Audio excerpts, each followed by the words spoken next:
The story begins on a rainy night. We see some men fighting some assassins. The assassins had already killed a lot of people. The leader of the men asked them about how long they are going to keep attacking them. The assassins ignored the man and charged at them. The men raised their blades and fought to defend themselves. 3 assassins charged at the leader. They told him that he is going to die. The man easily tore them apart.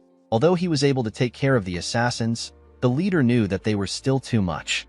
He called the assassin bastards. He knew the people who sent the assassins to him. He could not believe that they would stab him in the back after he made a deal with them. He looked at the carriage behind him and promised to protect the person inside. The man asked his subordinates to hold on with everything they have. He assured them that help is on the way. The moment he said this, someone threw a person's head on the ground. He asked the leader if this is the help he is referring to. The leader was shocked to see this. He could not believe that their reinforcement has been wiped out. He wondered about how it happened. He did not know who killed them. The moment he raised his head up, he saw the Murim Alliance leader with the assassins. This man is known as the first heaven-piercing sword. His name is Dam Chunhak. Chunhak walked up to the leader. He said that the power of the Ice Pavilion is truly formidable. He told the leader that he never expected them to be able to put up a fight against them. The leader smiled when he heard this. He said that he never expected him to be cocky. He told the Alliance leader that he would have been in trouble if he met his master. The assassins were annoyed to hear this. They could not believe that some barbarian was speaking rudely to their master. They said that they would cut off his tongue. They promised to kill him there, before the assassins could do anything. A woman stepped out of the carriage and asked them to wait. The leader was surprised to see the woman known as Wayan. Wayan asked him to not worry about her. Chunhak asked the assassins to back down when he saw the woman. Wayan walked up to him. Chunhak could not believe that his daughter was deceived by barbarians and ended up running away. He told her that he has never been so embarrassed before. He stretched out his hand and told her that everyone makes mistakes. He said that she can be forgiven. He told her that he is going to give her one last chance to return as her father. He believed that she was going to make the right choice because she is smart. Wayan asked her father if he will let the men live if she goes back with him. Chunhak glared at her. The woman understood what he was trying to say. She apologized to him. Chunhak did not expect the apology. He realized that she wasn't leaving with him. He raised his sword. The leader was shocked to see this. Chunhak used his sword to cut his own daughter down. He turned around and said that he no longer has a daughter. He said that she has been influenced by barbarians. He told the assassins that their sole mission is to recover the soul of the Central Plains. He asked them to clean up the mess. The assassins rushed to attack the injured men when they heard this. The leader took out 3 assassins that came close to him. He asked his men to fight till the end. The men accepted his orders and began to fight without fear. While she was on the ground, Wayan told herself that she needs to return somewhere. She apologized to someone in her head for not keeping her promise. She said that it will be different next time. The scene shifts and we are taken to a palace. We see someone reporting to his master. His master asked him to repeat what he said. His master's name is Seol Mudak. He is the Northern Sea Palace Master and our protagonist. His subordinate revealed to him that Lord Bai Muyue, who went to the gathering as an envoy to conclude negotiations with the Murim Alliance, fought the alliance. He and his group were annihilated. The moment he heard this, Mudak released his terrifying cold energy in his palace. His subordinates did not flinch, they simply stood. With a look of anger on his face, Mudak said that he will never forgive the Murim Alliance. He promised to wipe them off the map. He asked his subordinates to get ready. The men quickly gathered outside. Mudak told them that they are going to the Central Plains. In the next scene, we are taken to a battlefield covered with snow. We see an injured Chunhak struggling to stay alive. Several blades were sticking out of his body. He looked around and saw countless dead bodies. He could not believe that his entire army was annihilated. He noticed that his inner energy was depleted. He realized that this might be the end for him. He asked the Northern Sea Palace Master to kill him now. Mudak glared at him when he heard this. He moved close to him. He asked Chunhak to tell him why he killed his daughter. Chunhak laughed when he heard this. He asked Mudak to stop asking a stupid question. With a deranged look on his face, he said that the daughter of the alliance leader cannot be playing love games with a barbarian like him. He said that it would have been a bigger mistake to let Wayan live. Mudak raised his hand and gathered his energy. With a creepy smile on his face, Chunhak told our boy that he won't get what he wants the most even though he took over the Central Plains. The moment he said this, Mudak pierced his heart with his sword which he fired at him. Chunhak could not believe that this is how he is going to die after everything. Memories of his daughter flashed in his head. He remembered how he raised her. He wondered why she betrayed him and associated with a bastard. He remembered how he cut Wayan down. The man said that he is infuriated and resentful. With the death of the Murim Alliance leader, the 6-year-long Great Blood Battle came to an end. The living legend of the Northern Sea Palace became the uncontested ruler of the Central Plains that day. However, Mudok showed no emotion. He simply gazed at the moon. The scene shifts and we are taken to Mudok's room. We see a flower that seems to have lost its nutrient. Our boy realized that this flower is the only thing he has left. He thought about how he got the flower. In the past, Wayan barged into his room while he was writing. She referred to him as Gaga. He asked her about what happened. The woman asked him to take a look at the flower. She said that the lotus of love has finally bloomed. Mudok was surprised to hear this. He remembered that the lotus of love is a flower that blooms when lovers truly love each other. With tears in her eyes, Wayan told our boy that she never doubted his feelings. She explained to him that she was actually upset that the lotus wouldn't bloom. She said she is fine now that it has bloomed beautifully. She was happy to see that her love was not one-sided. She said that Mudok really loves her. Our boy hugged her. He told her that he cannot love anyone else apart from her. Mudok was grateful to the flower for making Wayan so happy. He decided to fill the garden with the lotus of love in order to remember Wayan. He gently tapped the flower. He said that he cannot forget the woman no matter how much he tries. Immediately he said this. The flower bloomed again. Our boy was shocked to see this. He did not know how it was possible. He called out to someone known as Myong. The man appeared behind him. Mudok ordered him to find someone who can explain what just happened. He asked him to find the right person even if he has to search the entire Central Plains. Myong accepted his master's order and disappeared.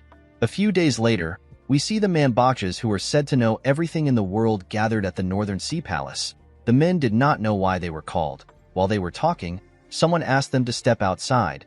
The men were surprised to hear a voice from the sky. They all decided to step outside. When they stepped into the garden, they saw something shocking. They saw a garden filled with the lotus of love. Each of the flowers had bloomed. One of them said that this is his first time seeing a garden like this. The lotus of love is a flower that some might not get to see even once in their lives, and yet there was a garden filled with it. The men noticed that the character of love is inscribed at the stems as if it was embroidered there. They were certain that they were looking at the lotus of love. While they were looking at the flowers, Mudok appeared behind them. He asked them if they like it. The men turned around and said that they do. One of them asked him for his identity. Our boy shared his name with them. He said that he is the owner of the garden. The men were shocked to see the absolute ruler of the Central Plains. Mudok revealed to them that he and his lover made a lotus of love bloom with their love. He told them that the flower died when his lover died. He explained to them that the flower suddenly got revived a few days ago. The men were shocked to hear this. They could not believe that a lotus of love got revived. This was a strange phenomenon to them. An older man among them said that there is one possibility. Mudok appeared in front of the man and asked him to say it. He said that reincarnation might be able to do this. He explained to Mudok that his lover has reincarnated somewhere else in the world.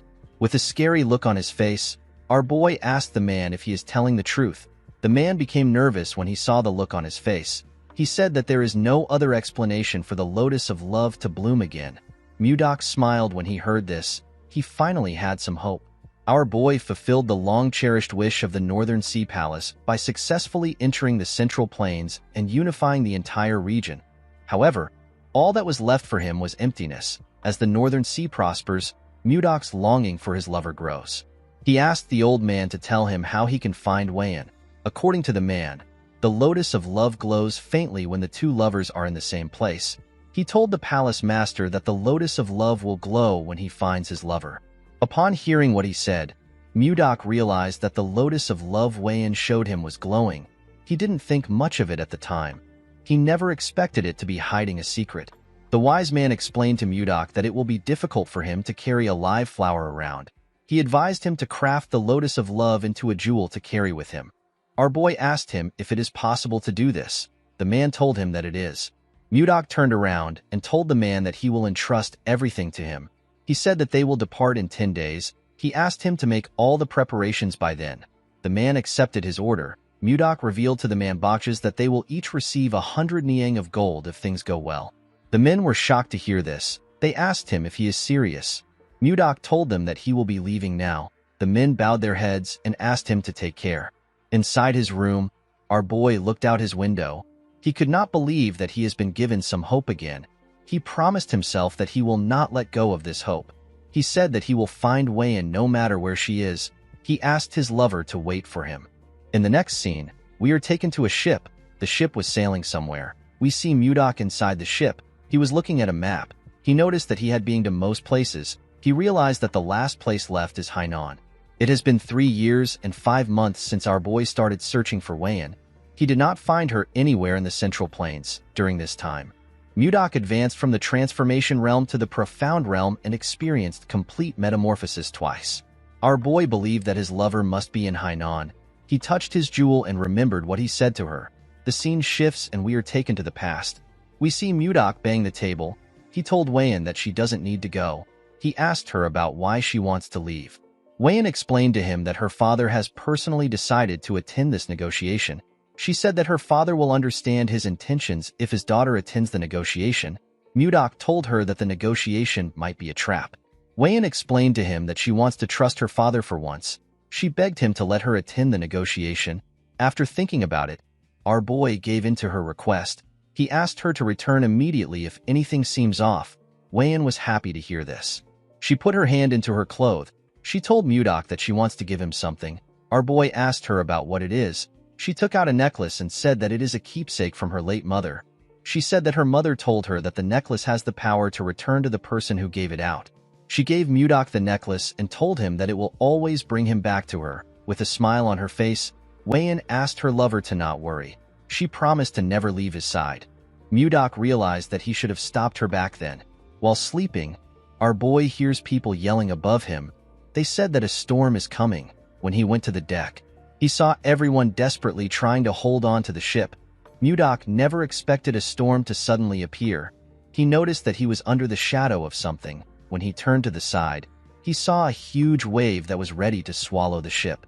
Mudok covered his body with protective chi. He held himself down with a technique known as the 1,000-pound hammer. This technique protected him when the water pushed some people on the ship.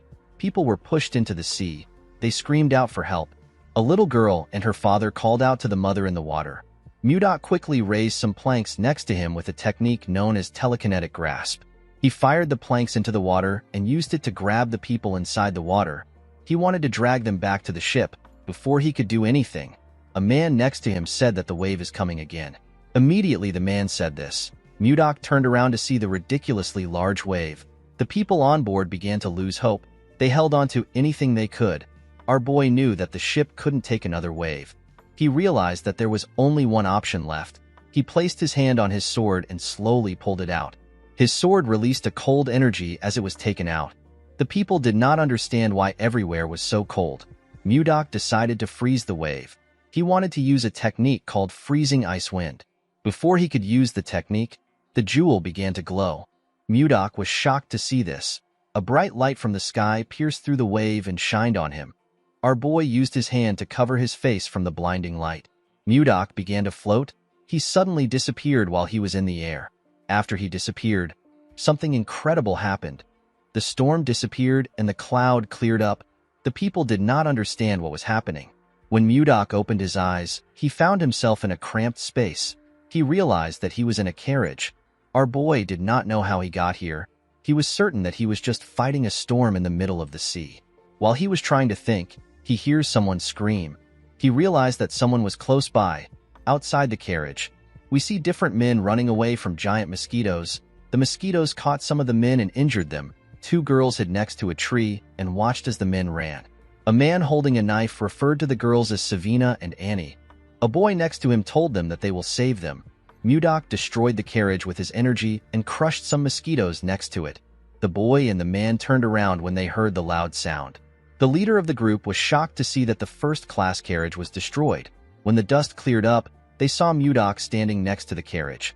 Our boy assumed that he was in a forest somewhere in the Central Plains. When he looked around, he saw the merchants. He noticed that they looked different and had different clothes. He assumed that they were foreigners.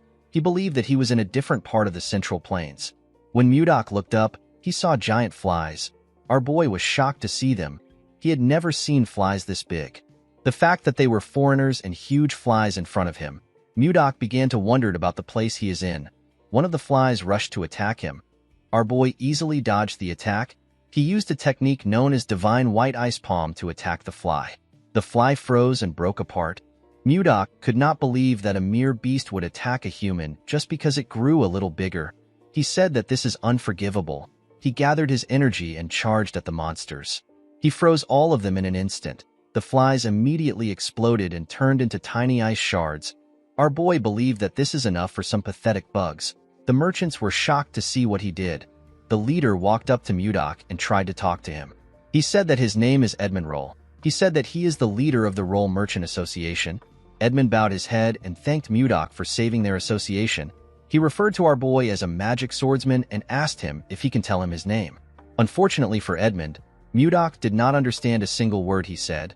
Our boy was still able to tell that the man was thanking him due to his gestures. He told Edmund that he does not understand foreign languages. He asked him if there is anyone who can speak the language of the Central Plains. The merchants did not understand what he was saying. Edmund turned to the man with glasses and said something to him. Mudok tried to ask the man if there is truly no one who understands the language of the Central Plains. He wondered about how he was going to explain things to them. While he was thinking, one of the men ran to Edmund and said something. He opened his hand and showed him a ring. Mudok wondered about what he wants to use the ring for. Edmund took the ring and cast a spell. He wore the ring and made a weird pose to finish the spell. Mudok was shocked to see the odd pose. After he was done, Edmund asked him if he can understand him now. Our boy was surprised to see this. He could not believe that he is now able to speak the language of the Central Plains fluently. He asked him if this is the power of the ring. Edmund was surprised to hear about the language of the Central Plains. He introduced himself again and thanked Mudok for saving them. He referred to him as Sir Magic Swordsman and asked him for his name. Our boy told the man his name. He told him that he does not know what a magic swordsman is. Edmund was surprised to hear this. He explained to Mudok that a magic swordsman is someone who uses both magic and swords like him. Our boy asked the man to tell him what magic is. Edmund was shocked to hear this. He could not believe that someone who just used ice in front of them did not know what magic is. He wondered about where Mudok came from. Our boy noticed that the man was lost in thought. He called out to him. Edmund was wondering about how he was going to start explaining things to Mudok.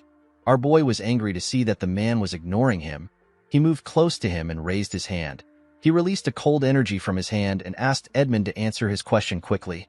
Edmund became nervous when he saw this. He realized that the person in front of him is crazy. He decided to just explain things to him. He did not want to find out about what will happen if Mudok goes on a rampage. He told our boy that he will explain. He asked him to calm down. In the evening, we see the two of them sitting next to a fire. Mudok was surprised to find out about something called magic in this part of the Central Plains. He realized that the world is quite vast. Edmund was relieved to see that our boy had finally calmed down. He asked him about where the Central Plains is. Mudok was surprised to hear this question. He asked the man if he does not know where he is right now. Edmund did not understand what our boy was saying. Our boy explained to him that it is weird to not know where the Central Plains is when he is in the Central Plains itself. Edmund became more certain that Mudok was crazy. He explained to him that this is not the Central Plains. He told him that they are in a forest leading to the capital of the Drake Kingdom. The capital is known as Barhan. Mudok said that he has never heard anyone call the Central Plains the Drake Kingdom. He asked Edmund if he is already senile, even though he is not so old. The merchant was annoyed to see that some crazy guy was saying that he is senile. He revealed to Mudok that he is 50 years old. He told him that he is worried about him because he keeps insisting that this place is the Central Plains. Our boy became angry when he heard this. He pointed at a tree and told Edmund that they can ask the kid who was peeking at them from behind the tree. The boy stepped out when he noticed that he got caught. Edmund asked the boy named Leo about why he is there. Mudok asked the boy to answer him honestly. He asked him if this is the Central Plains or the Drake Kingdom. Leo could not answer him. Mudok asked him about why he is not speaking.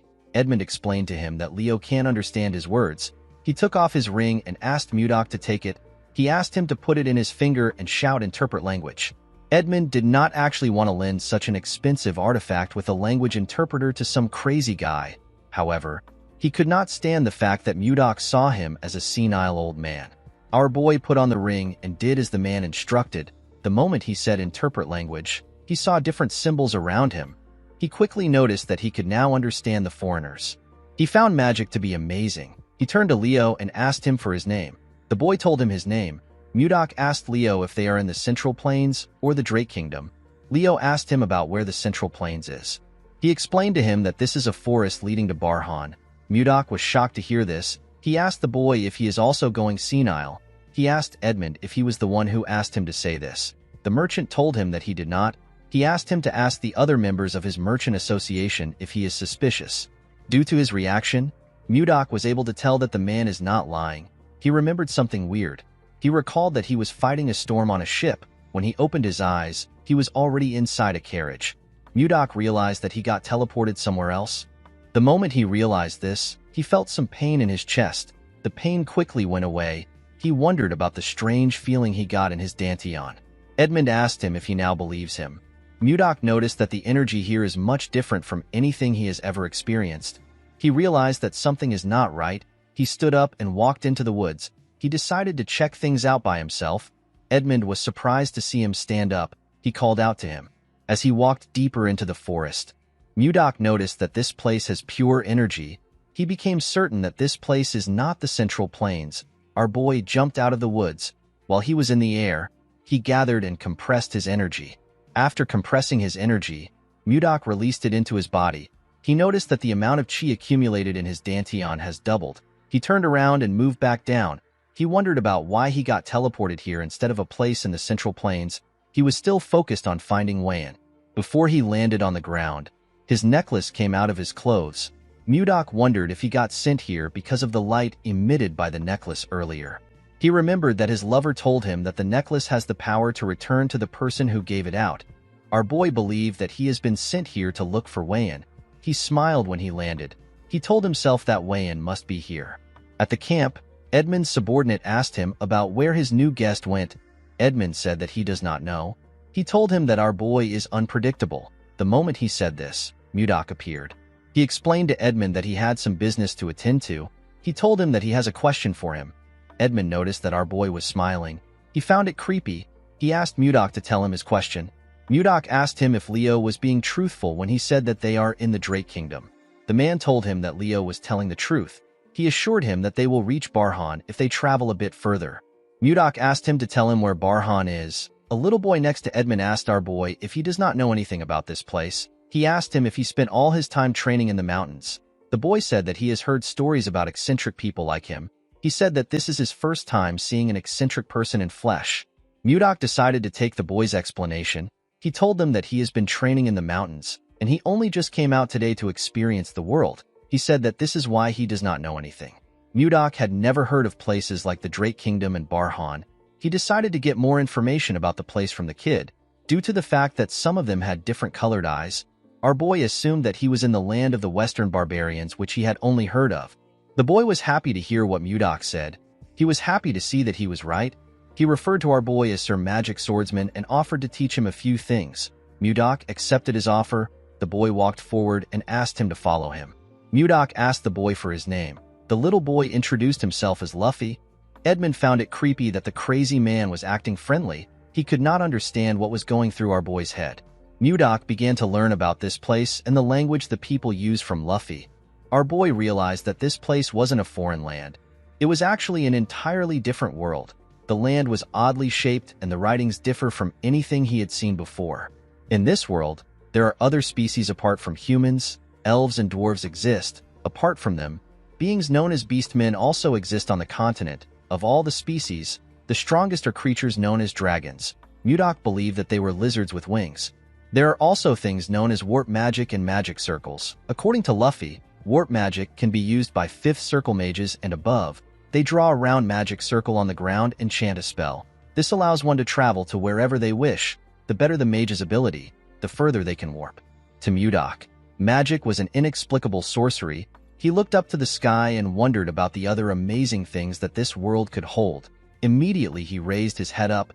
He noticed something strange. There were 3 moons in the sky. This was something he could not even imagine in the Central Plains. He wondered if Wayan was really the one who summoned him to this place. While he was thinking, someone screams at the girl known as Savina. He begged her not to do something. Mudok quickly turned around. he noticed that something was happening around the camp. Savina asked the man to tell her why she can't do something. The girl held a knife and grabbed Annie. She asked everyone to not come close to her unless they want to die. The merchants begged Savina to not do anything. Mudok wondered about what is happening. The man with glasses assured Savina that they will be able to heal both of them when they arrive in the capital.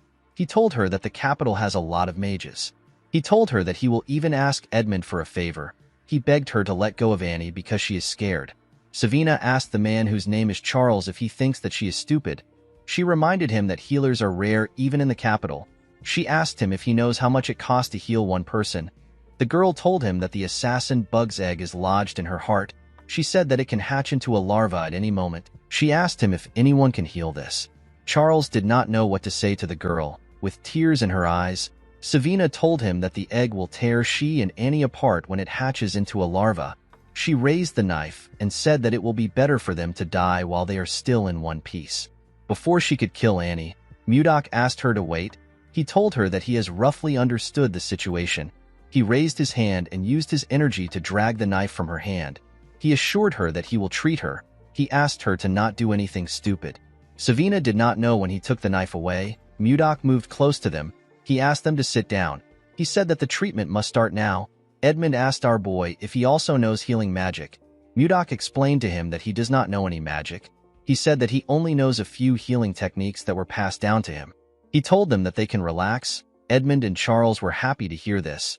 Edmund moved close to our boy and begged him to save the girls. He assured him that he will repay him with all his heart even though he does not have much. Mudok told him that he was going to help the girls even if he didn't ask. He asked everyone to step back a bit. He said that he is going to start the treatment. Edmund asked his subordinates to step back. Mudok moved close to the girls. He asked them not to be so tense. He assured them that it won't take long. He asked them to close their eyes and relax. The girls followed his instructions. Mudok used his energy to scan their bodies. He noticed that the bugs were near their hearts. While he was carefully searching, he found something surprising. He found the bugs in their hearts. Mudok noticed that the eggs had not yet hatched. He gently controlled his energy and used it to burn the eggs without harming the girls' hearts. Their hearts shined brightly. The girls let out a burp after the eggs were burnt. Mudok stood up and told them that he has taken care of the problem. The girls were shocked to hear this. They asked him if he is serious. Our boy assured them that he has destroyed the bug eggs. He asked them to take things easy. Edmund and the rest of the group were shocked to hear this. Edmund asked Mudok if Annie and Savina are fine now. Our boy did not understand why the merchant was doubting him. He assured him that they are fine. He revealed to the two girls that there will be no side effects. He asked them to not worry about it. The girls bowed their heads and thanked him. Savina told him that he is their savior. The rest of the group also bowed their heads and did the same thing. Mudok walked forward and gently waved his hand at them. Later in the night, we see Mudok resting under a tree. He never expected the day to be so stressful. He touched his jewel and said that he misses his lover on days like this. He looked at the stars and prayed that he will meet Wayan soon. The next day, we see the group traveling towards Barhan. Edmund took off his jacket and placed it on his head. He wondered why everywhere was so hot today. Even Mudok had to tie his hair because of how hot it was. It was quite scorching. Luffy offered him a bottle of water. Our boy thanked him and accepted it. Before drinking the water, Mudok noticed that it was lukewarm. He released a little cold energy into the bottle and made the water cold. It was now much better for him. Luffy asked him if he is alright. He told him that everywhere is quite hot. Mudok shoved his bottle in Luffy's face. The boy was shocked to see that the water was cold. Our boy asked him to take it. Luffy accepted the bottle. He wondered why it was so cold. Mudok asked him to drink it. The moment he put the water in his mouth, he tasted some ice inside it. The little boy was happy to taste such a refreshing cold water in the scorching heat. Mudok smiled when he saw the look on his face. He asked Luffy if it is very refreshing. Luffy took out another bottle with a bright smile on his face. The boy asked Mudok if he can also freeze this bottle. Our boy did not see any issue with this. This boy already helped him a lot. The least he could do was to freeze his water bottle. He stretched out his hand and released a small amount of cold energy. Luffy began to cheer when our boy told him that he is done. While he was looking at the boy, Mudok noticed that the others had surrounded him. They all held out their water bottles and begged him to freeze it for them. They wanted to taste the refreshing ice water that Luffy drank. Of course, this was not difficult for Mudok. but he knew that he might create more stress for himself if he grants their request. Edmund tapped one of his men and asked him about what is happening. He moved close to them and asked someone to explain what is happening to him. Luffy revealed to him that Mudok made some ice water. He told him that the seniors now want to drink this cold water. With a weird look on his face, Edmund called out to Mudok. Our boy asked him if something is wrong. Edmund went on his knees and presented his bottle to him.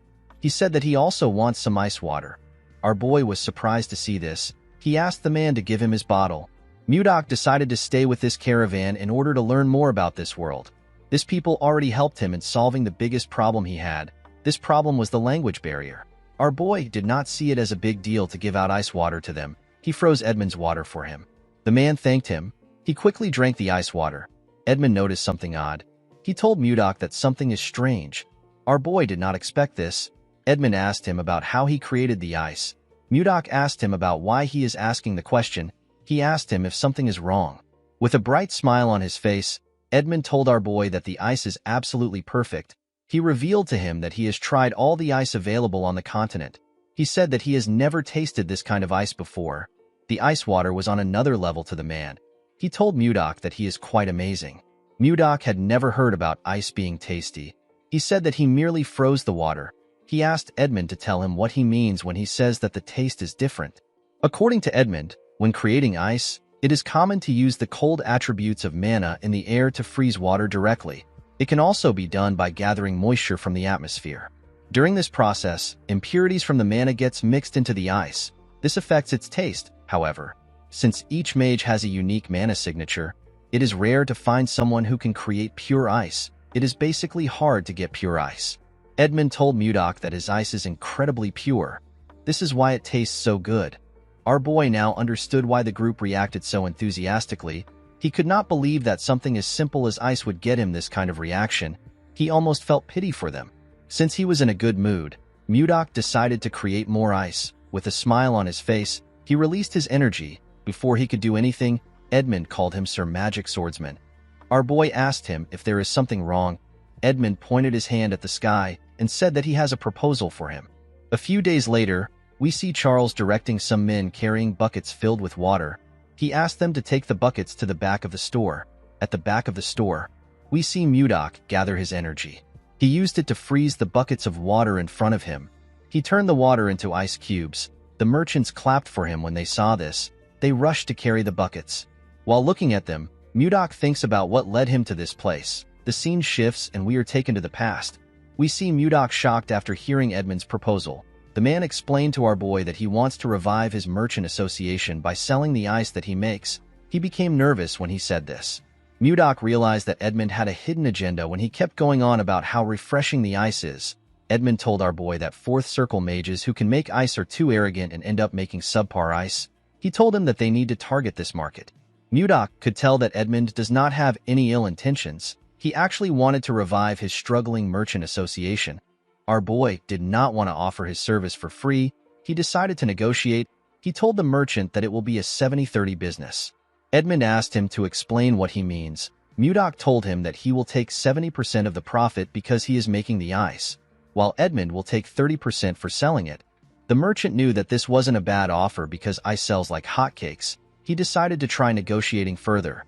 He explained to Mudok that he will need wagons for transport, workers that will pull this wagons and mages that will keep the ice from melting. He told him that the upfront cost is quite significant. He asked our boy if he can make some adjustments to the percentage. Mudok told him that he will reduce it to 60-40. The man was shocked to see that our boy easily accepted it. He took out a paper and told Mudok that they need to draft a contract. Mudok agreed to the negotiation because this place was a good place for him to learn about this world. The business was actually booming more than he expected. While they were trying to sort things out, Charles barged into the room. While breathing heavily, he told Edmund that he needs to come out for a moment. Edmund and Mudok were surprised to hear this. They wondered about what was happening. At the front of the store, we see a large amount of people shouting. They said that they wanted to buy the ice candy. Someone begged the association to sell some of their ice to them. One man introduced himself as Arnold. He said that he came from Narrow City to do business with their merchant association. Edmund asked the people to form a line. They ignored him and continued shouting. The man did not know what to do. While they were shouting, someone asked them to keep quiet in their heads. Everyone was shocked to hear a person's voice in their heads. Edmund quickly turned around. He knew that only Mudok was capable of doing this. Our boy asked them to stay quiet. With a serious look on his face, he told them that they will all be sent away if it gets noisy again. He advised them to be careful. Everyone accepted his warning. Now that they were quiet, Edmund explained to them that his merchant association only sells in bulk. He apologized to those who came to purchase a small amount. He asked them to leave. He told them that they might have small-scale sales in the future. Some people begged the man. They told him that they came from far places. They asked him if he cannot just sell a small amount to them. Mudok glared at this people. They were terrified to see the scary look on his face. They decided to leave on their own. Edmund asked everyone else to line up. A merchant wearing an eye patch told Edmund that he is from the Meiji Merchant Association. The man next to him introduced himself as Benjamin. He said that he is the butler of the slave family. The brown man next to him said that he came from the Arista family. Edmund knew that the Meiji Merchant Association is one of the top 10 merchant association on the continent. He could not believe that someone from the prestigious slave family was in front of him. Edmund knew that he would make a lot of money, but he never expected to be this lucky. He turned to Mudok.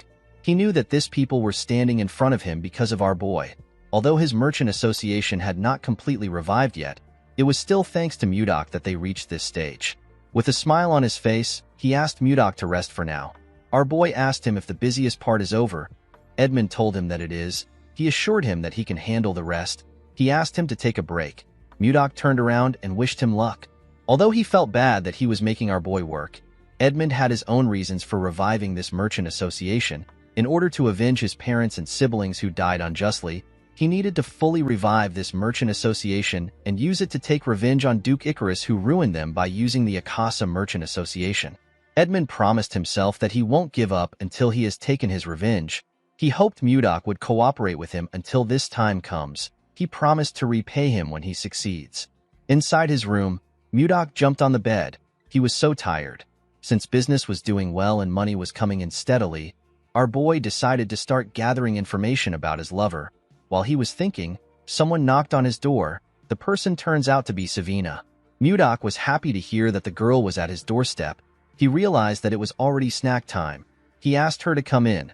The girl was holding a large bowl containing something. This was Mudok's new favorite snack. It was ice cream. It is a treat made by mixing ice and fruit. The treat was accidentally invented by Savina. The girl placed the bowl on the table. Mudok thanked her for bringing him the snack again. Savina smiled and asked him to enjoy. He took out his spoon and took his first bite. The ice cream had a cold, sweet, and luscious flavor. It was a taste that he could have never imagined in the Northern Sea Palace.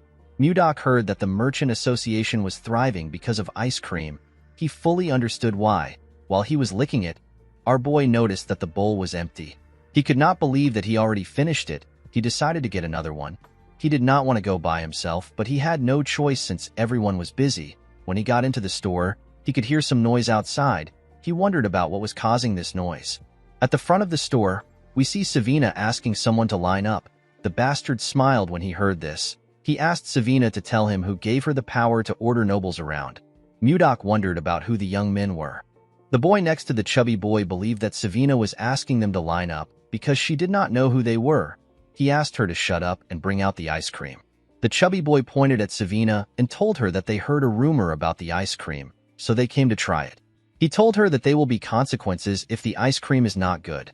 Savina told him that their merchant association does not sell ice cream to people who cut in line.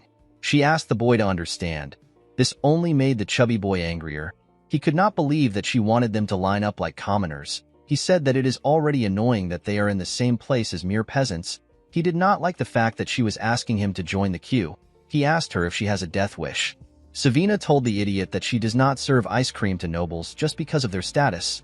The boy asked her if she is trying to defy a noble. The girl knew that Mudok would protect her if things go wrong. She decided to speak freely. She told the boy that he is not making sense.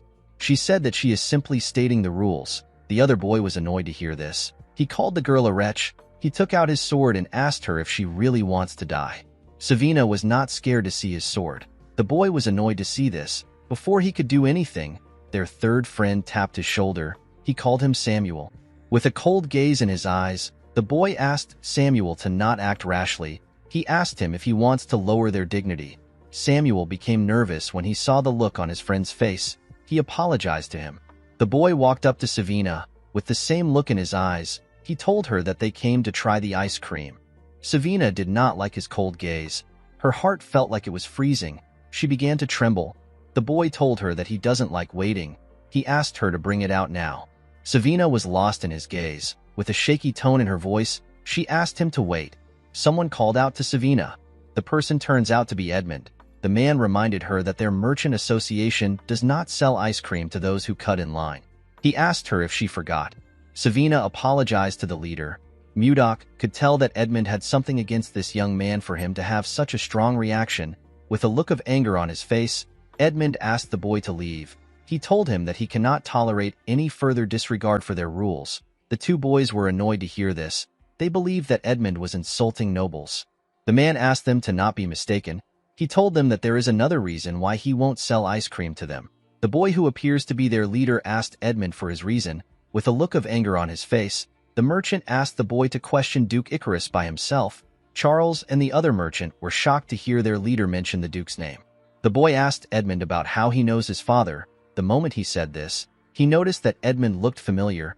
He recognized the man's eyes. With a creepy smile on his face, the boy asked Edmund if he is one of the leftovers from the Roll Merchant Association. His friends were shocked to see the smile on his face. They knew that Justin only smiles like this when he is angry. Justin took out his sword. He told Edmund that he must pay for the crime of insulting a noble with his life. The moment he said this, he swung his sword at the man. Edmund closed his eyes out of fear. He could not believe that he will not be able to avenge his family before the sword could touch him. Mudok blocked it with his hand. Edmund was surprised to see him. Mudok swung his hand and pushed the boy back. Justin was annoyed to see this. He called our boy a bastard. He asked him if he has a death wish. Mudok could not believe that this nonsense happened when he came down to get some ice cream. He never expected Justin to try to kill someone just because they told him that they don't sell ice cream to people who cut in line. He found this to be absurd.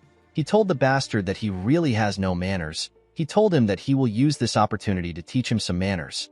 Justin became angrier when he heard this. He put his energy into his sword and charged at our boy. He told him that he will kill him. Mudok easily dodged his first attack. Justin began to attack him more fiercely. Our boy dodged the attacks without stressing himself. He gently smiled at Justin as he dodged his attacks. He told him that his talent is quite impressive for someone as young as him. He explained to him that his sword will never reach him no matter how many times he swings it. According to Mudok, in principle, righteousness is always accompanied by reason. This is what creates harmony. He explained to Justin that the nobles lack any sense of propriety if his actions represent them. He told him that he is not a narrow-minded person.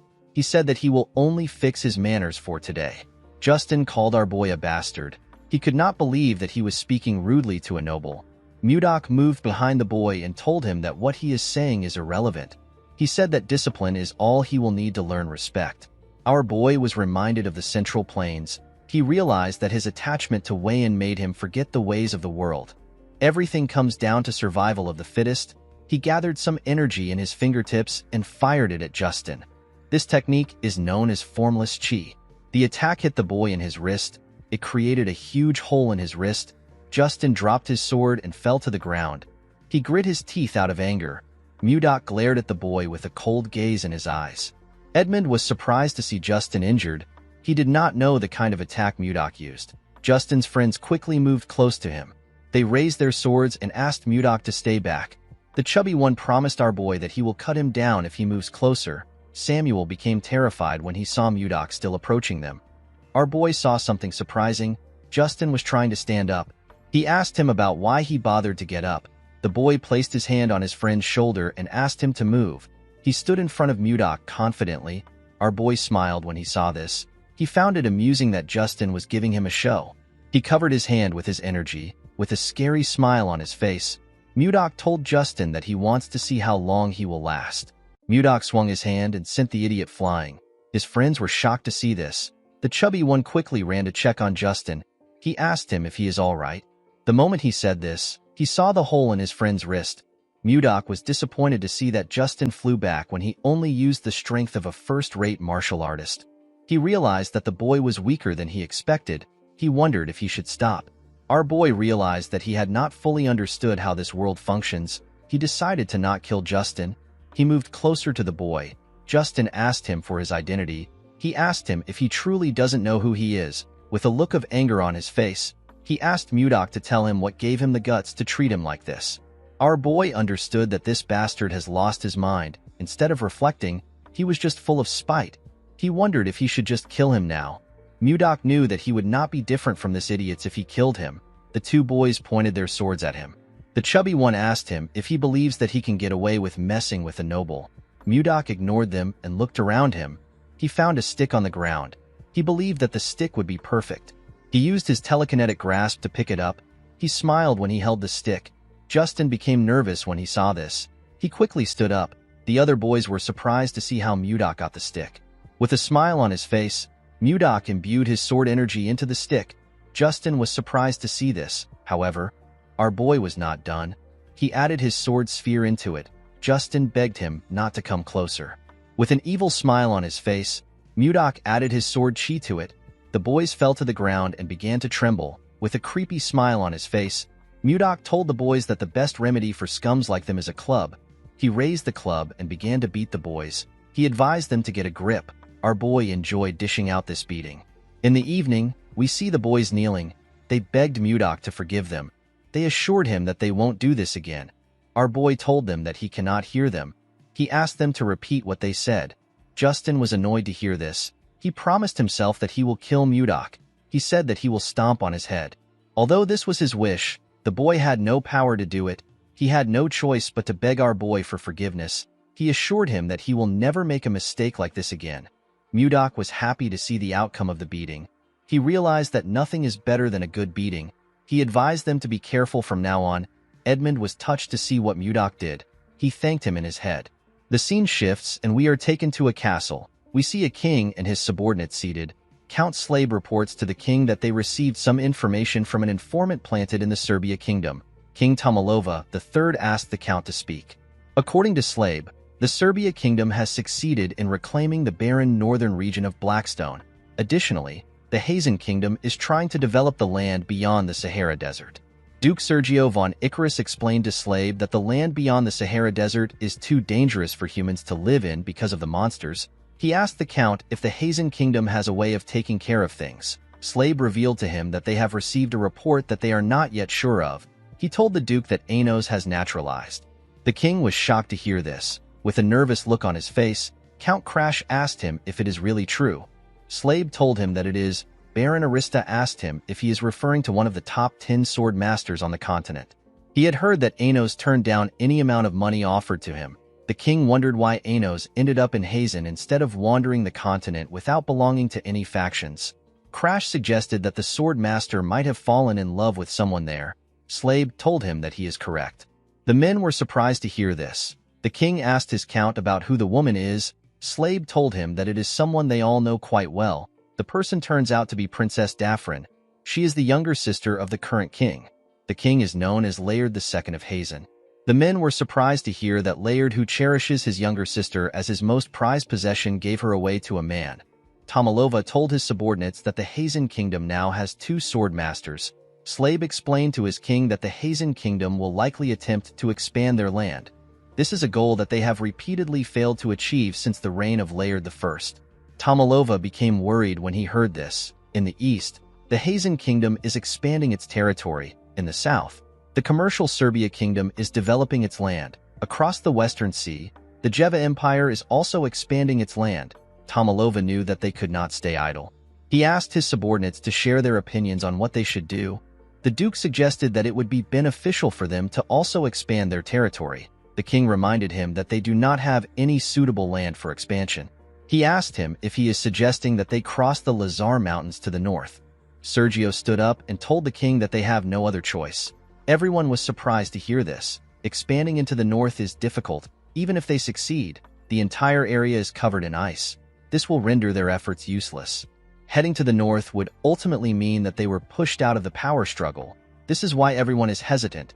Tomalova knew that someone will soon be sent to the north to address the issue of territorial expansion. He turned to his count. Slabe nodded at him. He told his subordinates that the meeting will end for today. He told them that they will reconvene at another time. Slabe walked out of the room with the king. The duke realized that the count and the king were hiding something. The scene shifts and we see the king and the count in a room together. Tomalova asked Slave if he has made any mistakes recently. The man said that he hasn't. Tomalova realized that the Duke is up to his usual tricks again. Since 10 years ago, he has been sending anyone who opposes him to the north. Slave told his king that this is all because of his shortcomings. Tomalova asked him to not say this. He told him that he is the only one he trusts among his retainers. He told the count that he heard a rumor about some kind of ice being sold in the capital. He asked him if he knows anything about it. The count realized that the king was referring to the ice candy made by the Roll Merchant Association. Tomalova was surprised to hear the name. Slave explained to him that the ice is different from regular ice. He told him that it earned its name because it is so sweet. The king asked the man about how long the trading company stays open. The count said that they are open till night. He realized that the king wanted to taste the ice candy. He revealed to the king that he is planning on going on a secret outing soon. He told him that they can check the store together. Tomalova smiled when he heard this. He commended the count for being able to read his mind. Slave told him that it is his duty to understand his desires as his aide. Tomalova asked him about when he plans on going for this secret outing. The scene shifts and we are taken to Mudok's room. We see the kids begging our boy to teach them magic. Our boy was about to lick his ice cream. He was surprised to hear what the kids said. Savina apologized to him for barging in. She knew that it was improper. The girl also knew that not everyone can learn magic. She told him that they have no choice but to learn it. Annie explained to him that the company might face danger again like last time. She promised him that she will train hard. She begged him to teach them. Mudok found it nice to see the kids determined. He placed his ice cream down and reminded them that he does not use magic. Luffy asked him if he uses martial arts like he mentioned before. Our boy told him that he remembered it correctly. He released some of his energy and revealed to them that he uses the Ice White Divine Palm. He told them that he cannot teach them magic because he also doesn't know how to use it. Leo asked him if he can teach them martial arts instead. Mudok was surprised to hear this. The kids agreed with Leo's idea. They believed that it would be amazing to learn martial arts. They begged Mudok to teach them martial arts. Our boy did not know what to say. He noticed that they had earnest eyes and a strong resolve to see their goals through. They reminded him of his childhood. He remembered how his younger self asked someone to teach him martial arts. The person glared at him. Due to the fact that he was urgently searching for his lover, Mudok felt like it would be wrong for him to accept some students. However, these children also wanted to protect someone, and more than anything, they have been helping Mudok out in many ways even though they don't know him well. According to the rules, our boy was not allowed to teach the martial arts of the Northern Sea Palace carelessly. Mudok wondered if this rule still applied in a different world. Savina begged him to teach them. Our boy asked the children to let him think about it. He asked them to come back by this time tomorrow. He told them that he will give them his answer then. The children were happy to hear this. They believed that Mudok was going to teach them. Leo told him that they will never forget his kindness even in death. Our boy realized that the children misunderstood him. Before he could explain himself, the children turned around and left the room. They were excited to be learning martial arts. They closed the door and asked him to sleep well. Mudok decided to figure things out later. He wondered if he was like this when he was their age. He realized that his master must have had a hard time. He opened his window and looked outside. While he was thinking, he heard the sound of metal clashing from the forest. He found this odd. Inside the forest, we see Count Slave kill someone in front of him. The person was wearing a hood that covered his face. The count was with the king. He wondered if he could hold out before reinforcement arrives. He could not believe that they were ambushed the day they went out to eat the ice candy.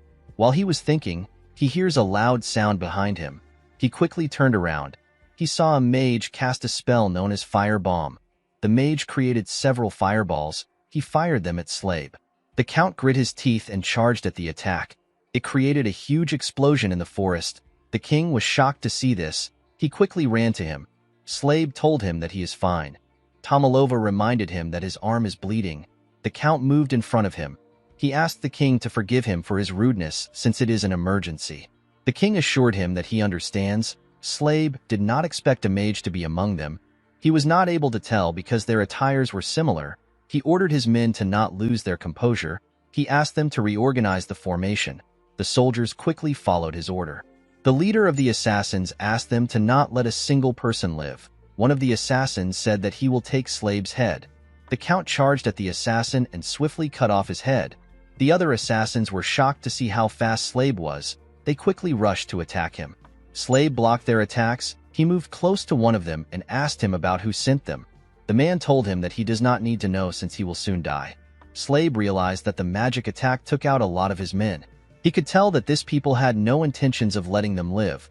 Although he did not like the situation, the Count knew that he had to protect the king at all cost. He must do this for the sake of the kingdom. The mage raised his hand and prepared to use another attack. Slave ordered his men to gather around the king and protect him. The mage laughed when he heard this. He told the Count that he is too late. Before the man could use his attack, someone struck him down with ice. Everyone was surprised to see this. The leader of the assassins asked the person for his identity. As expected, the person turns out to be Mudak. With a smile on his face, our boy said that he has been caught. Mudak jumped off the tree and appeared behind the leader. He knocked out an assassin next to the leader. He said that he wanted to see the moon, but everywhere was so loud that he had to come there. The leader quickly turned around when he heard this. With a scary look on his face, Mudak told the leader that he needs to finish this before his ice cream melts. The leader could tell that our boy was dangerous. He did not know when he got behind him. Although they were caught off guard, they were still superior in terms of numbers. The man wanted to kill the king and get out of the forest as soon as possible to avoid any variables. He took out his sword and charged at Mudak. He said that he will take care of our boy. He ordered his men to kill Tomalova. Mudak blocked his attack with his sword. He said that he never expected to see all kinds of swords here. He decided to respect the leader by using his sword, which is known as Sullen. He asked the man to come at him. The leader was annoyed to see this. He charged at Mudak and told him that he will not get out of the fight alive. Our boy found this exhilarating. He advised the man to do his best.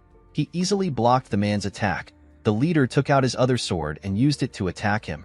Mudak dodged his attacks without stressing himself. The man put his sword together and attacked our boy from both sides. Our boy was still able to dodge it. Before the man could attack again, Mudak pushed his sword away and hit him in his back. The man grit his teeth to endure the pain. Our boy raised his sword and began to attack the assassin. The man managed to block Mudak's attacks, but he was struggling to keep up with him. While he was struggling, our boy grabbed his head and slammed it to the ground. He was enjoying the fight. The moment he stood up, rain began to fall. Tomalova asked the Count about what is happening. Slave advised his king to be cautious. He asked him to step back. Immediately he heard this. Tomalova realized something. He told Slave that they are looking at the hope of the kingdom. The Count did not understand what he was talking about. The assassins were shocked to see what Mudak did to their captain, whose name is Morian. They wondered if Mudak is a sword master. Our boy moved close to the assassins. With a look of anger on his face, he told them that this is all their fault. The assassins did not understand what was happening. Mudak revealed to them that his ice cream has melted in the rain because of them. The assassins did not even know what an ice cream was. Our boy told them that he will show them how fearsome a grudge born from ice cream can be. He told them that he will count to 3. He said that he cannot guarantee the lives of those who remain after he is done counting. The assassins believed that he was spouting nonsense. One of them said that they can get rid of him if they all attack at once. The other assassins agreed with this. Mudak began to count. The assassins charged at him. They wanted to shut him up. When he got to 3, the assassins had already gotten close to him. He activated his protective chi.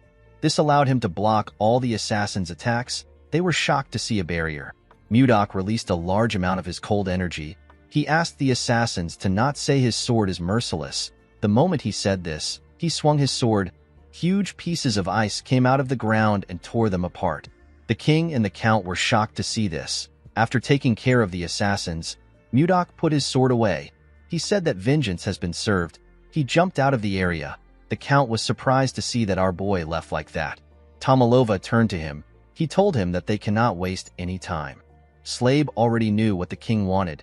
He placed his hand on his chest and told Tomalova that his wish is his command.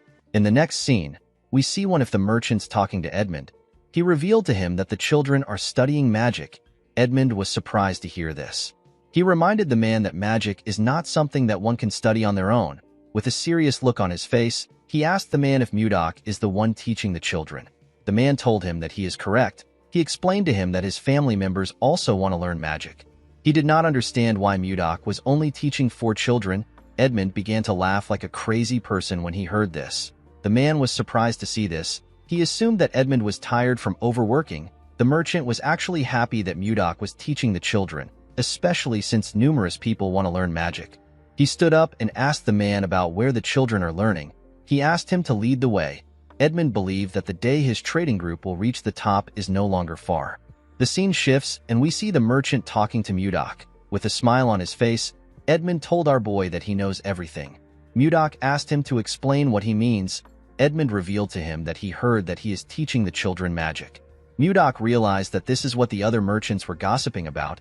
He did not want them to know about it. With tears in his eyes, Edmund thanked Mudok for what he is doing. He told him that he does not know how he can repay him. While they were talking, Charles came to meet them. Edmund asked him if something happened. The man said that there is a guest for Mudok. Our boy seemed to be annoyed to hear this. Edmund was surprised to hear that Mudok has a guest. The guest moved close to Charles. Edmund did not recognize the man. The young man went on his knees and begged Mudok to help him. Our boy asked him to leave. The man grabbed his leg and revealed to him that the king said that he will come by himself if he is not able to bring him to the castle. Mudok told the man that he has no reason to trust him. Edmund was surprised to hear about the king. Our boy used his leg to hit the man's face. The servant begged him not to decline the king's invitation. Mudok gently moved his leg out of the man's hand. He asked him about why he always comes to this place to harass others every day. He walked forward and advised the man to stop wasting his time. He asked him to leave. Mudok did not want to get involved with things like this because he did not think that it would give him a clue about Wayan. As he walked forward, our boy took a look at his necklace. He remembered the conversation he had with someone. The scene shifts and we are taken to the past. We see a man begging Mudok. Our boy told the man that he has no interest. He explained to him that he has gotten the entire gangbuck in 3 years. He said that the people of the Central Plains will soon come looking for them. He asked the man to tell him why they need to negotiate with the slimy bastards. Manhwa explained to him that there are situations where a person shows their strength, and there are times when a person does not do anything. He told Mudok that this is the time to show others that the Northern Sea Palace is not just about brute force. He assured our boy that they can show their power again if this method doesn't work. He told him that he will take charge of the negotiation.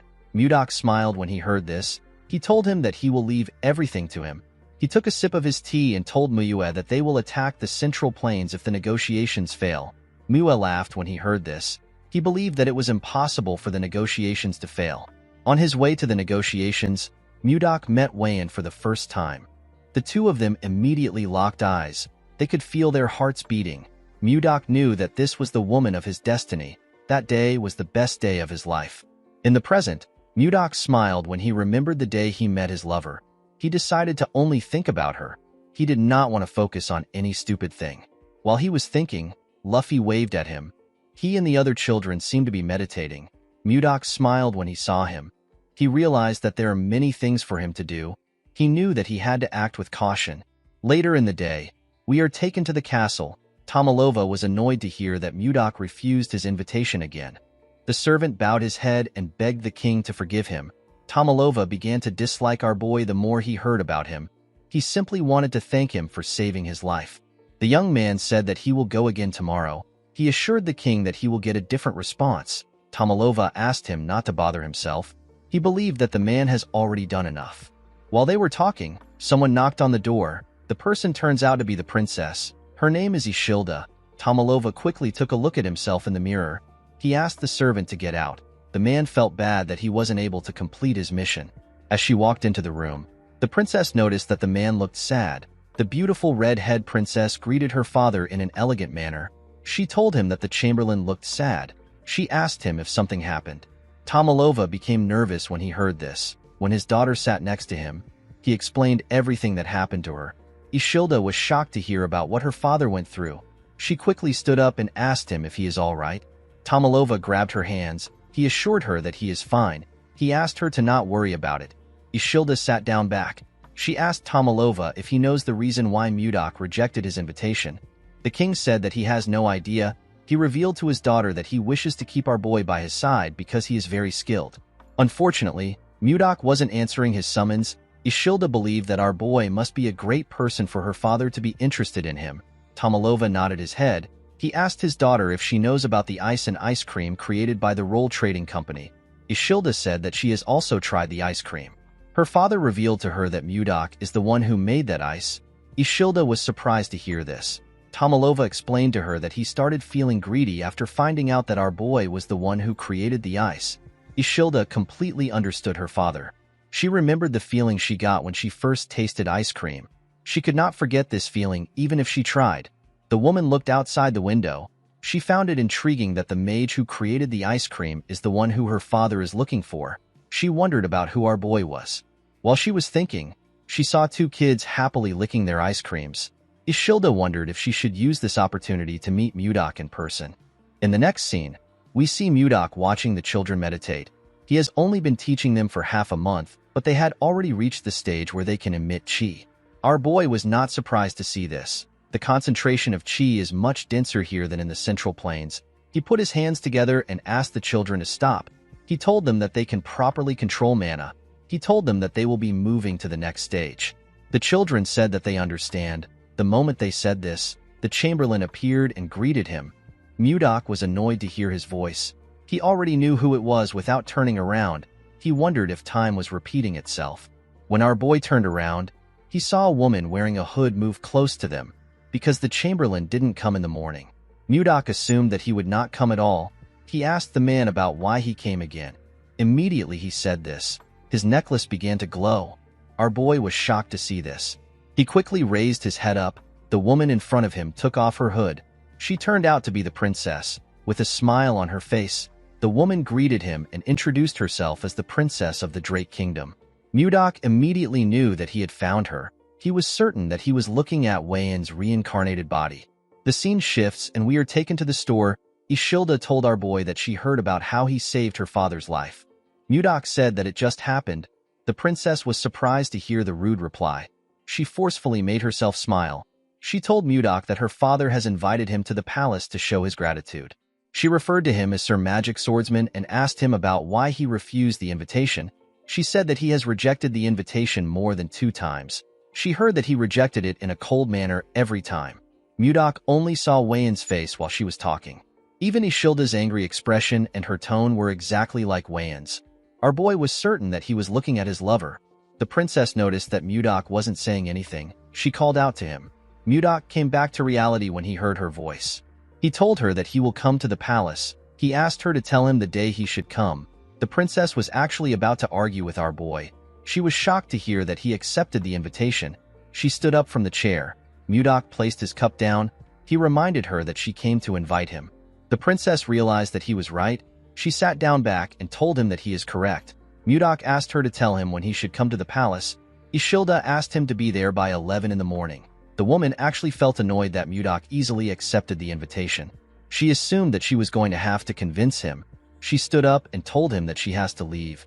Mudok clenched his fist and told himself that he will see her when he goes to the palace tomorrow. The only problem our boy had was that Ishilda is a princess. She has the highest status in the country. Mudok wondered about how he was going to get close to her and marry her. He remembered that her father in her past life killed her because she was in love with him. In order to avoid this problem, Mudok realized that he needed to plan everything meticulously. To create the perfect plan, Mudok knew that he will need Edmund's help. The scene shifts and we see Edmund shocked when he hears Mudok mention marriage. Our boy revealed to him that he plans on getting married to the princess. Edmund asked him if he is insane. With a scary tone in his voice, Mudok asked him to repeat what he said. The merchant became terrified. Our boy decided to stay calm. He asked Edmund to tell him why he thinks it is a bad idea. The man revealed to him that Ishilda is the only child of Queen Swan. Unfortunately, the queen is dead.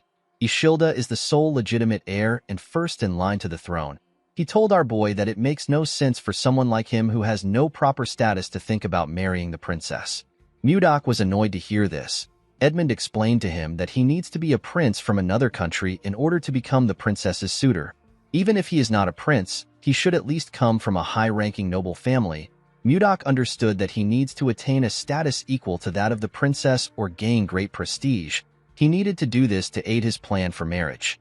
Edmund told him that he might have a shot if he achieves something significant. Mudok stood up. He decided to give it a shot. The merchant stopped him before he could leave. He asked him if he knows the rules that he must follow in the palace. Our boy was surprised to hear that there are rules to follow. Edmund could tell that he did not know. He moved close to his shelf and took out some books. He placed the books talking about proper etiquette on his table. Mudok was shocked to see the amount of books in front of him. Edmund knew that our boy might make a mistake if he lets him go like this. This mistake can affect their business. With a smile on his face, the man assured Mudok that he will thoroughly educate him. Our boy did not understand why the man seemed excited. He picked up a book and asked Edmund to take care of him. Mudok was forced to listen to Edmund's lecture all night long. The next day, we see Mudok dressing in front of the mirror. He stepped out of the store in really nice clothes. He decided to head to the palace. The scene shifts and we see our boy arrive at the palace. He greeted the king in an elegant manner. The king welcomed him with a bright smile. Mudok looked around. He noticed something odd. The officials were in the room. Our boy assumed that he was going to have a private meeting with the king. He did not understand why there were so many people. Ishilda gently whispered to our boy. She apologized to him. She did not intend on scheduling the appointment on a day like this. Due to how flustered she was, Mudok could tell that she wasn't lying. Next to the Duke was his son. Justin asked the princess about why our boy was there. Mudok remembered the boy as the little idiot he beat up. Our boy smiled and glared at Justin. The boy was infuriated. He wanted to curse Mudok. His father asked him to cease his behavior. He asked him if he plans on making a fool out of himself in front of the king. Justin calmed himself and told his father that he understands. Tomalova told Count Slave that Justin must have been through a lot. The Count told him that he is right. Tomalova cleared his throat and asked Mudok to tell him why he suddenly accepted his invitation. He told him that he has been disappointed for some time. Mudok told him that there is a reason for his actions. The king asked him to share his reason. Our boy explained to him that the Roll Merchant Association is currently very busy due to a shortage of manpower. He said that he is the busiest among everyone because he constantly has to produce ice. He told Tomalova that he wanted to get the ice done before meeting him. However, due to the constant barrage of daily orders, the ice he produces keeps running out. Mudok told the king that he kept postponing the invitation until today. Tomalova smiled when he heard this. He told Mudok that he never knew that he had a lot to do. He was not surprised to hear that our boy was busy because ice and ice cream are selling like hot cakes. Mudok thanked the king for his understanding. Our boy was happy to see that the king was not a difficult man. Compared to Chunhak, Tomalova seemed like an angel. The king asked our boy for his name. Mudok told him that he does not use his name. He asked the king to simply call him Magic Swordsman. Tomalova was not comfortable calling our boy with a title. He wondered about what he should do. Mudok felt like the king should just give him a name if he is not comfortable using a title. Ishilda actually told her father that he can personally give Mudok a name. Tomalova was surprised to hear this. Ishilda explained to him that he can bestow our boy with a title. The Duke was surprised to hear this. Tomalova was also surprised to hear this. The princess told him that a title is a perfect reward for someone who saved his life. Duke Icarus smiled when he heard this. He told the princess that she is right. He said that it is a brilliant idea. He believed that it was a fitting reward for the person who saved their king. He said that they need to honor this good deed from Mudok. He told the princess that her idea is really outstanding. Ishilda reluctantly thanked the Duke for his praise. She found it weird to see the Duke praising her. Tomalova told them that they are correct. He said that he cannot turn a blind eye to his benefactor. He stood up and told Mudok that he will give him a title. He grabbed a sword. He said that one word came to his mind when he saw our boy saving him. Tomalova asked Mudok to move closer to him. Our boy moved close to him and went on his knees. Although he did not like the fact that he was kneeling, it did not matter to him as long as he gets to marry the woman of his dreams. Tomalova took out the sword from its sheath. He referred to Mudok as the brave one who saved his life and the lives of his retainers without hesitation. He placed the sword on our boy's shoulder and gave him the title of Baronet along with the name Blizzard. Mudok remembered that Blizzard means snowstorm in this world. Tomalova told Mudok that he has granted him permission for his name to be passed down to future generations as long as the Drake Kingdom exists. He referred to Mudok as Baronet Blizzard and asked him to rise. The king placed his hand on Mudok's shoulder. He told him that he would not have been there to do this if he did not save him. He thanked our boy for saving him. With a smile on his face, Mudok told the king that he will make this choice all over again if another situation arises. Duke Icarus reminded the king that Mudok saved his life. He said that they need to give him a land that fits his title. No baronet has ever been given a land. Tomalova told the Duke that there will be some opposition to this decision. Icarus said that no one will dare to oppose the king's command. With a serious look on his face, the Duke said that he will personally remind anyone who opposes about the weight of a king's decree. Tomalova did not understand the kind of game the Duke was trying to play. He asked the other officials if they share the same opinion as the Duke. The men seemed to be nervous. They noticed that Icarus was glaring at them. They quickly accepted his suggestion. Tomalova decided to accept the idea. However, he could not think of a land suitable for our boy. The Duke told him that they actually have a land for Mudak. He reminded Tomalova about the northern icy lands he mentioned during the meeting they had a few days ago. The king was surprised to hear this. Icarus said that they actually need to send a lord there. He told Tomalova that everything has aligned perfectly. He said that Mudok's name and the northern lands are actually related. He said that a snowstorm in the northern lands is a very good omen. Tomalova realized that this was the Duke's plan from the start. He wanted to make Mudok pay for hurting his son and his self-esteem. He already knew that something was strange from the moment that Icarus suggested that they give our boy a title. Ishilda could not believe that they wanted to send Mudok to the northern lands. Our boy wondered if they will really send him there and make him lord. He could tell that the Duke wanted to drag him out of the capital because of his son. Our boy was actually happy. He did not see any reason for him to refuse because they were offering him lands. He decided to seize this opportunity to achieve merit and enhance his reputation. This will allow him to close the gap in status between himself and the princess. In the next scene, we see Edmund panicking after hearing that Mudok is going to the northern lands. He told our boy that the snowstorm is constantly raging. He said that avalanches are rampant. The place is extremely cold and the mana is incredibly unstable. He asked our boy if he is really going to the northern lands. Mudok gently took a sip of his tea. He told Edmund that he is going there. He assured him that he will be fine. He told him that he doesn't get cold. Edmund referred to him as Sir Magic Knight. He quickly corrected himself by calling him a baronet. He asked Mudok if he is some kind of yeti. Our boy asked him about what a yeti is. According to Edmund, a yeti is a creature of a legendary tribe that is said to only live in the northern lands. Its tales have been passed down since ancient times.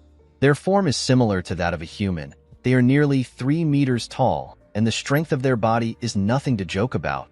They don't feel cold, and they are known to be very violent. Mudok told the man that he finds his story interesting. Edmund said that it might be a legend since no one has ever seen a yeti. He revealed to our boy that people say that the people of the northern lands are warriors capable of defeating 100 men. Because of this, they hate being ruled over and refuse to acknowledge leaders. Mudok laughed when he heard this. He stood up and said that things will be interesting. Edmund did not expect this answer. Our boy explained to him that his fame will rise if he gains recognition from the northern people. Edmund believed that this was a very difficult task. When our boy opened the door, he saw something surprising. He saw his students outside waiting for him. Their eyes were filled with tears. In the next scene, we see Mudok talking to Savina and Leo. Our boy denied their request. He told them that the northern lands is a dangerous place to people like them who have barely started learning martial arts. Savina explained to their master that they still have so much things to learn. She asked him to tell her who will teach them once he leaves. Leo agreed with the girl. Savina bowed her head and begged him to allow them to follow him. Leo was surprised to see this. He quickly copied the girl. Before Mudok could scold them, he saw someone behind him. He saw the princess. Ishilda greeted him. Our boy wondered about why she came. He told her that she doesn't look well. He asked her if something is wrong. Ishilda told him that they can talk once he sends the children away. Mudok quickly turned around and asked his students to leave. Savina and Leo realized that this was their opportunity. Savina asked her master if he will grant their request. Mudok was startled when he heard this. Leo told him that they will leave once he gives them an answer. Mudok decided to accept his pesky student's request. The children were very happy to hear that they were going to follow him. They began to cheer. Savina bowed her head and thanked her master. Our boy asked her to go. Ishilda told Mudok that his disciples are very lively. Our boy said that it is their rebellious spirits that is lively. The princess laughed when she heard this. Our boy was happy to see this. He asked her if she is feeling better now. With a sad look on her face, Ishilda apologized to Mudok. She said that she never expected her father to grant him a title that would send him to the northern lands. Our boy was actually happy to hear the apology. He thought that Ishilda just resembled Wayan. However, they both shared the same kindness. He remembered that Wayan actually apologized to him in the past because of her father's behavior. She also said that it was her fault. Mudok decided to tease Ishilda. He said that he wouldn't have had to go to the northern lands if he did not receive a title. Ishilda was surprised to hear this. With a sad look on her face, the girl said that it is her fault. Mudok found it adorable that she was taking responsibility. He told her that an apology will not change the fact that he still has to go to the northern lands. Ishilda started feeling bad. She asked him if there is anything that she can do to ease his mind. Our boy said that it will be good if he receives a lucky charm or a talisman. The princess asked him about what a lucky charm is. Mudok moved close to her and grabbed her. He told her that a lucky charm is a kiss filled with genuine concern for the other person. Ishilda screamed when she saw our boy close to her. Mudok realized that he teased her too much. He turned around and told her that he needs to prepare for his departure. He asked her to forget what he said. Ishilda was annoyed to see that he was going to leave after saying what he wanted. She believed that he was being rude. When she laid eyes on Mudok's back, she saw him in different clothes. They were the clothes he wore in his former world. The princess felt something wonderful in her heart. She asked Mudok to wait. Our boy turned around and asked her if something is wrong. Ishilda walked up to him and took a closer look at him. She wondered if she was imagining things. Something about Mudok's actions felt familiar to her. She told our boy that she will do it. He was shocked to hear this. He wasn't very serious when he said this. He never expected her to respond this way. He assured her that he is fine. He said that he doesn't want to force anyone into doing things that they don't want to do. Before he could say more, the princess pulled his clothes and dragged him close to her. She gave him a kiss on the lips. Our boy was shocked to feel her lips. The moment she moved back, she used her hood to cover her head. She was quite flustered. She quickly ran away. Mudok just stood there like an idiot. He could not believe that he just kissed the princess. He put himself together and said that he needs to succeed and return. The scene shifts and we are taken to the very cold northern lands. The men in a bar talk about how they have gotten a new lord. They heard that our boy saved the king's life. They heard a rumor saying that Mudok defeated 100 men to save the king. A bald man said that Mudok is actually a sixth circle mage with a swordsmanship that is so strong that even a sword master cannot handle him. The man he was talking to told him that it is not true. He did not see why the king would send someone so powerful there. A man with a huge jacket said that Mudok obviously fell out of favor with Duke Icarus. He slammed his beer on the table. He said that all they heard are simply rumors. The huge man had a bandage wrapped around one of his eyes. He said that our boy will probably run away like the others once they scare him a little bit. In the next scene, we are taken to the mountains in the northern lands. We see a young man and a young lady breathing heavily. They were holding their weapons. The man wondered about where the wyvern was. The moment he said this, a huge shadow covered the girl. It was the wyvern. The huge monster attacked the girl. She managed to block the attack with her axe. The man called out to the girl known as Luia. He quickly ran to her. He asked her if she is all right. The two of them were simply trying to grab some of the wyvern's eggs. They did not know that the monster would chase after them. While she was breathing heavily, she saw something shocking. She saw the wyvern behind Jake. She asked him to look behind him. When the boy turned around, he saw the monster's mouth open. It was about to tear him apart. Jake could tell that it was over for him before the monster could eat him. Someone arrived there. The person turns out to be Mudok. Our boy used his sword to send an attack to the wyvern. The attack cut off its head. Luia and Jake were shocked to see the wyvern's head in front of them. Mudok stood in front of them in his new white clothes. He assured them that things are fine now. Luia helped Jake up. She thanked Mudok for his help. Our boy asked her to not worry about it. He said that he was just performing his responsibility as a lord. Luia did not know what he was talking about. Mudok turned around and told her that he will see her next time. Luia wanted to stop him, but our boy quickly left the area. Luia was shocked to see how fast he was. She did not even catch his movements. Jake noticed something shocking. He told Luia that the wyvern eggs are gone. In the next scene, we are taken to a castle. We see Mudok smiling as he sat on his throne. He did not expect the place to be empty. He asked the man in front of him if the people don't know that today is his inauguration. The man apologized to him. He said that he will send messengers to the village again. Mudok asked him not to do it. He said that it will not change anything. Our boy did not expect them to behave like this today. He now understood why the lords kept getting driven out. He smiled at the situation. He decided to use his own way to take care of things. A few days later, we see the huge man step into the bar. He was shocked to see what was in front of him. All of the men were covered with bruises. He asked them about what happened. He asked them if Mudok did this to them. An older man with a lot of beard said that it was actually our boy. He said that he has to acknowledge Mudok's skills even if he doesn't like him. The bald man said that our boy is quite fast. He said that he couldn't move the moment Mudok touched him. He revealed to the huge man that the pain from our boy's hand technique is indescribable. While they were talking, someone barged in. He said that the scoundrel has arrived. He told them that the scoundrel is in the village square right now. The huge man did not expect Mudok to come there. He said that he will take a look at our boy.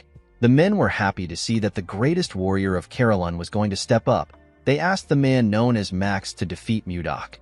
At the village square, our boy looked around. There were a lot more people there than he expected. While he was looking around, someone called out to him. The person turns out to be Luia. Our boy was surprised to see her. Before she could move close to him, someone tapped her on her shoulders. When Luia turned around, she saw her father. Her father turned out to be Max. The man asked her about why she is there. Luia told him that she came to look at what was happening because a lot of people were gathered there. Max explained to her that the new lord is there. Luia was surprised to hear about a new lord. She realized that this was why Mudok said that it is his responsibility as a lord. She reminded her father about how she told him that someone saved her when she went to steal the ice wyvern's eggs.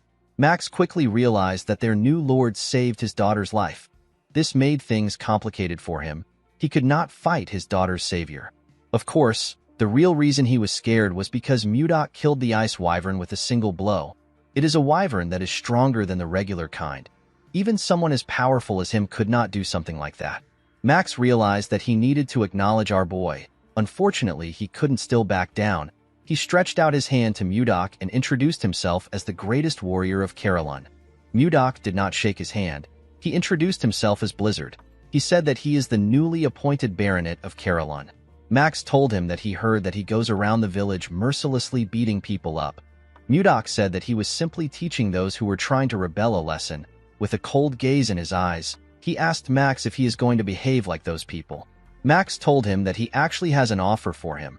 Our boy asked him to tell him his offer. According to Max, Carolyn is an extremely cold place. This is why people have been drinking alcohol to endure the harsh weather since ancient times. The man asked Mudok to have a drinking match with him. Our boy accepted the match. Max asked him to think things through. He revealed to him that the alcohol is so strong that it can burn one's body. Mudok told him that he doesn't care. He told Max that he must recognize him as the Lord and follow him unconditionally if he wins. The other warriors believed that Mudok was insane to make a drinking bet with Max. They referred to the alcohol as finna and said it is impossible to win Max when it comes to finna. With a serious look on his face, Max asked our boy to keep his promise. The scene shifts and we are taken to the bar. We see Mudok and Max sitting together. A large amount of alcohol were poured into huge mugs and placed on the table. Max asked our boy if he is sure about this. He told him that it is not too late to back out. With a smile on his face, Mudok said that he cannot go against his words as a lord. He said that they can start now. Max smiled when he heard this. He asked our boy to not regret what he said. In the next scene, we see Max struggling to keep his eyes open. He was feeling dizzy. His daughter and one of his friends had to tap him to keep him awake. His friend asked him if he is okay.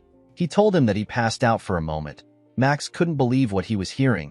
He couldn't believe that the best drinker in Carolyn passed out. Luia was worried about her father. She asked him to give up. Max brushed it off. He told her that he is not yet drunk. He did not want to accept the fact that he was losing. He grabbed a mug and told Mudok that they should have one more drink. Mudok poured him some drink.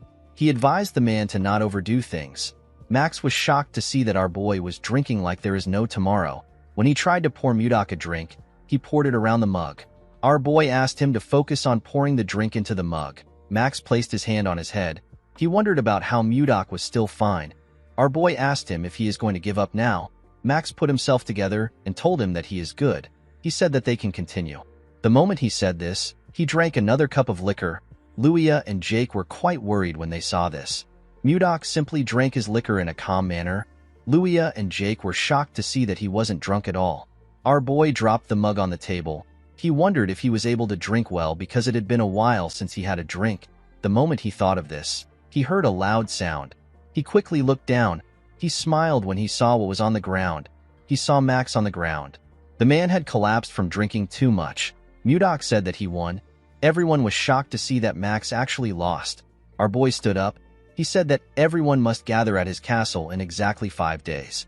With a serious look on his face, he told them that he wants to see if they are the kind of people who keep their promises. 5 days later, we are taken to Mudok's castle. We see our boy on his throne. He was surprised to see the people in front of him. The people from the tavern were all gathered there. He told them that he did not expect them to come. He did not expect them to actually keep their promise. Max told him that they definitely keep their promises. Before he could go on, Mudok cut him off. Since they all knew who he was, our boy decided to go straight to the point. He told them that he will give them 10 days to prepare to move. Everyone was confused by Mudok's words. Our boy asked them to give him an answer. Luia asked him if they will all come and live in the castle with him. Mudok asked her if she really thinks that all of them will be able to live in the castle. Luia reminded him that he told them to pack their belongings. Mudok told her that he never said that they would live at the castle. With a smile on his face, our boy revealed to them that they are going to migrate to the north. Everyone was shocked to hear this. Mudok revealed to them that he has been wandering around for the past 5 days. He told them that he found a place in the north that could easily support 10,000 people. He said that they will no longer live scattered. He told them that they can live as one. The people were skeptical about Mudok's idea. Max revealed to our boy that the place he is talking about is currently inhabited by groups of ice ogres. Mudok asked him about what ice ogres are. Max told him that they are similar to normal ogres. Our boy asked the man if he is referring to the bald monsters who walk on 2 legs. Max asked him if he has met them. Mudok smiled when he heard this. He revealed to Max that he has eliminated all the ice ogres. Everyone was shocked to hear this. Mudok sat back down. He could not believe that they were worried about the ice ogres. He asked them to get ready to migrate. He assured them that he found a great place. After passing on his message, he asked them to leave. The next day, we see Mudok stretching his body. While he was stretching, someone greeted him. When he turned around, he saw Luia and Jake. Luia explained to him that she was frustrated that she wasn't able to greet him properly. She told Mudok her name. Jake also introduced himself. Our boy told them that he understands why they came to see him. He revealed to them that he was actually going to call for them. The two of them were surprised to hear this. Mudok assured them that it is not a big deal. He asked them to not be too nervous. With a smile on his face, he asked them to follow him. Our boy took the two of them to another part of the castle. When they arrived there, Luia and Jake saw something shocking. They saw the hatchlings of the ice wyvern. Luia was annoyed to see that it was Mudok who snatched the eggs. She asked him if he knows how hard they worked to get them. She asked him about why he did such a thing. With a smile on his face, Mudok asked them to tell him the person who saved them that day. Luia and Jake did not know what to say. When Jake tried to scold Mudok, he cut him off. He asked them to take the ice wyverns away. Luia was shocked to hear this. She asked him if he is certain. Mudok explained to her that he thought about raising them, but they eat too much and are very loud and noisy. He said that he can't think straight with them around. The wyverns were just too much for our boy. Luia told him that there is no point in taking the wyverns now. This is because wyverns perceive the first person they see after hatching as their mother. Mudok was annoyed to hear this. He could not believe that he had to continue taking care of this troublesome monsters. Jake asked him to stop spouting nonsense. He told him that ice wyverns are precious. Luia explained to him that ice wyverns are larger and stronger than most monsters. She told him that he has the opportunity to raise very powerful creatures. Jake said that he would have properly trained the wyverns and comfortably flew to Texten. Mudok asked him about where Texten is. According to Jake, Texten is located 1,000 kilometers west of Carolyn. It is the second capital of the Gaia Kingdom. It is a place that doesn't lack anything. Mudok asked Jake if they can fly to such a distant place on the wyverns. Jake said that they should be able to reach there and be back in an hour. Our boy was shocked to hear this. He asked Luia to tell him how he can tame the wyverns. She asked him if he has changed his mind. Mudok said that he has. With a smile on his face, he said that he has come up with a brilliant idea. A few days later, the residents of Carolyn began a large migration under Mudok's instructions. While they were walking, Savina ran up to her master. She called out to him. Mudok turned around. The girl informed him that people are having a hard time. Our boy was not surprised to hear this. This people have been migrating for 3 days straight. Mudok realized that there are still people who don't trust him and are still hesitating. He knew that this people will soon change their minds once they arrive at their destination. He called for everyone's attention. He asked them to hang in there even if it is hard. He assured them that they are almost there. The man with a lot of beards told Mudok that they don't even know where they are going. The bald man said that they are not completely certain that there are no ice ogres there. Mudok pushed his sword into the snow. He reminded them that he already defeated the ice ogres. He asked them to tell him how they can call themselves brave warriors of Carolyn when they are so scared. The moment he said this, he turned around. Savina called out to her master. Mudok told her that this is enough for them to understand. With a smile on his face, he told his student that she will understand everything once she sees the place by herself. In the next scene, we see Mudok and his students arrive at a huge cave with a large entrance. The cave was quite spacious and deep. Leo could tell that this was the place his master was talking about.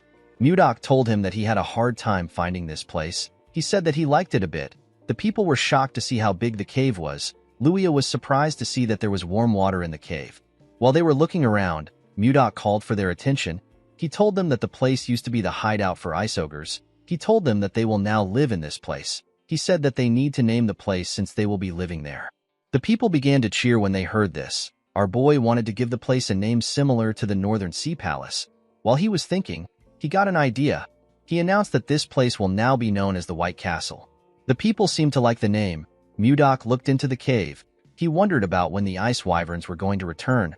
The moment he thought of this, he heard a loud sound. He recognized this sound. Inside the cave, we see a cube fire lightning bolts at the wyverns. The monsters were electrocuted. They fainted on the ground. The person who was controlling the cube wondered about why wyverns were inside the cave. Immediately he asked this question. Mudok appeared behind him. He asked him about why a mage is inside the cave. The man was startled when he heard our boy's voice. He quickly turned around. Before he could attack, Mudok appeared in front of him. He used his finger to strike his acupoints. The mage lost control of his body. Our boy grabbed his neck and slammed his body to the ground. With a scary look on his face, he promised the mage that he will not show him mercy a second time. He asked him for his identity. Mudok asked the man to tell him why he attacked his wyverns. The mage noticed that he couldn't move his body. He wondered if he was paralyzed. With a scary look on his face, Mudok told him that his mouth is not paralyzed. He asked him to start talking. The man was scared to see the look on his face. He said that he will talk. He introduced himself as Count Jerome von Karaeuen. Mudok did not expect the man to be a count.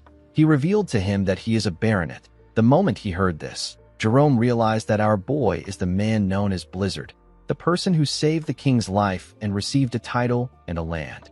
Mudok did not expect him to know him. Our boy realized that something was off. He asked Jerome if he is the former lord who was appointed here and got kicked out by the people. The count told him that he has his circumstances. Mudok told him that it is none of his business. He moved Jerome closer and told him that he has been talking to him freely for a while. The mage told him that he is now aware of his identity, and he knows that they are on the same side. Mudok did not respond to him. Jerome asked him if he said something wrong. Our boy grabbed his head and told him that he is wrong. The man screamed out in pain. Mudok told him that he does not care about equality. He reminded him that he failed to fulfill his responsibility. He told him that he should have turned down the title. Mudok told him that equality doesn't matter to him. The count begged our boy to spare him.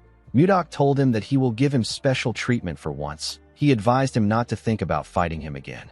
The moment he said this, Mudok released the pressure on his acupoints. He told Jerome that he can now move his body.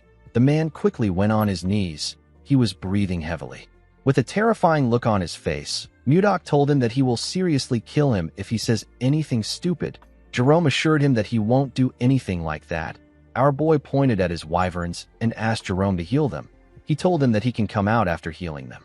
Jerome was surprised to hear that he had to heal them. Mudok told him that he is excellent in judging people. He told Jerome that he has a lot of guts to use magic in front of the Lord. He asked him to do his best. The moment he said this, he turned around. Jerome tried to stop him, but our boy simply left him there. The count fell to the ground. He realized that something was seriously wrong. In the next scene, we see Mudok and Jerome in a tent. Our boy told the man that he wants him to send a letter to the king. Jerome was surprised to hear this. Mudok asked him about why he is so surprised. He asked him if it is really difficult to send a letter to the king. Jerome told him that the letter isn't the problem. He reminded Mudok that he asked him to send a letter asking for tax exemption. Our boy explained to him that he needs it because the people are doing their best to make a living and they don't have a lot to spare. Jerome revealed to Mudok that the other nobles will be against it. Our boy asked him about why they will be against it.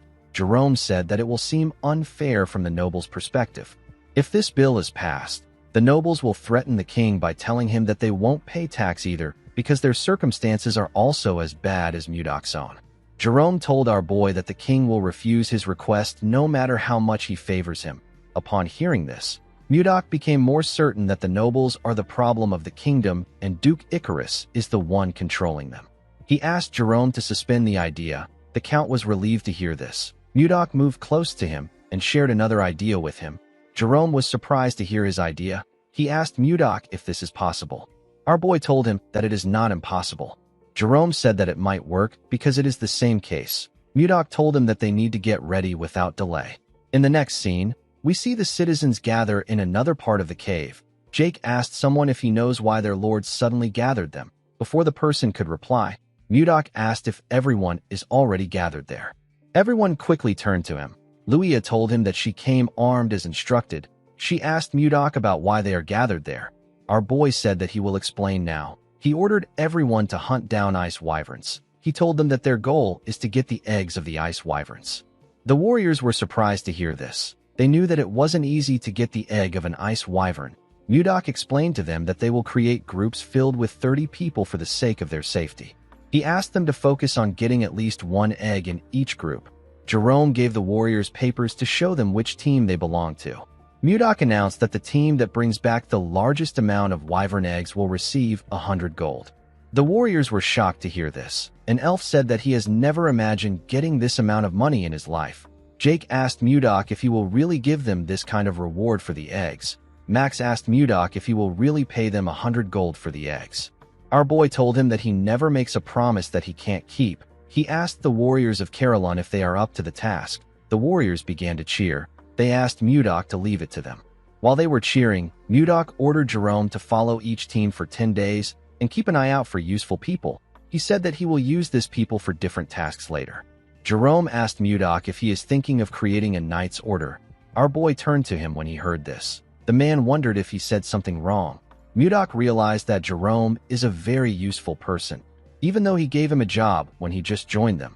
The man has been performing his tasks well. He was also able to see through our boy's intentions from the few things he said. Mudok told Jerome that he is right. He said that he heard that there should be one knight order for the Lord. Jerome told him that he is right. He told him that he needs it a lot because the Lion Knights of the Icarus Duchy are especially powerful. They are so strong that they wouldn't lose even if they fought against the Royal Knights. Mudok smiled when he heard this. He asked Jerome not to worry. He told him that they will soon be the best. Our boy decided to create a unit that is much bigger and stronger than the Snow Ice unit because he didn't want to lose Wayan twice. With a smile on his face, Mudok ordered the warriors to begin the hunt. In the next scene, we see a group chasing a wyvern. Mudok ordered them to attack now.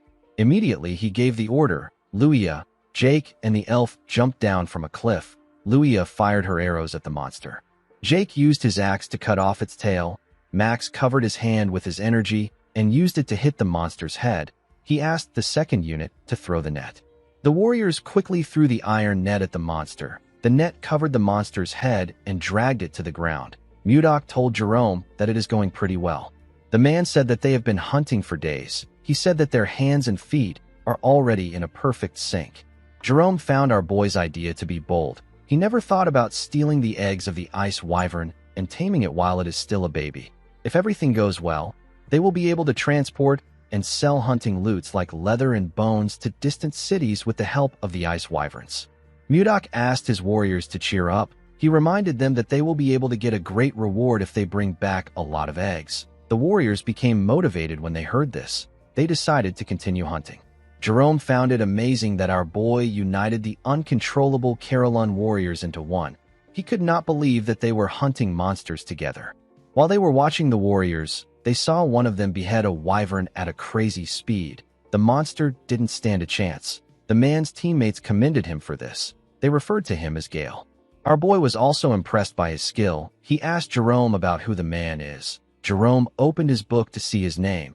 He told Mudok that the man is known as Shuart Gale. Mudok believed that the man is famous since he has a nickname. Jerome told him that he is correct. He said that Gale is the hero of the commoners. He raids evil noble houses and gives the raid loot to the poor. Mudok asked Jerome to tell him why a guy like this is here. Jerome revealed to him that Gale was once caught in a trap. He was imprisoned, but he escaped from the prison and wandered all the way here. Mudok could tell that the man was a decent person from the way he interacted with the locals. He asked Jerome to report back to him if he finds anyone else who escaped from prison besides Gale. He told him that they might find another useful person. The man could not believe that his work had increased again. In the next scene, we see Mudok addressing the warriors in the cave. He commended them on their efforts in hunting the ice wyverns. He said that they have collected enough wyvern eggs. He assured them that he will give them the rewards he promised. The warriors began to cheer when they heard this. Max raised his hand to ask Mudok a question. Our boy asked him if something is wrong. The man said that he would like to know why he ordered them to get the wyvern eggs. Mudok realized that everyone was probably wondering why he asked them to gather wyvern eggs. He reminded them that ice wyverns recognize the first thing they see when they hatch as their mother. He said that he wants to tame the monsters using this method. He revealed to the warriors that he plans to use the tamed ice wyverns as transportation. The loaded wyverns will transport their goods to each country. Someone asked Mudok about which goods they will be selling. Our boy said that the first thing he can think of is leather. With a smile on his face, Mudok told them that their main product will be the Ice Ogre tribe. Max and the other warriors were shocked to hear this. Max asked his lord if he is planning to kill them. Luia said that she is not yet ready to die. Mudok ordered his warriors to calm themselves. They quickly closed their mouths. Our boy asked them to tell him the person who wiped out the ice ogre that had been lurking around this white castle not too long ago. The men told him that it was him. Mudok told them that they are correct. He asked them if they really believe that he is going to allow them to become an ogre's food. The warriors realized that things are different from before. They believe that things will work out with their current lord. Mudok asked them if they are interested. The warriors shouted that they are. Our boy told them that he will give them the rewards like he promised. Before he could say anything else, one of his disciples ran to him. The boy called out to him. Mudok told Leo that he is still talking. He asked him about what is happening. Leo apologized to his master. He told him that it is something urgent. While breathing heavily, the boy revealed to Mudok that Savina is dying. Our boy was shocked to hear this. The scene shifts, and we see the other two disciples with Savina. The girl was shivering on the ground. Luffy covered her with a jacket. Sabina thanked him for the jacket. Annie was sad to see that Savina was still shaking. Luffy asked her to hang on. He told her that their master will soon arrive. The moment he said this, Mudok asked them about what is going on. The children quickly turned around when they heard their master's voice. Mudok quickly checked the girl's body. He was shocked to see that her body was in such a terrible condition. Savina told her master that everywhere is so cold. Mudok asked his students to tell him how she became sick. He asked them to tell him in detail. The students explained to him that they were helping Osborne find a place to build a nest for the ice wyvern eggs. While they were looking around, they discovered a huge flower field full of glacial flowers that they had only seen in books. Savina wanted to show their master the flowers, so she took some from the ground. When they returned with the glacial flowers, Savina fell to the ground and began to tremble. The kids were shocked to see this. Leo asked their master about what they should do. He said that Savina might not wake up. Mudok patted him on the head and asked him to calm down. He told him that this won't happen. Our boy decided to take a look at the glacial flower. He was surprised to see the flower. He was certain that this was the snow ice flower. He could not believe that this was what they were calling the glacial flower. This flower is the one and only elixir of the North Sea and the Central Plains. Mudok wondered about how it was in this world. His students asked him to save Savina. Our boy decided to think about the flower later. He asked Leo to carry Savina and follow him. He said that they are going to the training ground. Leo quickly carried Savina to the training ground. Our boy asked him to put her down on a bed. The boy gently placed her down. Mudok commended him for this. He told his disciples that he is going to start treating her now. He asked them not to enter the room until he gives them the permission to step in. The students stepped out of the room. Before closing the door, Luffy begged his master to save Savina. Our boy assured him that he will. He looked at the snow ice flower in his hand. The glacial flower is known as a mysterious flower that endlessly emits cold air. However, in the Northern Sea Palace where Mudok lived, the fruit of this flower was a priceless elixir. The extreme cold of the flower makes it difficult to obtain the fruit. However, it is a different story for someone like Mudok who has mastered ice chi. Our boy blew some cold air on the fruit to refine it. Savina collapsed because her ice chi wasn't strong enough to withstand the cold. Mudok put the fruit into the girl's mouth. He poured his energy into her and called out to her. He asked her to open her eyes. The moment she heard this, Savina opened her eyes and raised her head. She was surprised to see her master in front of her. As our boy poured his energy into his student, he spoke to her through telepathy. He asked her to sit up straight and try to circulate her chi. Savina accepted his order. She quickly began to circulate her energy. The cold energy went round her body. Mudok noticed that the cold chi in her body has completely stabilized thanks to the circulation of her internal energy. While she was circulating her energy, Savina suddenly fell on the bed with her eyes open. Mudok realized that she has fallen asleep. He believed that she should have closed her eyes. He noticed that her internal energy has significantly increased compared to before. The fruit worked better than he expected. Mudok realized that he can increase the intensity of her training if her energy continues to increase. Before starting the training again, our boy wanted the girl to take him to the flower field, where she found the snow ice flower when she woke up. He realized that he might be able to achieve his goal much sooner than expected. Later in the day, Savina woke up after sleeping for a while. After harvesting the ice wyvern's eggs, the White Castle underwent a major reorganization. Mudok checked the list Jerome gave him and organized his own elite knight order known as the Blizzard Knight Order. He promised to raise the warriors as powerful men that belonged to the Blizzard Knight Order. Schuart was appointed as the captain of the order. Mudok created a school and a hospital in this new place. He also created restaurants, bars, and clothing stores. Everything was going according to our boy's plan. The training facility was adjusted according to people's abilities. In the next scene, we see Mudok and Jerome talking. Our boy told the mage that he has to align people with the organization if he wants to improve it. The mage told him that he is right. Osborne was placed in the White Castle security forces and Jerome was appointed as our boy's assistant.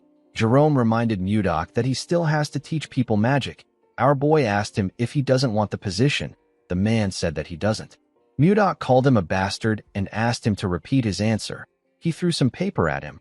Jerome could not say anything. He felt like he should be given 1,000,000 gold for his work. Mudok said that he wants to create a patrol unit. The patrol unit is in charge of guarding the exterior of the White Castle. It is also responsible for scouting Carolyn and bringing in scattered residents. Mudok said that he will be the captain of this unit.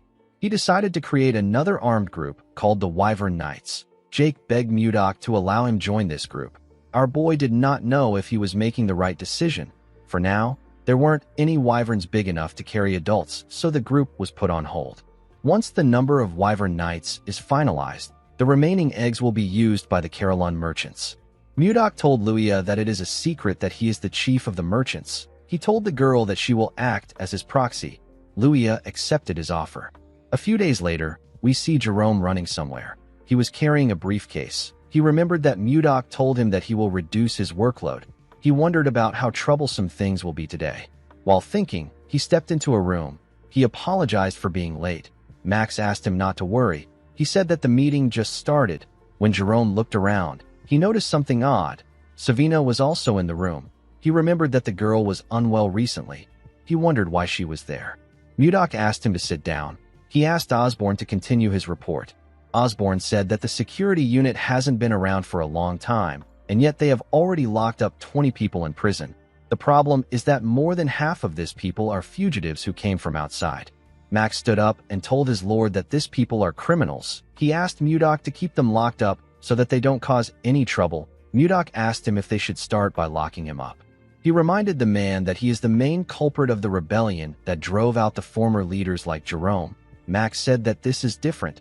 He said that it was self-defense to protect Carolyn from the central nobles. Mudok asked him if he considers his actions as a noble struggle and Schuart's actions as petty theft. Max realized that he was being irrational. He apologized to Schuart for his actions. The man asked Max to not forget what causes the suffering of the commoners. He told him that they will discuss this later since they are in a meeting. Mudok did not expect Max to be so narrow-minded. He asked the others if they have another opinion to share. Savina asked him if she can share her opinion. Our boy asked her to go ahead. Savina told Mudok that the villagers must have a terrible view of fugitives for Max to react like this. Our boy agreed with her. The girl reminded him that they have to start ogre hunting tomorrow. Mudok asked her about what this has to do with anything. Savina suggested that they put the prisoners at the forefront of the hunt. Everyone was shocked to hear this. Mudok actually liked the idea. He asked Savina to keep talking. In the next scene, We see an ogre screaming in the forest. A man with some bandages on his face informed Schuart that they could have lost the ogre. This man is Lennon. He is a grade 1 escapee. There was a huge man holding an axe behind Schuart. This man is Gregor. He is also a grade 1 escapee. Schuart ordered the men to attack the ogre once they get far enough. He asked them to erase the monster's tracks and attack it. The men accepted his order. While the ogre was looking around, Lennon and Gregor charged at it from behind. They landed their attacks on the monster's back. The ogre screamed out in pain. It quickly turned around. Gregor asked Lennon to watch out. He told him that a counterattack is coming. The monster swung its huge club at Lennon. The man was surprised to see its club coming towards him. He realized that it was too late for him to dodge. Before the club could hit him, Schuart charged at the monster. He ordered Lennon to get down. Lennon quickly bent his head to dodge the attack. Schuart used the opportunity to land multiple attacks on the ogre. The monster screamed out in pain. While it was screaming, Schuart and the men charged at it. They used their weapons to tear the ogre apart. The scene shifts, and we are taken back to the time that Savina suggested that they put the escapees at the forefront of the hunt. Mudok really liked her idea. Osborne asked her if she wants to send them to the front lines and get rid of them. He told her that her plan is very extreme. Savina shook her head. She explained to the man that it will be much more humane than locking them up in prison. She reminded him that her master is going to join them.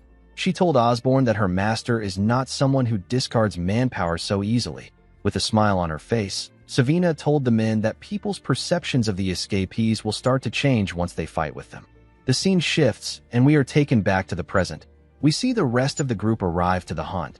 They were all looking at the ogre that Schuart caught with the men. Schuart asked Lennon if he is okay. The man said that he can still manage even though it was close. With a smile on his face, a man told the captain that Lennon is bluffing again. Lennon told the man that he barely dodged the attack. He told him that it was like the time he threw his pickaxe at the prison staff and got slammed. The man asked him to stop joking around. Gregor placed his hand on his friend's shoulder and told him that they got a hefty reward. He told him that they need to celebrate with a round of drinks. Lennon told his friend that they need to take this chance to make a fresh start. He told Gregor that he won't pay no matter how he tries to sweet-talk him. Gregor laughed when he heard this. He told his friend that he got smacked too hard. Mudok smiled when he saw how they interacted with one another. He could tell that they have built up their teamwork through cooperation. He couldn't believe that his disciple thought of this idea. He realized that he made the right choice by accepting her as his disciple. While Mudok was watching the man, we see something watching him from the distance. The monster was carefully watching him as if it was cautious of him. In the next scene, we see one of the hunting groups tracking an ogre. A man asked another man with a mask to slowly fall back in the direction of the ambush. One of them heard a sound coming from the woods. He asked the masked man if he heard it too. The man raised his bow. He said that he will fire a few shots. He asked his teammates to get ready. The other men quickly took a stance. The man fired his arrows at some trees. He and his teammates waited for something to come out. Fortunately for them, nothing happened. The masked man was relieved to see this. The other man said that it must have been the sound of falling leaves rustling in the wind. The masked man told him that he must be right. He moved close to a tree to retrieve his arrows. He asked the other men to retrieve the rest of the arrows and search another area. Before he could take out his arrows, a huge monster came out from behind the tree. The men were terrified to see the monster. The scene shifts, and we see Mudok outside with Jerome. He informed Osborne that the residents are no longer afraid of ice ogres. Osborne told him that they are all ready to hunt. Jerome told our boy that it is all thanks to his leadership. While looking at the corpse of an orc, Mudok ordered Jerome to make sure that no one moves ahead without orders. Jerome accepted his orders. Mudok asked him if the conditions of the other monsters is still being investigated.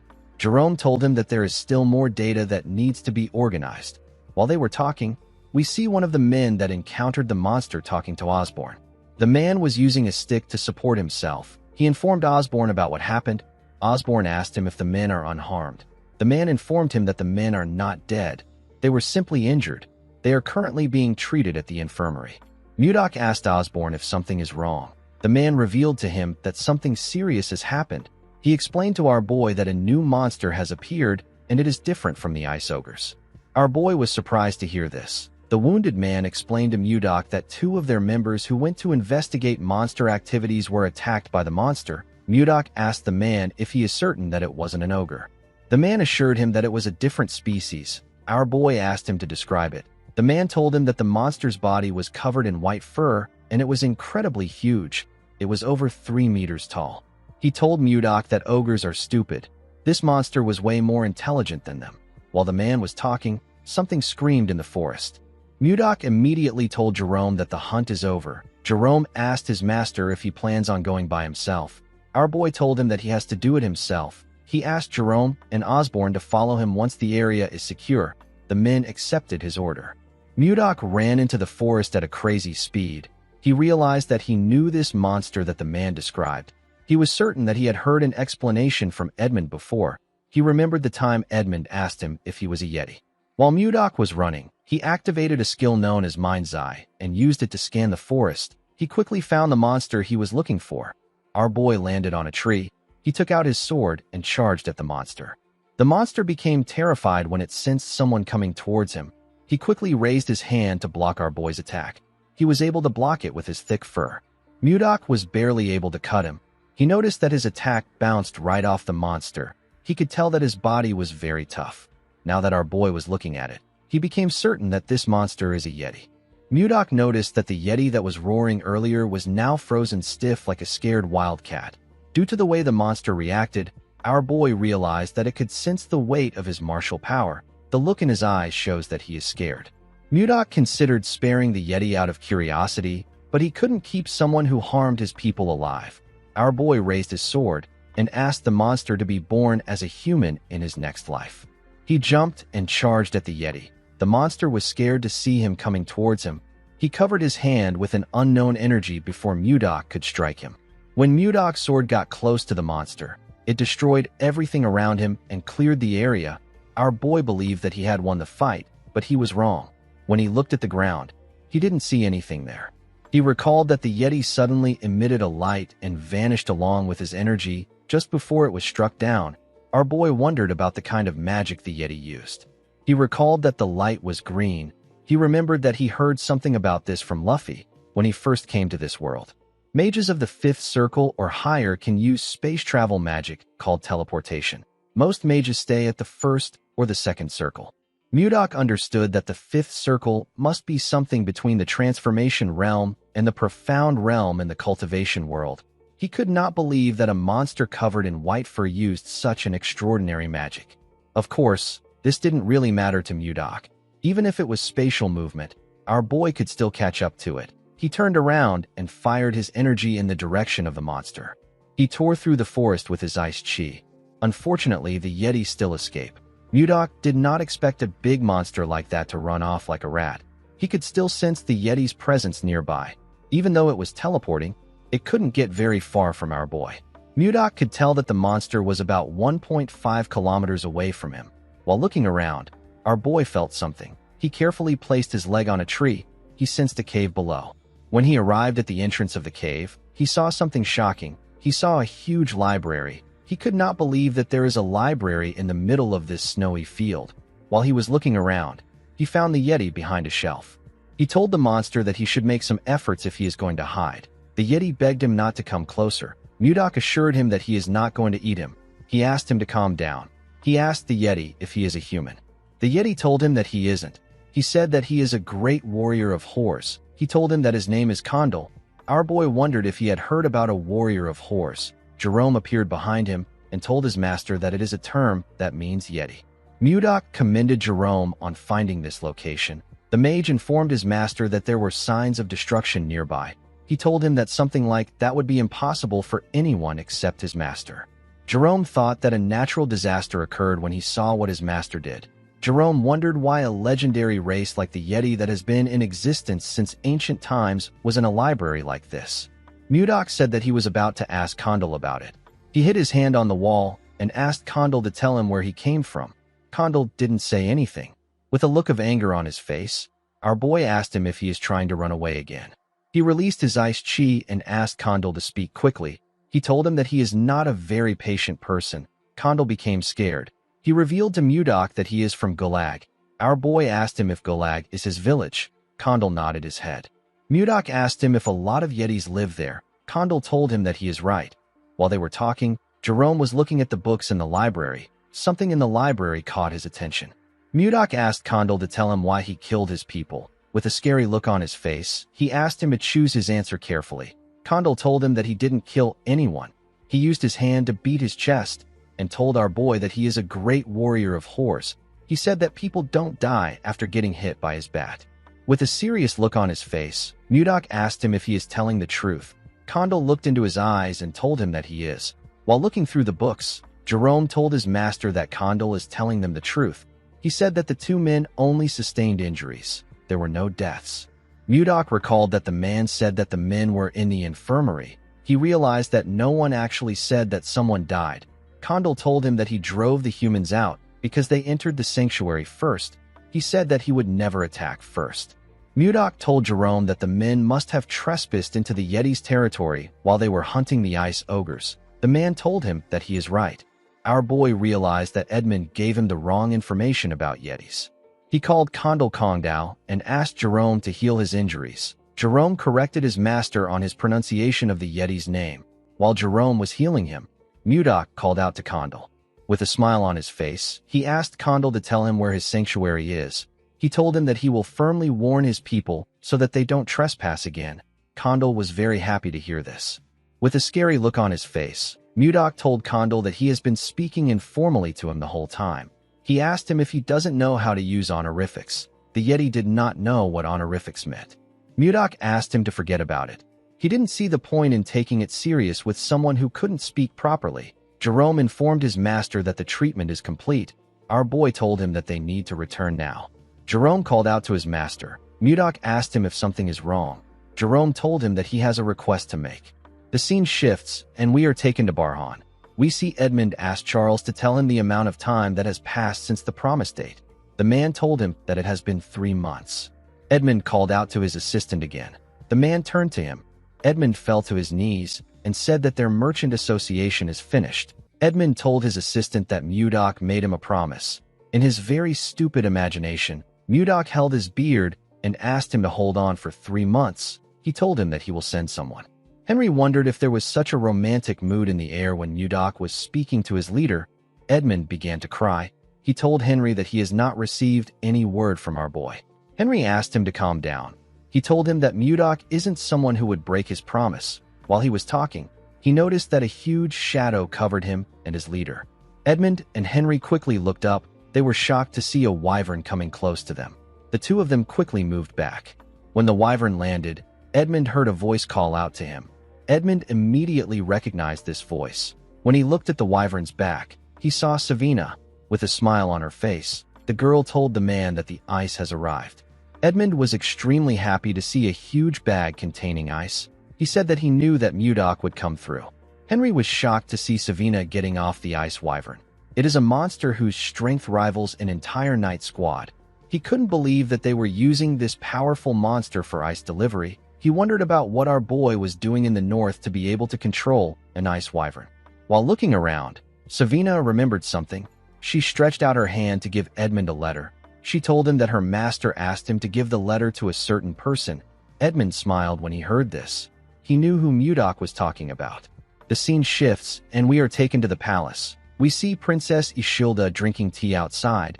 She was drinking it with someone. The boy thanked her for accepting his invitation. He told her that she grows more beautiful with each passing day. Ishilda thanked Justin for his compliment. He took a sip of his wine. He realized that the princess is still as cold as ever. She wasn't even giving him a fake smile for formalities. Justin believed that it wouldn't be fun if the princess gave in too easily. He was certain that he could change her indifferent behavior. While he was thinking, a maid rushed to meet the princess. She told her about something. Ishilda screamed out when she heard that she received a letter from Mudok. Justin stood up and spat out his drink when he heard this. The maid informed Ishilda that the letter is in the study.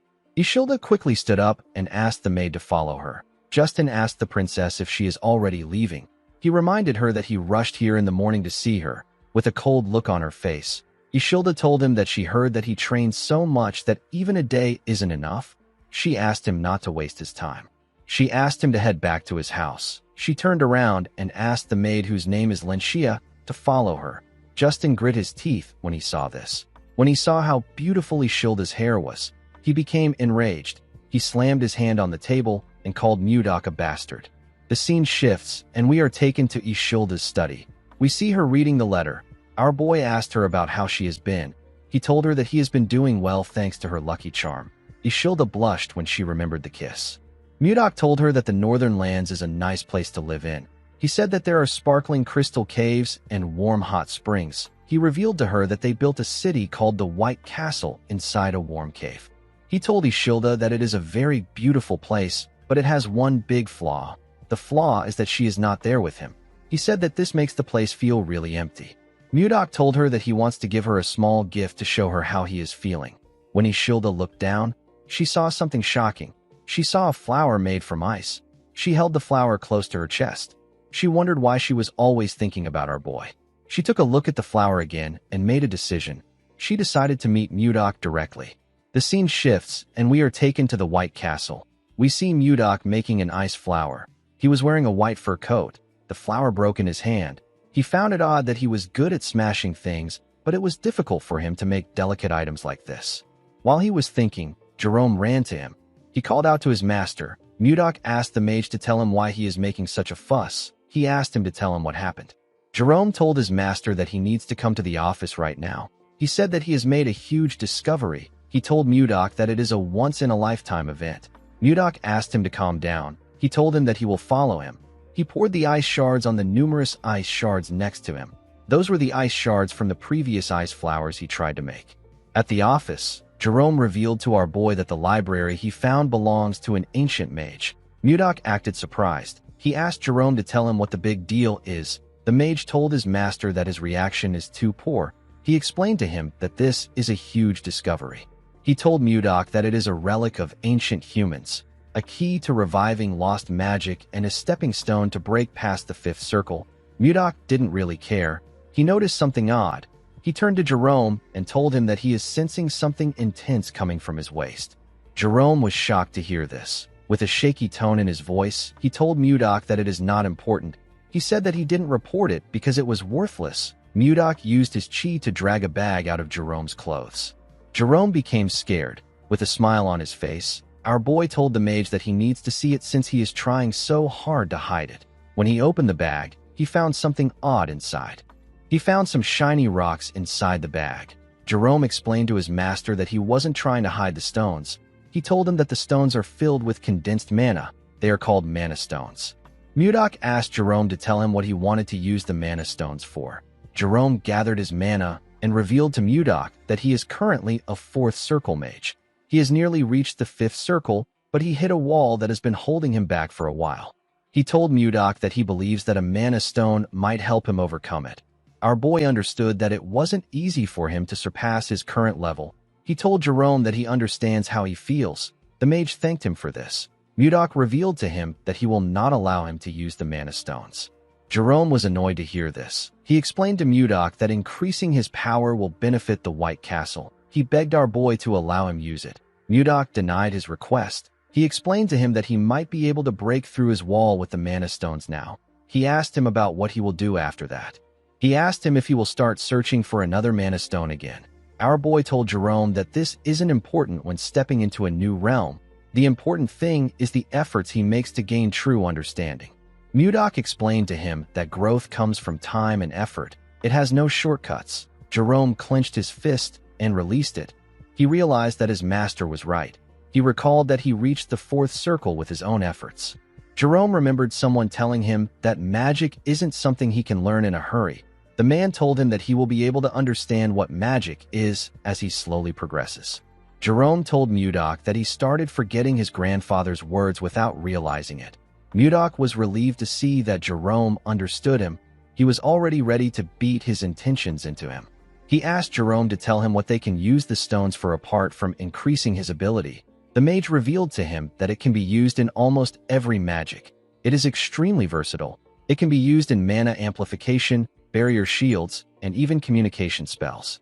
Mudok was shocked to hear this. He asked Jerome if a person can communicate without a mage with the mana stones. Jerome told him that he is correct. He explained to him that someone without magic can communicate with it, as long as he casts communication spells on the mana stone. He told Mudok that this is a high-quality mana stone. They can use it to communicate all the way to the Zeba Empire across the sea. Our boy picked up a cup and asked Jerome if he knows the most important thing in governing a country. Jerome said that he is not sure. Our boy revealed to him that it is the speed of information. He told him that the country that gathers and delivers information faster can change the game. He ordered Jerome to turn all the mana stones into communication stones. The scene shifts, and we are taken outside the White Castle. We see Mudok, Jerome, and Osborne standing outside. Jake called out to our boy with the mana stone and asked him if he can hear him. Mudok and Osborne were surprised to see this. Our boy told Jake that he can hear him clearly. He asked Jake about how far he has gotten. While riding a wyvern, Jake told Mudok that he is 10 kilometers above the plains from the White Castle. He told our boy that he can hear him perfectly. Mudok was happy to see that the signal did not have any interference. He said that the communication stones test is a success. He announced that they will use the communication stones to stay in contact from now on. The moment he said this, he heard Jake saying that the wyvern is amazing. Jerome and Osborne became worried when they saw that the boy interrupted their master. He asked the wyvern to do a triple spin nosedive. Our boy was annoyed to hear the boy's voice. He ordered him to come back. He squeezed the communication stone and ordered Osborne to increase the training intensity when Jake returns. Jerome begged his master not to break the communication device. Before Mudok could break it, someone called out to him. When he turned around, he saw some wyverns landing in front of the White Castle. The person who called out to him was Savina. The girl told him that she is back. Mudok was happy to see her. He asked her to come in. In the next scene, we are taken to the meeting room. We see everyone seated. All of them now had new white uniforms. Mudok was reading a letter in the room. Savina asked her master if there is something wrong with Edmund's letter. Mudok told her that there isn't. He revealed to her that he asked Edmund to send him information about the political climate of nearby countries. He said that Edmund talked about it in great detail. Mudok noticed that a particular name was mentioned a lot of times in the letter. The name is Anos. The name felt strange to Mudok. He asked the people there if they know anything about Anos. Schuart was surprised to hear the name. He told Mudok that he has never seen Anos himself. He said that people say that he is a grand sword master. Everyone was shocked to hear this. Mudok didn't know how to react. The members could not believe that there was someone more powerful than a sword master. They thought that there wasn't a single person on the continent that was above a sword master. With a terrifying tone in his voice, Mudok ordered his men to keep quiet. Everyone quickly shut their mouths. They were all scared. A grand sword master is at the realm of harmonization in the Central Plains. Someone in the realm of harmonization would be able to create a sword manifestation. Mudok was disappointed when he found out that there were only 10 people who could use sword aura in this world. To a warrior like him, a life without worthy opponents is very dull. He could not believe that a master of the harmonization realm has shown up. Even though the person wouldn't be a match for him, our boy was still excited. He wanted to meet the strongest person in this world. Schuart told Mudok that he heard something unusual about Anos. He revealed to his master that people say that when he uses his swordsmanship, a plum blossom scent follows. Mudok was shocked to hear this. He knew about a swordsmanship that releases the scent of plum blossom. He knew that only people of the Manhwa sect are capable of using such techniques. A realization dawned upon Mudok. He realized that someone else from the Central Plains might have crossed into this world. The scene shifts, and we are taken to the time when Mudok unified the Central Plains. We see him trying to touch a plum blossom with his hand. He told someone that the Manhwa sect uses a sword technique that gives off the scent of plum blossom. Mudok told the man who he held up with his ice that his swordsmanship is impressive. He told him that he simply chose the wrong opponent. The man's name is Zhang Pungjin. He is the head of the Manhwa sect. Pungjin grit his teeth and called our boy a bastard. He told Mudok that the outcome would have been different if his disciple was here. Mudok asked him if he is referring to the disciple that ran away a few days ago. Pungjin told Mudok that his disciple didn't run away. With a look of anger on his face, he said that his disciple suddenly disappeared during his secluded training. It was as if he vanished from the world. At the time, Mudok thought that this was a ridiculous excuse, but after coming to this world, our boy began to believe what Pungjin said. He wondered if Pungjin's disciple is actually Anos. Jerome asked Mudok if this is everything the letter said. Our boy told him that there is nothing really important in the letter. He told his cabinet that he was told that the kingdom sent an inspection team. Everyone was shocked to hear this. Jerome asked Mudok to tell him if something is wrong. Mudok did not understand why he was panicking. He asked him if it is a big deal. Jerome told him that it is. He explained to Mudok that there are only two reasons why an inspection team visits. It is either a royal sightseeing trip or the capture and execution of traitors. Jerome believed that they needed to be prepared.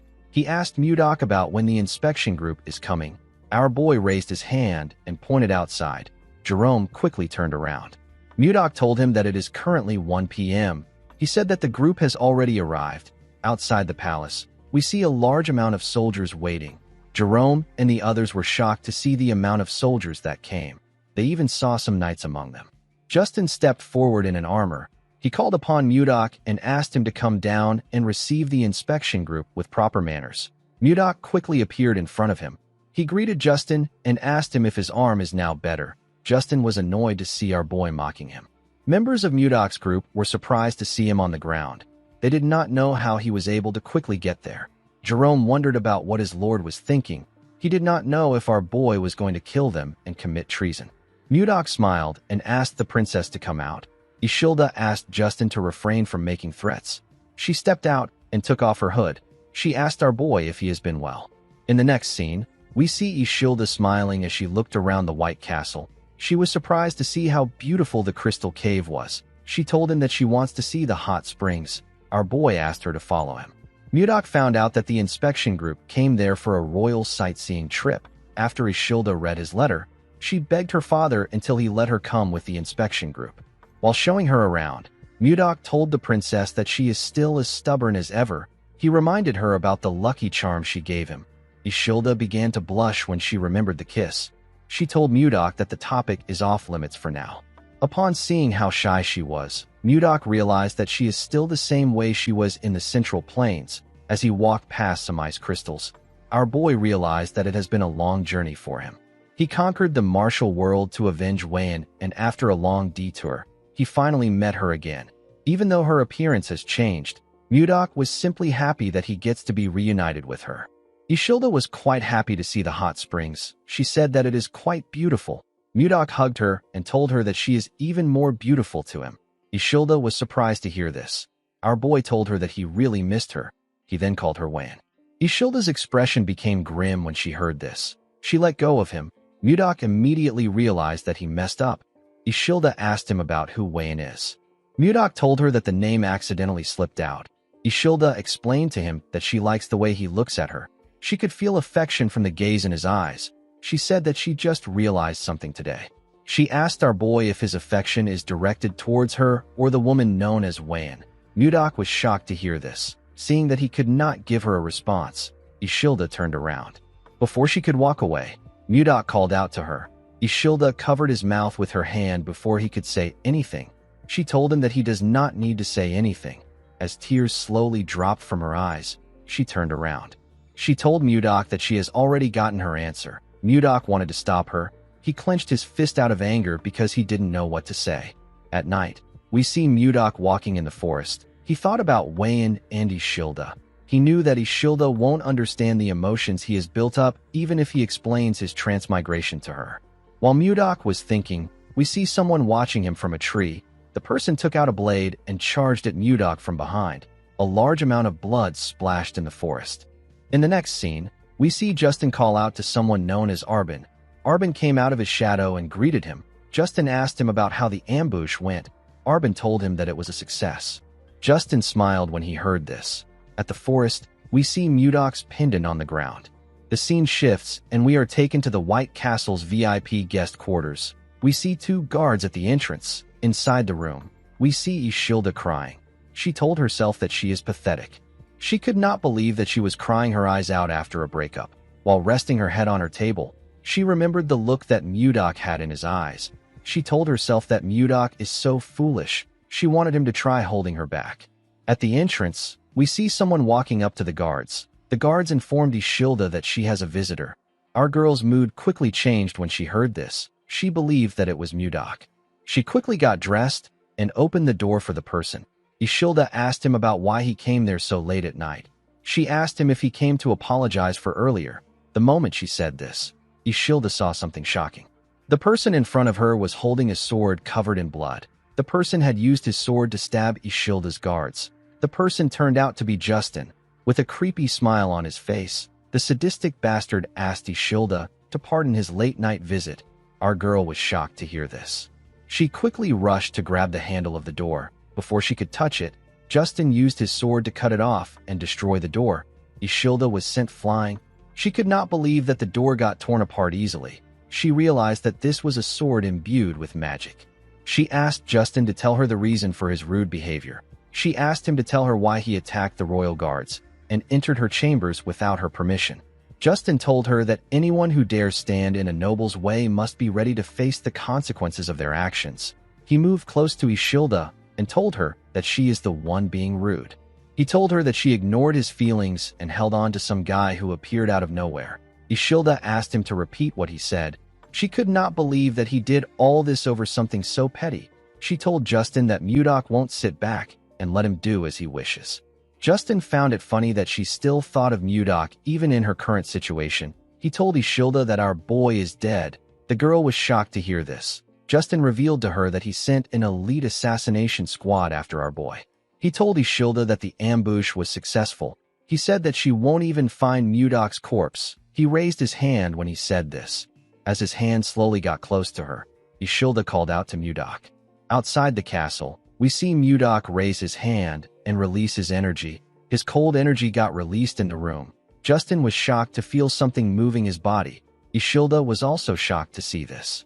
Our boy clenched his fist and used his energy to slam Justin's body on the wall. He dragged Justin out of the room. The boy immediately knew that it was Mudok that was doing this. He called him Baron Blizzard. Our boy threw Justin to the ground and ran into the room. He covered Ishilda with his jacket and asked her if she is okay. He gently smiled at her. Ishilda was quite happy to see him. She told him that she is fine. She asked him if he is okay. While they were talking, we see Justin's sword releasing a dark energy in the room. Our boy was able to sense this energy. He quickly raised his hand and used it to block the attack of the sword. He realized that the sword was being controlled with chi. The sword moved past him and went outside. We see someone grab the sword outside. Mudok pulled Ishilda up and called Justin a bastard. He saw the boy wearing an armor that released an ominous energy.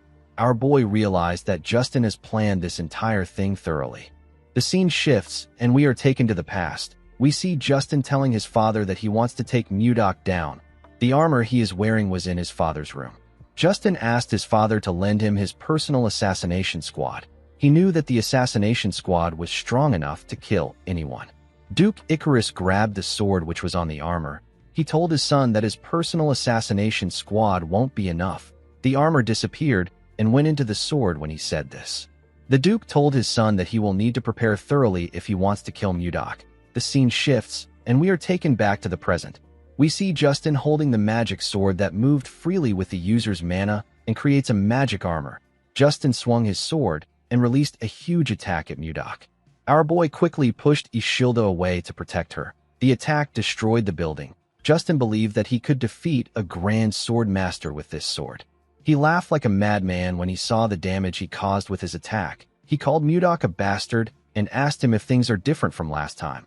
He said that it is good that the assassins failed. When the dust cleared up, we see Mudok's arms covered with bruises. He put his hands down. Justin said that he wants to rip our boy apart with his own hands. Ishilda told Mudok that he is bleeding from his arm. Our boy asked her to stay back. He told her that she needs to stay in a secure place. Ishilda knew that he was right. She asked him if he will come back. Mudok turned around and gently smiled at her. He asked her to hide well and stay put. The moment he said this, he jumped down. He told Justin that he looks different from last time. The boy laughed when he heard this. His helmet slowly covered his face as he laughed. Mudok told him that he doesn't still see any reason in him. Justin raised his sword and asked our boy not to give him more of his useless lectures. Immediately he said this. He threw his sword at our boy. Mudok pushed it aside with a simple swing of his hand. Justin appeared in front of him the moment he did this. He swung his sword at Mudok. Our boy covered his arm with his energy and used it to block the attack. Due to the clash of their energies, they both got pushed back. Justin appeared in front of Mudok and asked him to stop his nonsense. He smiled when he saw that he was in front of our boy. He believed that he got him on the ropes. He believed that Mudok was already worn out from fighting the assassination squad. He was certain that this was the perfect time to kill Mudok. He raised his sword and told our boy that this is the end. The moment he said this, Mudok fired his energy at him and used it to knock his sword out of his hand. Justin was shocked to see that our boy fired at the same hand which he injured before. He fell on his knees and held his wrist, which had turned red. Mudok moved close to him and told him that they are at a good range. He told him that his attacks won't be able to reach the princess at their current range. Justin was surprised to see that Mudok pretended to be hit just to create some distance between them and Ishilda. Our boy explained to him that a cornered rat will bite a cat if it is desperate. He told him that a rat bastard like him could harm Ishilda. Justin grit his teeth out of anger when he heard this. He stood up and quickly put the armor together. He told Mudok that he has underestimated him. Immediately he said this, Mudok placed his hand on his breastplate. He told Justin that he was actually just being cautious. He told the boy that he does not want to lose Ishilda again. The moment he said this, Mudok released his attack on Justin. His attack froze the entire cold forest. It touched everything around them. Justin fell on his knees. His armor began to fall apart. Justin did not understand what was happening. While shivering, the boy realized that something was wrong with his mana. He could not gather his mana. Mudok advised him not to waste his time trying to gather mana. He revealed to him that he destroyed his Dantian, which is also known as energy core. With a cold gaze in his eyes, he revealed to Justin that he will no longer be able to gather and use mana for the rest of his life. Justin was horrified when he heard this. He clenched his fist. He wanted to punch Mudok. Our boy gave him a hard slap on his face. Justin fell to the ground. Mudok asked him to live the rest of his life atoning for his mistakes. He told him that he has finally become one of the weak, even though he tormented other weak people. While he was talking, Mudok noticed that the sun was rising. He used his hand to cover his face. He seemed to be happy to see the sunrise. He said that he has wasted too much time. Mudok locked Justin and his men in prison. The boy was still traumatized by the fact that he couldn't use his mana. Since he had taken care of Justin, Mudok planned to have a date with Ishilda. Unfortunately, our boy's mood got ruined by what he saw. He saw Ishilda holding someone's hand outside. She was holding Jerome's hand. The girl smiled as she spoke to the mage. Mudok could not comprehend what was happening. 15 minutes earlier, we see Mudok asking his men to look around. He said that something will be around there. He asked them to find it. He announced that the person who finds it will get a big reward. Jerome asked his master if he lost his pendant when he was ambushed by an assassin. Mudok told him that he is correct. Jerome revealed to him that he looked into the assassins. He said that they are actually quite skilled. He asked Mudok about how he was able to come out unharmed after he was attacked by them. Our boy could not believe that Jerome called the weak losers skilled. He said that the assassins only knew how to move silently. They were just a bunch of weaklings to Mudok. Our boy said that he wouldn't have even noticed them if he was in a good shape. Jerome told him that he is amazing. While he was talking, someone walked up to them. The person told Mudok that he lost the pendant because of her. Jerome used his hood to cover his head when he heard the person's voice. Our boy turned around when he heard her voice. The person turned out to be Ishilda. The princess had a maid with her. Jerome seemed to be quite nervous to see the princess. With tears in her eyes, Ishilda told Mudok that he could have found the pendant if he searched for it when he lost it. Mudok told the princess that this is not true. He pointed to Jerome and told him that they should blame Justin for this. Ishilda was surprised to see Jerome. She moved close to him and grabbed his hand. She asked him if he is Count Jerome Karyuan. Ishilda did not know why the Count was there. She told him that she heard he was missing. Jerome simply smiled nervously when he heard this. Mudok was annoyed to see Ishilda holding Jerome's hand. The mage quickly let go of Ishilda. He told her that this kind of enthusiastic welcome is a bit troubling for him. The moment he said this, Mudok placed his hand on his shoulder. The mage became scared. With a creepy smile on his face, our boy told Jerome that he seems pretty close to the princess. Jerome told him that this is not true. Mudok said that they look quite close. Ishilda's maid told her that she needs to clear up this misunderstanding. Ishilda did not really know why anyone would misunderstand her.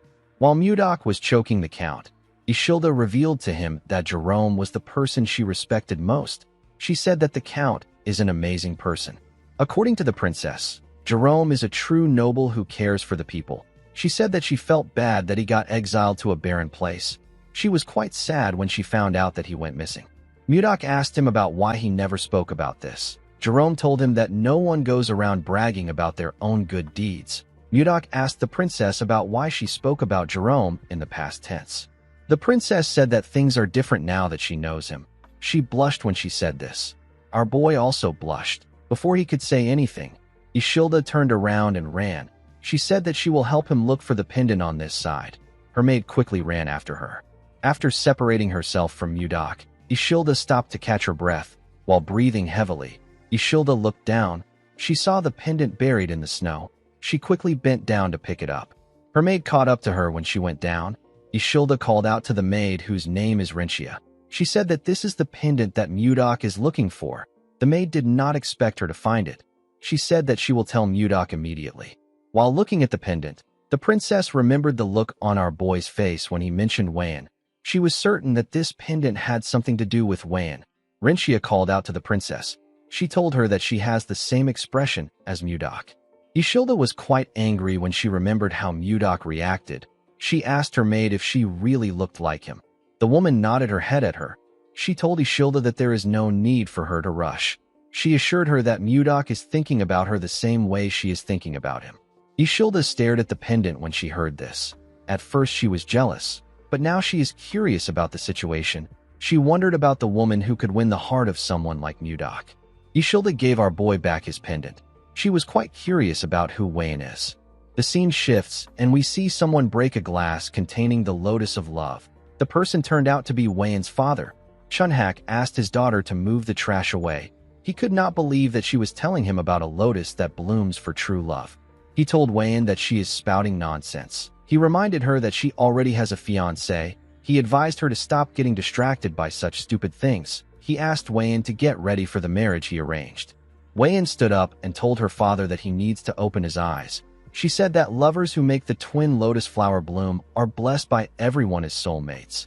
The girl was sad that her father only spoke about a political marriage even after witnessing such a miracle. She told her father that the martial alliance must matter to him more than his daughter. Chunhak was hurt by her words. He clenched his fist out of anger. Wayne reminded him that he abandoned her mother for the martial alliance. Before she could say anything, Chunhak ordered his guards to lock her up.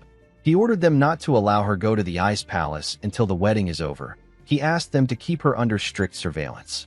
With tears in her eyes, Wayne called out to her father. She begged him to not do this. The girl told herself that she should have never returned there. In the next scene, we see Ishilda open her eyes. She wondered why she had such a weird dream. The scene shifts and we see Ishilda and her maid looking at a hot spring.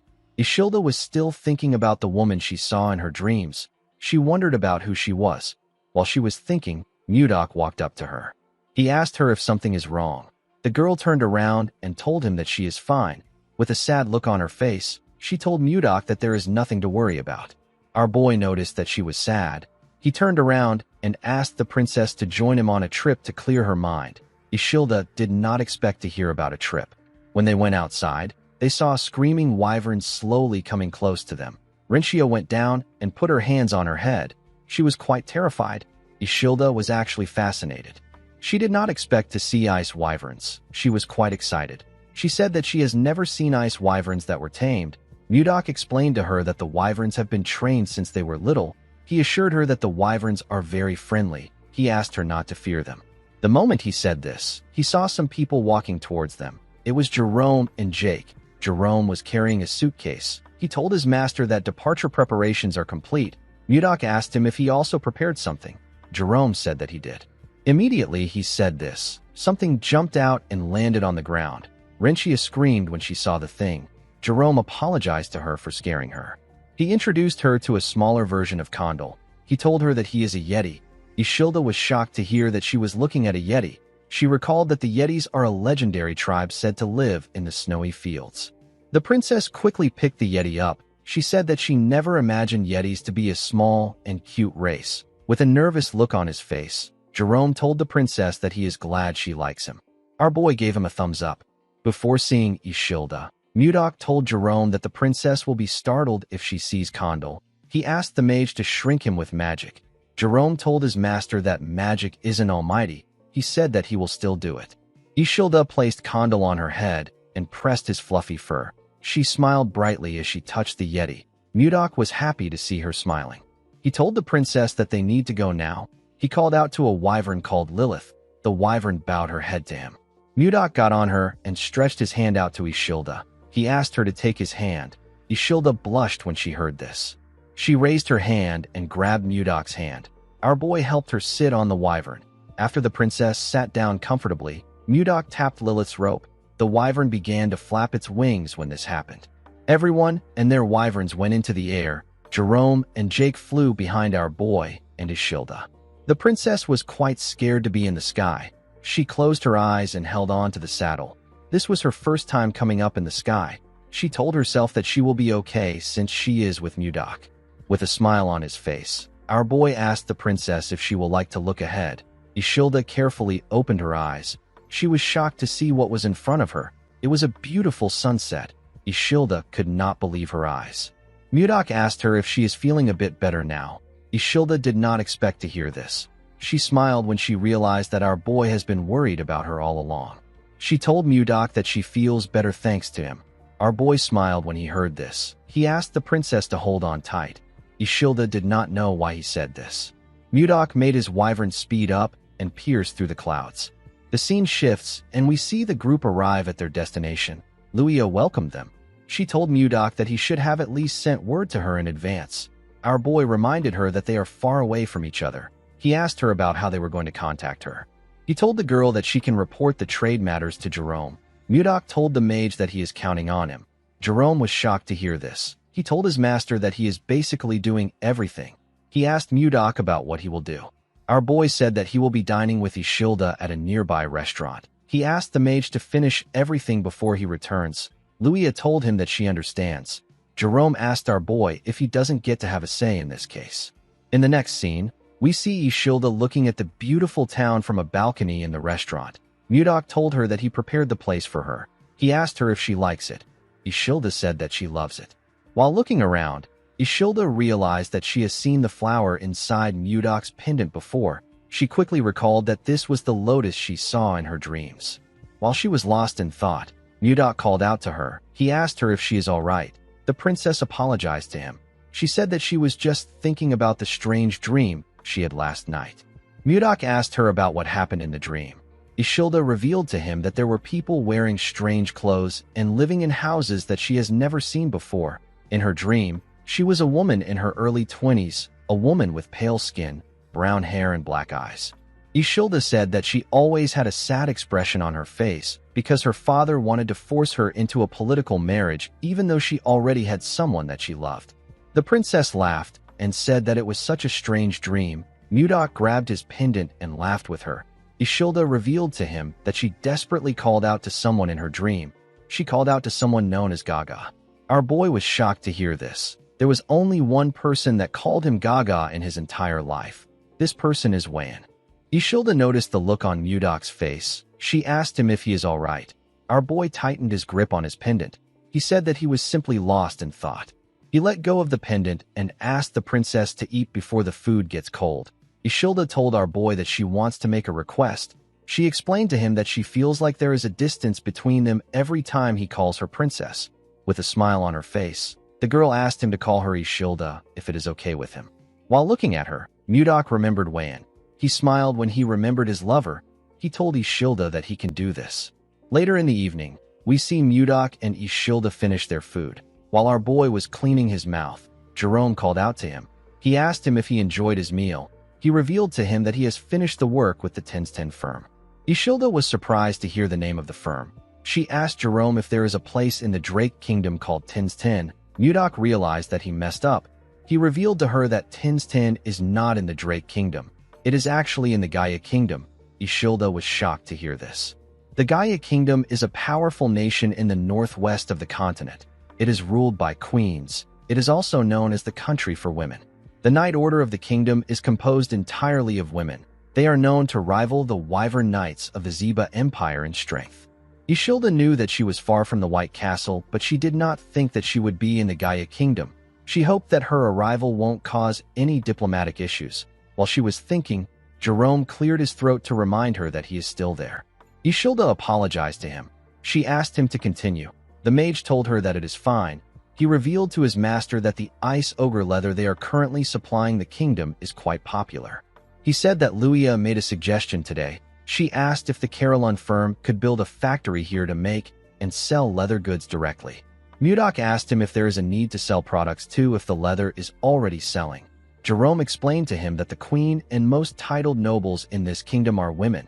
If they are able to make clothes and bags that the royals and the nobles like, it will become a trend. This will allow them to earn a lot more money than before. Jerome revealed to Mudok that Luia knows a famous craftsman from Carolyn. The girl said that they can start immediately if they get Mudok's approval. Our boy was happy to hear this. He realized that he made the right decision by making Luia in charge of the firm. He told Jerome that he will provide all the leather they need. He asked him to start production. The man bowed his head and accepted the order. He revealed to Mudok that their leather is so popular that it sells out the same day it arrives. The moment he said this, he and Mudok heard a loud sound. Jerome raised his head and our boy turned around. They saw a building burning far away from them. Jerome was shocked to see the building burning. He revealed to our boy that their firm is in that area. He said that the fire can ride the wind and spread to their building. Our boy said that he will check it out. He asked Jerome to stay with Ishilda. Jerome asked his master if he is going alone. He told him that it is too dangerous. Ishilda told our boy that she will follow him. Mudok told her that it will only take a moment. He assured her that he will be back soon. Immediately he said this, he jumped down from the balcony. After Mudok left, Ishilda told Jerome that they need to go. The mage was surprised to hear this. Ishilda said that they can't just sit around like this. She said that they need to follow Mudok. Jerome could not believe what he was hearing. Outside the burning building, we see a woman crying about her shop. She could not believe that the shop she devoted her life to was on fire. Other vendors were also crying. When our boy arrived there, he was surprised to see the scale of the fire. It was much bigger than he thought. While he was looking at the building, someone called out to him. When Mudok turned around, he saw Ishilda and Jerome. The girl apologized to him for following him. She said that she couldn't just sit around and wait. She said that she was very worried. Mudok couldn't scold her for this because he would also make the same choice if the roles were reversed. While he was looking at the princess, he heard someone call for help. He quickly turned to the burning building. Ishilda did not know why Mudok was looking at the building. She called out to him. Mudok jumped before she could say anything. He found a window at the top floor. He broke into the building through the window. The moment he landed inside, he used his ice-white divine palm to freeze the ground and reduce the heat. The ice clashed with fire and released a large amount of cold air. Mudok used his hand to cover his head. When he looked down, he saw something shocking. He saw a woman lying on the ground. He quickly checked her pulse to see if she was still alive. Fortunately, she was still breathing. Mudok picked her up and placed her on his shoulder. He believed that the woman was exceptionally lucky to survive in a massive fire like this. Before he could leave the building, the wood holding the ceiling collapsed. Before the wood could touch our boy, he released his energy and froze everything around him. He didn't just freeze the top floor, he froze the entire building with his chi. Jerome was shocked to see the precise control and scale of his master's power. He was certain that this level of magic is at the 9th circle. While he was looking at the top floor, someone walked out of the building. Ishilda was quite happy to see the person. The person turned out to be Mudok. Our boy froze the ground with each step he took. The scene shifts, and we see a man and a woman having a meeting near a fireplace. The man poured the woman some liquor. He referred to her as princess and told her that there are signs of rebellion. The princess wasn't pleased to hear this. She asked the man to tell her who dares to try it. The moment she said this, the princess began to feel dizzy. She saw the man reaching out to her. She saw that the man was smiling. The next person the princess saw was Mudok. The princess opened her eyes when she saw our boy. She found herself in a different room. She raised her head up to look around. She wondered about where she was. When she looked at the door, she noticed that it was open. The princess decided to step out of the room. When she opened the door, she found herself in a dining room with Mudok and the rest of the group. Luia stood up and asked the princess if she is feeling better now. The princess crossed her arms and looked around. She asked Luia to tell her where she is. The woman told her that she is with the Carolyn merchant group. The princess recalled that this is the merchant group that has recently become famous thanks to the leather trade. She could not believe that no one in the group could recognize her. She asked Luia if there is no one from the Gaia kingdom in their group. The woman revealed to her that they are from Carolyn village. a place in the northern part of the Drake Kingdom. She told the princess that this is why they are known as Carolon merchants. The princess asked Luia to tell her the person who saved her. Luia pointed to her master and introduced him as the Lord of Carolon. She told her that Mudok was the one who saved her. The princess's eyes shined brightly when she saw our boy. She moved close to Mudok and told him that she has to thank him for saving her. With a confident look on her face, the princess introduced herself as Siler McMahon. Ishilda and Jerome were shocked to hear her name. Even Luia could not believe what she was hearing. Jake asked Luia to tell her who Siler is. The woman was annoyed to hear this. She clenched her fist and called the man an idiot. She revealed to him that Princess Siler is the second princess of the Gaia Kingdom. At the age of 25, she reached the realm of Sword Master. She is the captain of the Royal Knights and the most famous person in the kingdom. Luia pressed Jake's head down and bowed her head. She apologized to the princess for their rudeness. Siler told her that it is fine. She told the woman that she will forgive her because they are not from the Gaia Kingdom. Ishilda began to tremble. She couldn't believe that she ran into a princess of another nation. She knew that she might cause an international issue if Siler finds out who she is. Mudok noticed that Ishilda was shaking. Siler told our boy that she will personally reward him for saving her life. She asked him to follow her to the castle when they are done eating. Mudok declined her offer. He told her that he has to return to his country. Siler was shocked to hear this. Luia became scared when she heard her master's response. She knew that it was extremely rude to reject a reward from the royal family in this kingdom. She decided to change the topic.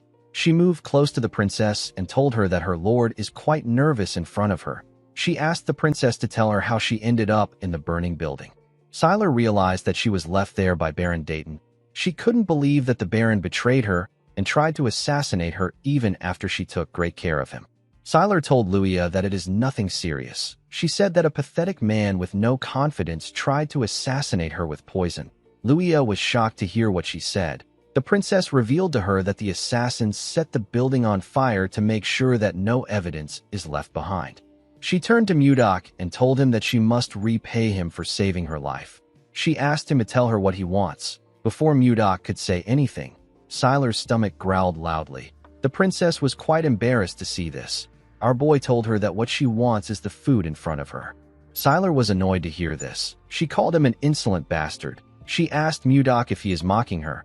Our boy explained to her that she must be hungry since she hasn't eaten since yesterday. He asked her to sit down and eat. The princess ate the steak in front of her in anger. She was annoyed that our boy rejected her offer. She told herself that she would have sent him to prison if he wasn't her benefactor. While eating, she saw a sword in the room. She asked the group about who owns the sword. Mudok revealed to her that he is the owner. Siler wondered if our boy is a noble who used to be a knight. As the captain of the Royal Knights, the woman was curious about Mudok's swordsmanship skills. She referred to our boy as Baron and asked him to spar with her after the meal. Everyone was shocked to hear this. Mudok declined her request. He told her that he does not spar with those weaker than him. Siler was annoyed to hear this. She couldn't believe that Mudok was saying this to her face. She released her energy and held her cutleries tightly. She wondered why Mudok was acting like he doesn't know that she is a sword master. In the past, there were times when male knights from other countries refused to duel with her simply because she was a woman. Siler found it easy to get those knights to accept her duel. She laughed and asked Mudok if he is afraid of losing. Everyone was shocked to hear this. They couldn't believe that she was provoking our boy.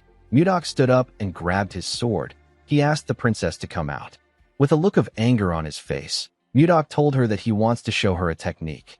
The scene shifts, and we see the group outside. Siler and Mudok were standing in a grass field.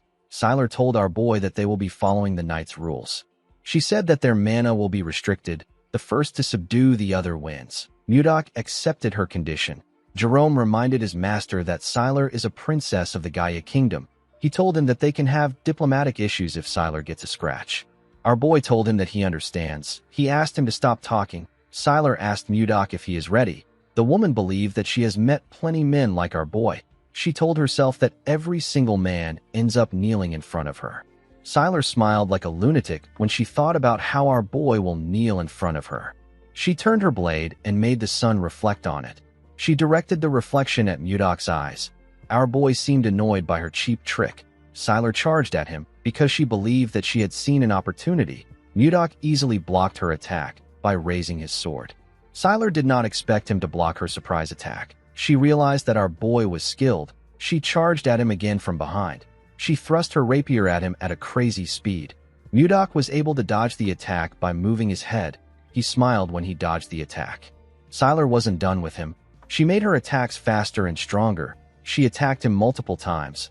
Our boy blocked her attacks, but he was getting pushed back. Sylar didn't stop for a moment. She directed each swing at his head. Mudok didn't seem bothered by her attacks. Sylar noticed that our boy was blocking her attacks with minimal movements and no effort at all. She couldn't believe that he was able to block a sword master's attack. She had to admit that Mudok was skilled. She moved close to him and swung her sword with a large amount of strength. Her attack destroyed the ground.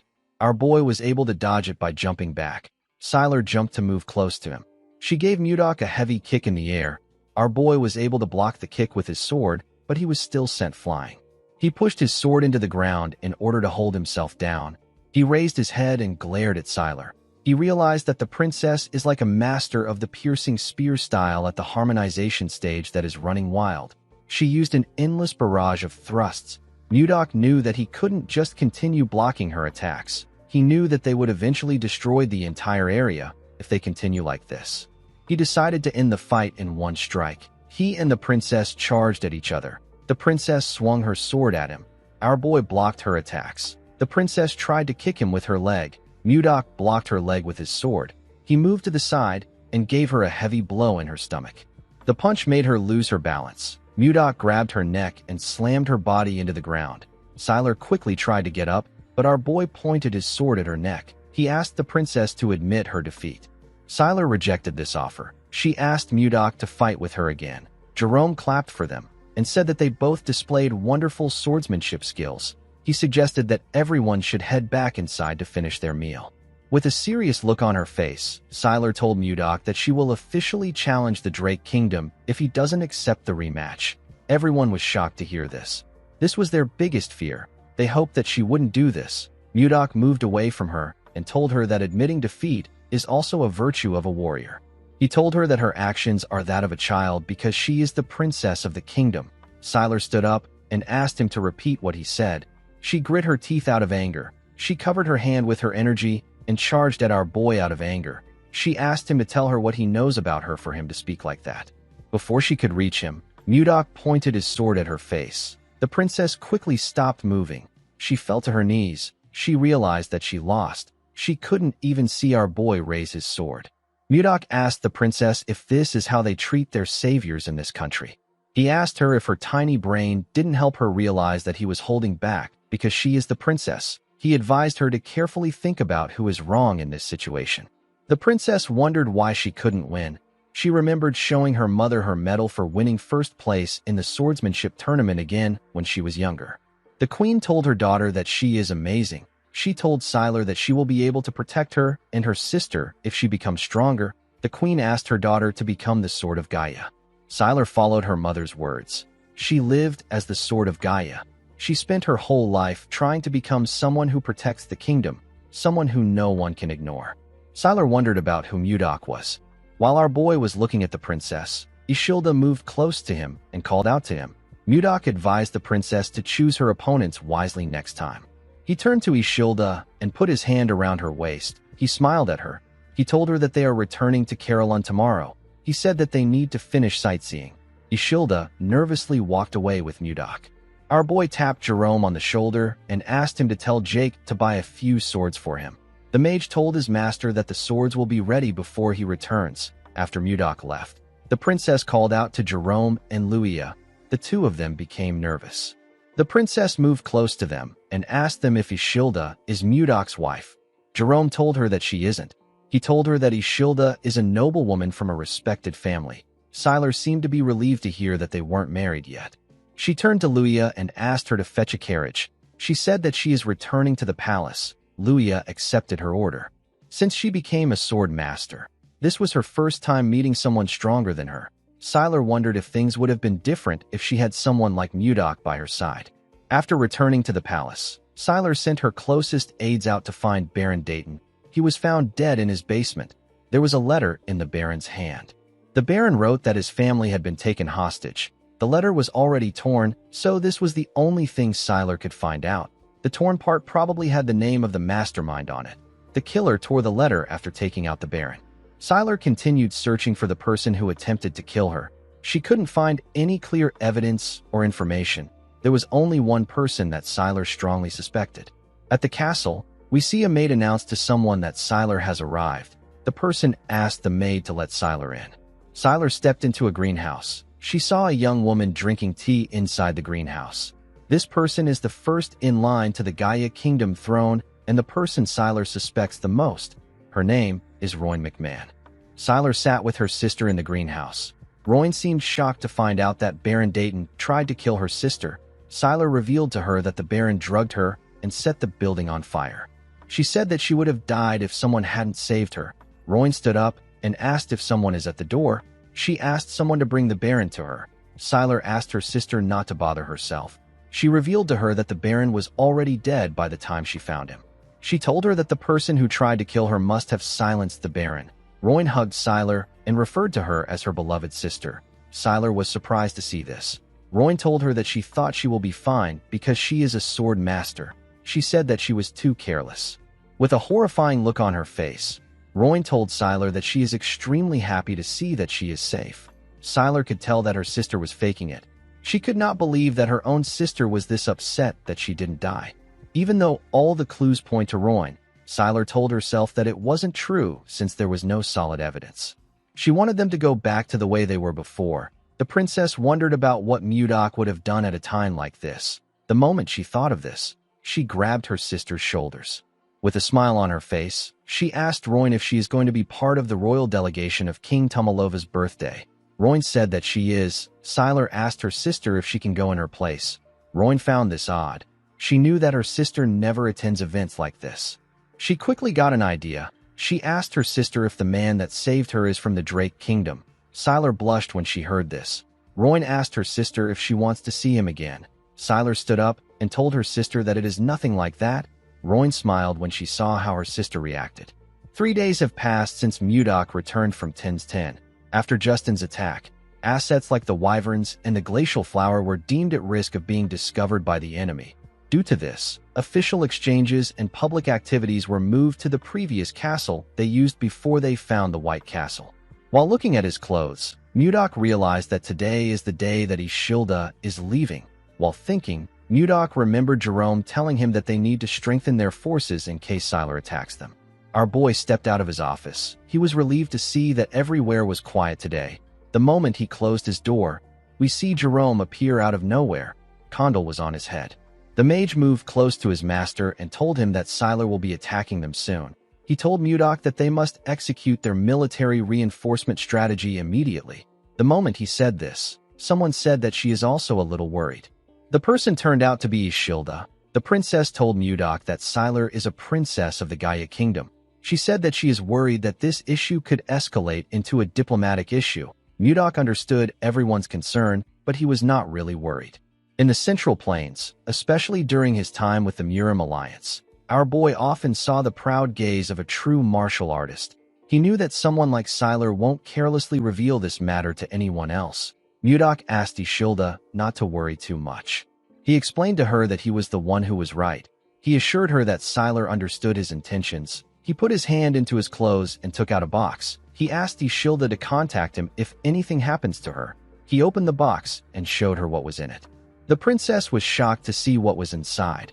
Mudok revealed to her that she is looking at a communication stone that is made from a mana stone. He explained to her that it allows a person to communicate over long distances without a mage. He told her that it can even work from the capital of the kingdom. Ishilda was surprised to hear this. Mudok asked her to contact him anytime. At the entrance of the White Castle, we see Ishilda and Mudok talking. The maid who was standing next to the carriage told the princess that it is time for them to depart. Mudok moved close to the princess and gently whispered that communication stones are not known in the world yet. He advised her to only use it when she is alone to avoid exposure. He told her that Jake will follow them from the sky to watch over them and Justin. Ishilda smiled when she heard this. She could feel what Mudok felt for her from his actions and words. She moved close to her carriage and turned around. With a smile on her face, Ishilda thanked Mudok. Our boy watched the carriage as it rode off. He realized that his current status is too low. There was a vast difference between him and the princess. It was like heaven and earth. To become a man worthy of her, Mudok needed to raise his status. Our boy said that it is time for him to visit a certain place. Jerome followed his lord to the place he wanted to visit. He was shocked to see what was inside this place. He saw different unconscious bodies on the ground. He asked his master about what happened there. He asked him to tell him who these people are. Mudok revealed to him that they are the ones who tried to kill him. Jerome asked him if they are the assassins that Justin brought. Our boy told him that he is correct.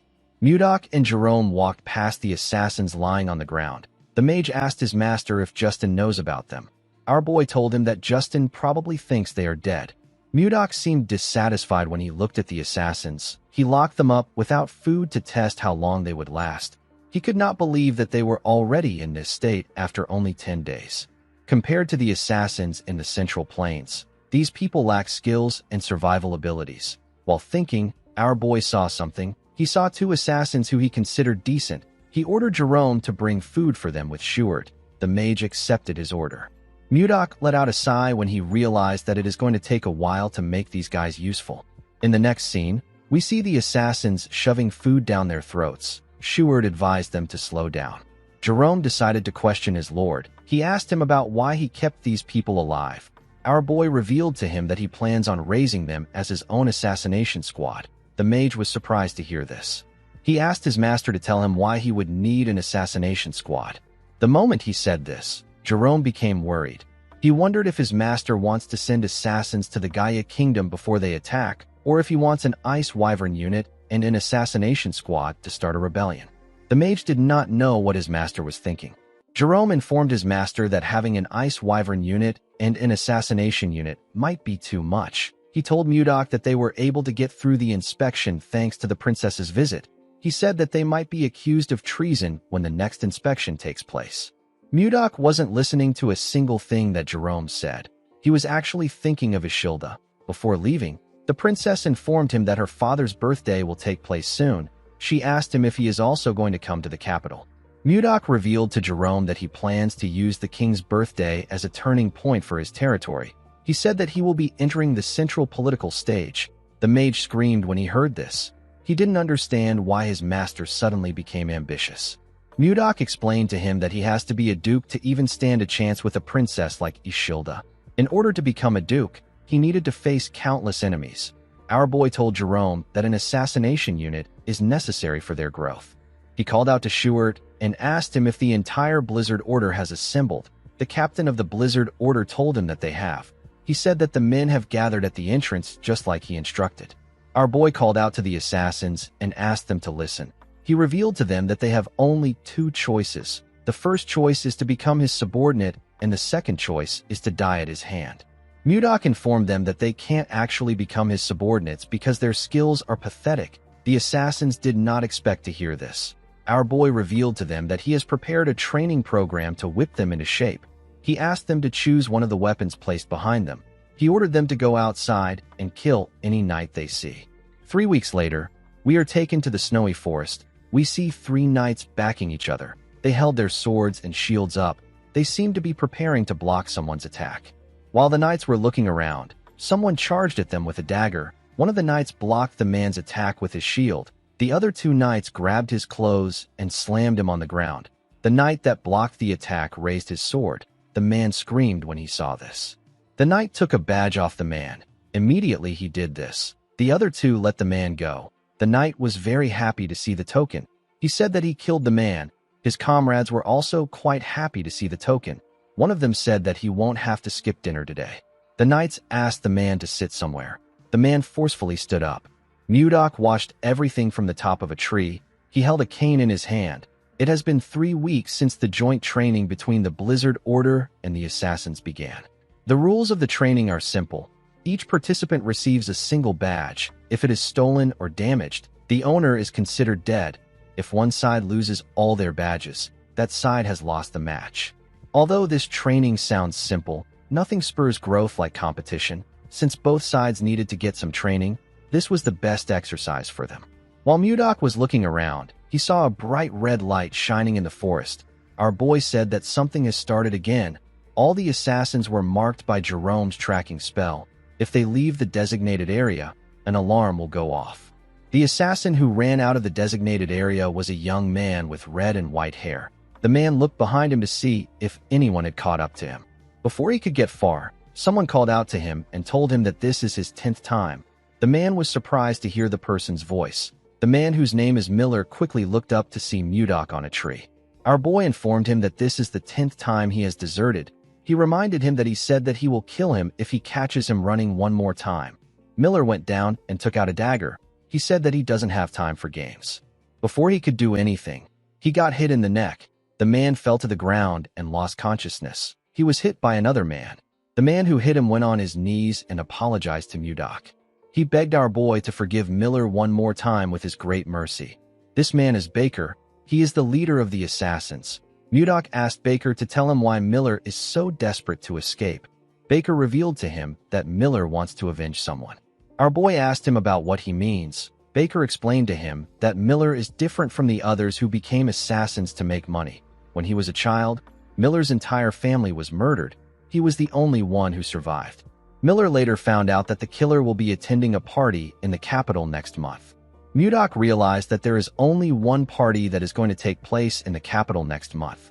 The scene shifts, and we are taken to the White Castle. We see Mudok watching the sunset from the window. While he was looking outside the window, Miller woke up. Mudok immediately informed him that the king's birthday party will be guarded by hundreds of mages and knights. He asked Miller if he really thinks he can successfully assassinate his target in this environment. Miller realized that his leader told Mudok about his life. He explained to our boy that he has lived his whole life for revenge. He said that he doesn't care about what will happen to him as long as he can kill his enemy. Mudok assured him that he will never be able to get close to his enemy or even get his revenge. He told him that he will die a pointless death without gaining anything. Miller knew that Mudok was right. Our boy revealed to him that he will be attending the party as a noble. Miller asked him about why he is sharing this with him. With a crazy smile on his face, Mudok told the boy that he is proposing a deal. He promised to help him get revenge if he serves him with complete loyalty. Miller was shocked to hear this. He asked Mudok about why he wants him. He told our boy that there are many assassins who are better than him in the group. Mudok told him that Baker said that he is the only one who became a top-class assassin at age 25. He told Miller that he holds his potential in high regard. Although the man was still lacking in Mudok's eyes, it was certain that he would still grow stronger. Our boy told him that he needs him in the assassination unit he is forming. He asked Miller if he will make a deal with him. The man remembered the bodies of his family members. He went on his knees and told Mudok that he will do anything as long as he can get his revenge. Our boy walked past him and told him that they have a deal. He revealed to him that they are traveling in a few days. He asked him to prepare. The moment he said this, Savina stepped into the room. With a bright smile on her face, she told her master that the ice cream is ready. Miller was surprised to see the beautiful girl. Her beauty was captivating. He watched her as she walked out of the room with Mudok. He placed his hand on his chest when he noticed that his heart was beating fast. The man wondered about who Savina is. In the next scene, we are taken to a huge mansion. We see Duke Icarus sitting on his throne. The Duke was annoyed to hear that his son lost his artifact. He called him a fool. Justin tried to explain himself, but his father asked him to shut up. The boy bowed his head in shame and kept quiet. The Duke did not like the fact that Mudok messed with him. He called out to a man known as Roxlin and asked him if he can handle the situation properly. With a smile on his face, Roxlin asked the Duke not to bother himself. He assured him that he will stop Mudok. The scene shifts and we see our boy having a meeting with his officials. He found out that they are supposed to relocate 6,000 new territory citizens from beyond Toth City to Carolon. He also found out that they have harvested 6 ice wyvern eggs. The captain of the White Castle guards told him that this is all they have to report. The captain turned out to be Max. Max asked his lord if he knows when the citizens will be relocated. Our boy told him that he will handle it later with Jerome. With a serious look on his face, he said that they have a more important issue to discuss. The officials were shocked to hear this. Mudok revealed to them that he doesn't know what to give Tomalova for his birthday. The men were shocked to hear this. Our boy asked them about why they are reacting like this. He said that he needs to get a gift that is better than that of Duke Icarus. He asked the men to provide some suggestions. Max suggested that they give the king an ice ogre leather. He said that it is popular among merchants, and the king will appreciate it since winter is coming. Our boy said that the leather is too common. He asked the others if they have any other ideas. Osborne suggested that he gifts the king flowers. Mudok was annoyed to hear this. He asked the man if he looks like he is joking around. Osborne became scared. He explained to his lord that he is talking about the glacial flowers. They only bloom in Carillon, so they are quite rare. Jerome reminded the man that glacial flowers can only grow under extreme cold. They can't be cultivated in the capital. Schuart told his master that they have no choice but to go with something. Mudok and Jerome asked him about what he means. Before Schuart could speak, Jake barged into the room. With a look of anger on his face, he told his master that he can no longer take this anymore. He said that the damned bastard has blocked all the roads. Mudok didn't know what he was talking about. He asked Jake to explain himself properly. The boy informed Mudok that he is talking about Roxlin, the Count of Toth City. He explained to him that they have been paying unfair tolls and usage fees for a while now. However, the Count has completely blocked the road. Our boy asked Jerome if they can't just go around the city or fly over it with the ice wyverns. The mage explained to him that ice wyverns have cargo limits, so land routes are essential for transportation. He used his magic to create a map of the cities. He explained to Mudok that they have to pass through Toth City to reach the capital from Carillon. Since Toth City don't know that they have ice wyverns, they block the land routes in hopes of stopping their transportation of goods. Due to the fact that the Count blocked the road right before the nobles-only party, Jerome was able to deduce that the Count was trying to stop his master from attending the party. Mudok believed that the Count must be hiding something. He asked Jerome to tell him why the Count is trying to block his path. The mage revealed to him that the Count built his power under Duke Icarus. He said that the Duke must be the one who put the Count up to this. Our boy smiled when he heard this. He said that they have to respond if their enemies provoke them. Jerome was surprised to hear this. He asked his master not to start a territorial war. Mudok didn't know what a territorial war was. He asked the mage to tell him what it means. Jerome explained to him that it is a war between the landowning lords. As long as they don't break the royal law, even the king can't interfere. However, to start a territorial war, one must inform the king, and he must officially declare war to his opponent. The only exception to this rule is when the noble finishes the war before the news reaches the king's ears. The noble can report it after making his opponent surrender. Mudok smiled when he heard about this. He believed that the war arrived at the perfect time. It was the perfect time for them to test what they have been preparing. Our boy turned to Schuart and asked him to leave a small force in the territory. He ordered him to prepare for deployment. Schuart accepted the order. Mudok asked Max to put the assassination unit on standby for now. He ordered him to send Miller to scout Toth City. The man accepted the order. Mudok turned to Jake and asked him to prepare his wyvern unit for deployment. The man was shocked to hear this. He reminded his lord that his unit only has 20 people. He asked if they are not too small for a territorial war. Our boy did not expect to hear this. He asked Jake if he is really the captain of the Wyvern Knights. He told the man that he doesn't trust the power of the Wyverns even though he is so close to them. Jake was surprised to hear this. He realized that his lord was right. He knew that his wyverns weren't weak. He walked out of the room with the others. He was determined to show everyone the power of the wyverns. Mudok wore his black robe. He ordered Jerome to declare war on Toth City for the tyranny against the citizens of Carillon and for blocking their passage. Jerome refused his master's order. Mudok thought that the man wanted him to repeat himself. He quickly realized that Jerome denied his request. He turned to him and asked him to repeat what he said. Jerome explained to his lord that this is a gamble that does not guarantee their win. He said that it is too reckless to risk the lives of their people on this war. He reminded Mudok that Count Roxlin still holds 6,000 citizens as hostages. If Carillon attacks first, the people might be in danger. Apart from this, Toth City forces outnumber their forces by tenfold.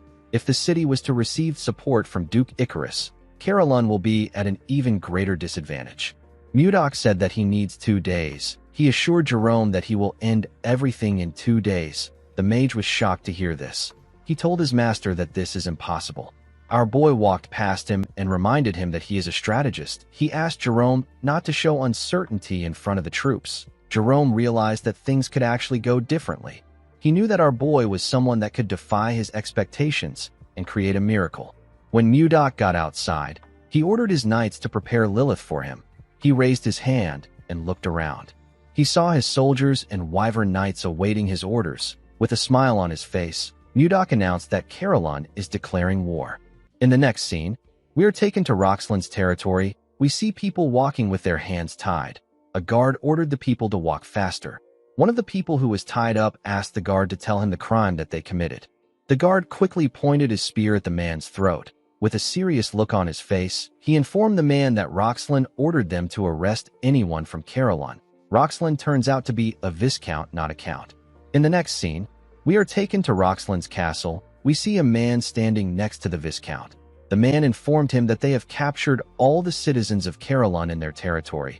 Roxland asked the man if there is anything unusual to report. The man informed him that the merchants who used to do business in front of the castle gate have stopped coming. Roxland smiled when he heard this. He said that the fools have finally understood that they won't open the gates. The Viscount knew that the frozen land of Caroline has no choice but to depend on the outside world for food supplies. It is impossible for the people of Caroline to reach the capital without passing through Toth. The Viscount believed that Caroline must be suffering from a serious food shortage at this time. If Mudok doesn't attend the noble gathering that all aristocrats must attend and doesn't show up at the king's party, he will be stripped of his lordship.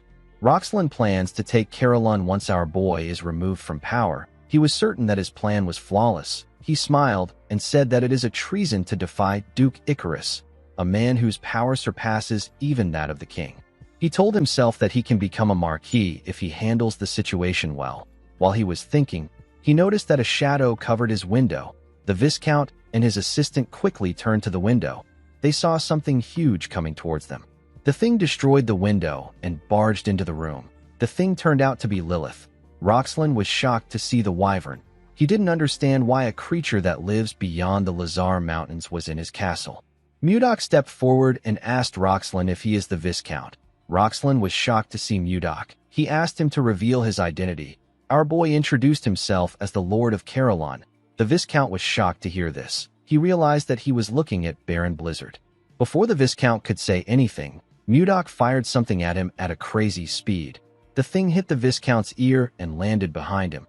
The thing turned out to be a piece of paper. The paper hit the ground with a large amount of force and made a hole in it. Mudok announced to Roxland that he is declaring war on him. He told the man that he will be back in an hour. Some minutes later, some soldiers ran into the Viscount's office. They asked him if he is all right. They saw a large hole in the Viscount's window. They didn't know what caused it. Roxland watched our boy fly away on his wyvern through his window. While in the air, Mudok took a careful look at the city. The soldiers were surprised to see a wyvern in their city. One of them asked about how the wyvern got there. Roxland was annoyed to hear this. He turned to the man out of anger. He gave him a heavy slap. The man fell to the ground. He raised his head up in confusion. He didn't understand why the Viscount hit him. Roxland hit the man in his chest. He hit him multiple times. The man screamed out in pain. Roxland called the soldiers useless bastards. He told them that they are only good at collecting paychecks. The soldiers couldn't say anything. They all looked away from Roxland. They couldn't stop him. They let him beat the man to a pulp. Roxland asked the soldiers to tell him what they were doing while the enemy came into their territory. After taking his anger out on the man, Roxland ordered his administrator to dress the prisoners as soldiers and equip them with weapons. The man asked him if he is saying that he should provide the prisoners with military gear. The Viscount told him that he is correct. With a smile on his face, he told the administrator that he wants to see the look in Mudok's eyes when he realizes that he killed his own people with his own hands. The man was shocked to hear this. Roxland walked past him and picked up the paper on the ground. He tore it apart and said that he will frame Mudok. He couldn't believe that our boy declared a territorial war on him. He moved close to his broken window and looked down at the soldiers in front of his castle. He threw the shredded paper to the ground and announced that they will be declaring war on Caroline. He told his men that he will share his wealth with the one who achieves the greatest merit in this war. The soldiers began to cheer when they heard this. They were ready to tear the people of Caroline apart. While Roxland was laughing like a maniac, we see a soldier staring heavily at him. The soldier turned out to be Miller. The man was dressed as a Toth knight. He asked his master if he heard what the Viscount said. Outside Toth City, we see Mudok in the air. He had a communication stone in his hand. He told Miller that he can hear him loud and clear. Immediately he said this. We see Jake and the Wyvern Knight unit standing behind him. They were ready to attack. In the next scene, we see the soldiers standing on the city walls. The prisoners stood outside the city walls. They were dressed like soldiers and equipped with weapons. The prisoners trembled in fear. They believed that they were going to die. The Viscount smiled when he looked down from the city walls. He wanted Mudok to fall into despair after killing his own people with his own hands. The scene shifts, and we see Mudok standing with his soldiers. They were all prepared for battle. Our boy smiled and ordered them to start the attack. Immediately they heard this. The soldiers charged at Toth City at full speed. The people of Carolyn began to scream when they saw something coming towards them. They couldn't believe their eyes. The Viscount and his soldiers were more shocked to see what was in the sky. They saw a large amount of wyverns coming towards the city. They saw people riding these wyverns. Each wyvern was carrying a huge rock. One of the soldiers screamed and said that these are wyvern knights. Before the soldiers could do anything, the knights dropped the huge rocks on the city from the sky. The rocks instantly destroyed the city walls. The soldiers were sent flying. The broken walls slowly fell upon the citizens of Carolyn. A mother quickly closed her eyes and hugged her son to protect him. To her surprise, the stones did not crush her and her child. When she opened her eyes, she saw Jerome standing in front of her.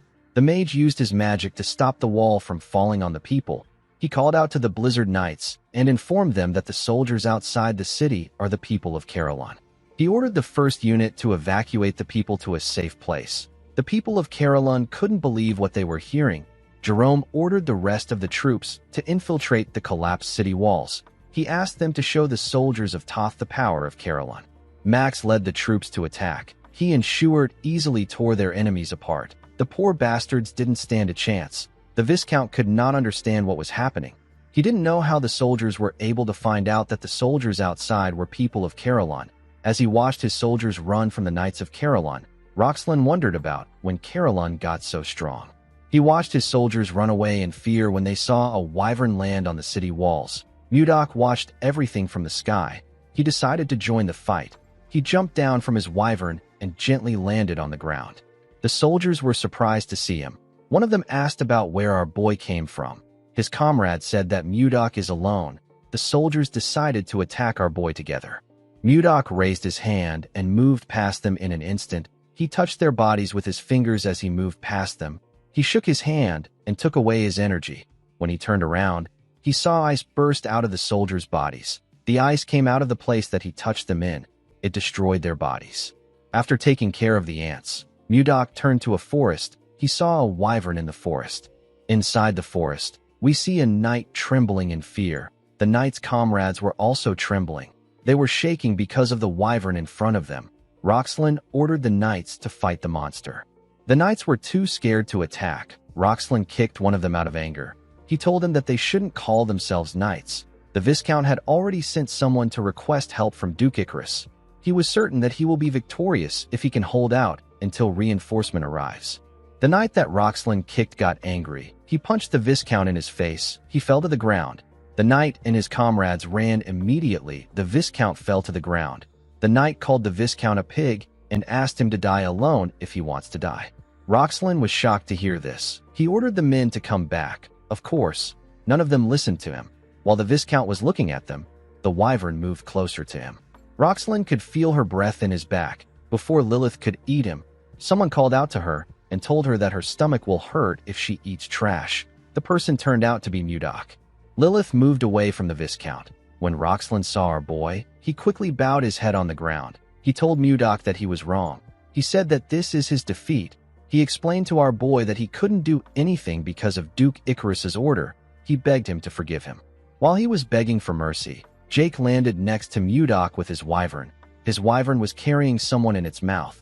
Jake informed his lord that he has captured the soldier who was heading to the Duchy of Icarus. Roxlin was shocked to hear this. He realized that he messed up badly.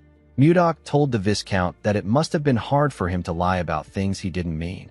Our boy released his energy and told the man that he has to repay him with his life for trying to persecute his people. Immediately he said this, Mudok swung his hand at him. A shield appeared in front of the Viscount and blocked Mudok's attack. Jake was shocked to see that the Viscount was able to block his master's attack. With a look of anger on his face, Mudok turned to the side and asked Jerome to tell him what he is trying to do. It turns out that the mage was the one who protected the Viscount with his magic. Jerome explained to his lord that no matter how heinous the crime a noble commits, the authority to decide his life or death belongs solely to the king. He told Mudok that they will be put in a difficult position if they kill the Viscount there. With a nervous look on his face, Roxlin called our boy a senseless brute and told him that Jerome is right. The moment he said this, the Viscount told himself that someone should have arrived. Immediately he thought of this. He heard someone's footsteps. He smiled and turned around. He said that the person has arrived. The person turns out to be his administrator. His name is Volmer. The Viscount laughed and called our boy a fool. He asked him if he really believes that he only sent troops to Duke Icarus. He explained to Mudok that a territorial war must be reported to the king first and must be carried out with a royal observer present. He told our boy that he sent Volmer to the capital because he didn't report it. He said that the king has already found out about the war before he could force him to surrender. He laughed and told Mudok that his arrogance ruined everything. Jerome couldn't believe what he was hearing. He was certain that they stationed soldiers in the path that leads to the capital. He wondered about how Volmer was able to get through the soldiers. Mudok didn't say anything to the Viscount. He simply smiled. Roxlin was annoyed to see this. He asked our boy if he has gone mad. Mudok asked Volmer to reveal his identity now. The man accepted his order and removed his fake face. Jerome and the Viscount were shocked to see this. The person under the mask turned out to be Miller. The Viscount could not comprehend what was happening. He asked Miller about when he took his administrator's place. Miller told his master that the mission is accomplished. Mudok revealed to Roxlin that there is a clause in the territorial war law. The clause states that a noble may declare war if the opponent has violated the royal law. Roxlin was shocked to hear this. Mudok reminded the man that he was selling Carolyn's citizens as slaves. He told him that slave trade is banned in the Drake Kingdom. The moment he said this, Mudok covered his hand with his energy. The Viscount became scared. He didn't know what to do. He knew that he was going to lose his city and his title. He realized that Duke Icarus will kill him. He quickly turned around and began to run. He said that he doesn't want to die. Before he could get far, Mudok released his ice from his feet. He froze the Viscount's legs. He charged at him and asked him to clench his teeth. Immediately he said this. Mudok gave the man a bone-shattering punch in his face. The attack sent the Viscount flying. He slammed his back on a tree and spat out some blood. He destroyed the tree with his body. After taking care of the Viscount, Mudok turned around and announced to his men that the territorial war is over. The men smiled when they heard this. In the next scene, we see our boy announce to his soldiers that Toth City now belongs to Carolyn. The soldiers began to cheer when they heard this. After the war, Mudok and his people quickly got to work. Roxlin lost everything and got sent out of his territory. A few days later, he went missing. Toth City was incorporated into Carolyn. Jerome was appointed as the administrator of the new district, but he rejected the appointment. He explained to Mudok that he is already buried in a lot of work. He told him that he will go on strike if he gives him more work. Mudok asked him to tell him who he is supposed to put in charge. The moment he asked this question, Jerome got an idea. He said that he knows the perfect person. Through Jerome's recommendation, Roxlin's former vassal was asked to manage Toth City. Of course, they couldn't completely trust Volmer, so they assigned 2 knights to him to monitor and report his daily movements.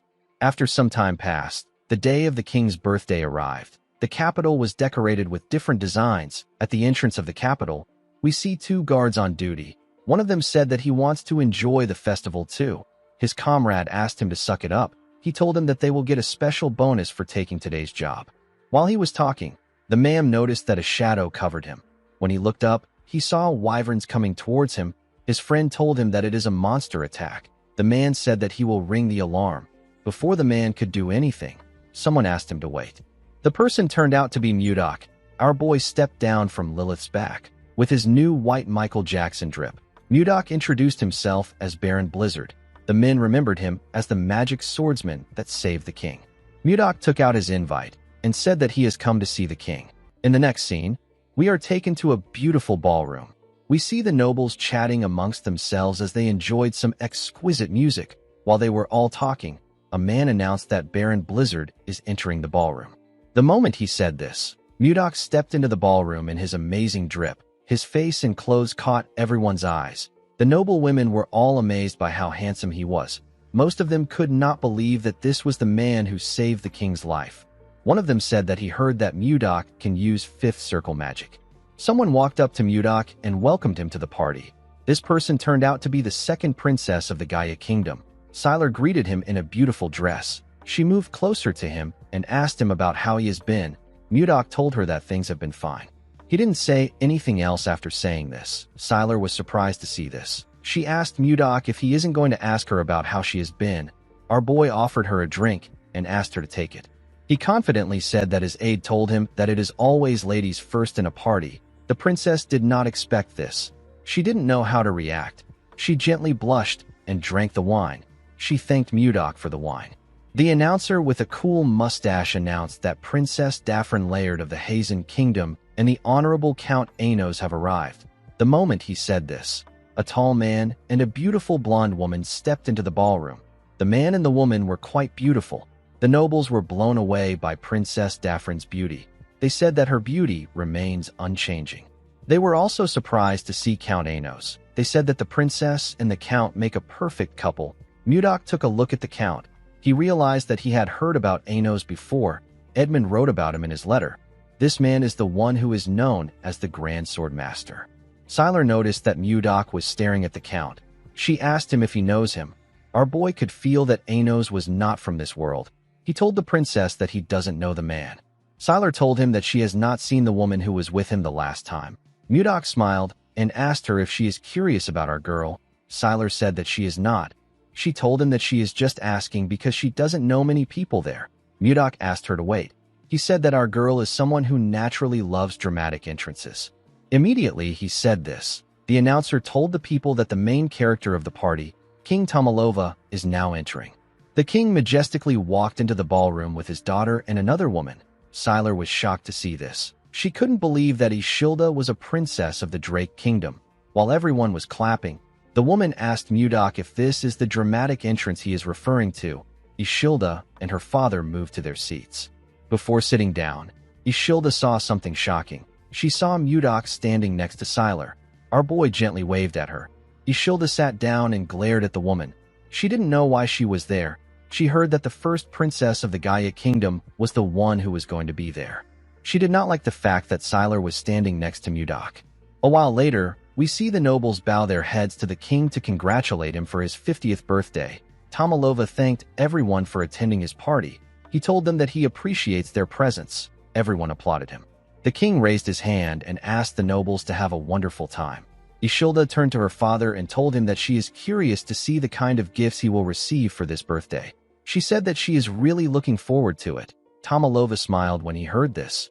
He told his daughter that they will start right away. Duke Icarus stepped forward and presented a small box to the king. The announcer told the king that this box is a gift from the duke.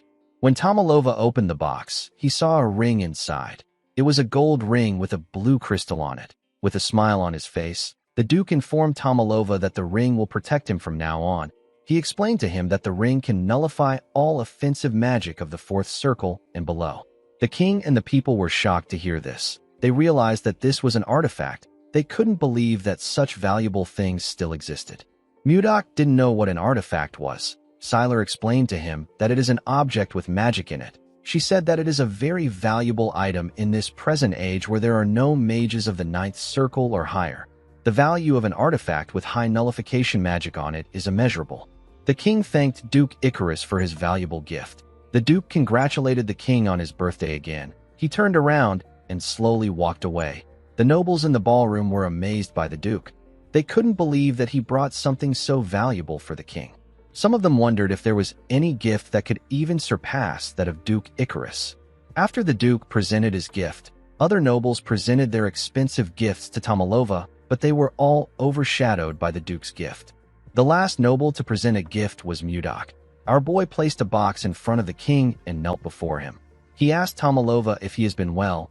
The king told him that he is relieved to see that he is healthy. Mudok told him that it is all thanks to his grace. The announcer opened the box to show the king what Mudok brought. The king took out a long leather material from the box. Our boy told Tomalova that he brought the leather of an ice ogre that he personally hunted. The king smiled when he heard this. He asked our boy if he is talking about the savage monster that lives in the northern lands. Our boy told him that he is correct. He asked Tomalova to accept his sincerity, even though it is lacking. Tomalova thanked him for the gift. He said that he will make a winter coat from the hide and wear it in winter. The Duke could not believe that Mudok offered this kind of gift to the king. He said that a pathetic gift is expected from someone of commoner origins. With a smile on his face, our boy told the king that he brought another gift because the leather alone seemed lacking. A man carried a box into the ballroom and gave it to the king. When Tomalova opened the box, he saw some eggs inside. He asked Mudok to tell him what he is looking at. With a smile on his face, Mudok told the king that they are eggs from a monster. Tomalova and the people were shocked to hear this. They couldn't believe that our boy brought something like this to a party. The Duke told Mudok that he is an insolent bastard. He pointed at him and said that this is an insult to the royal family.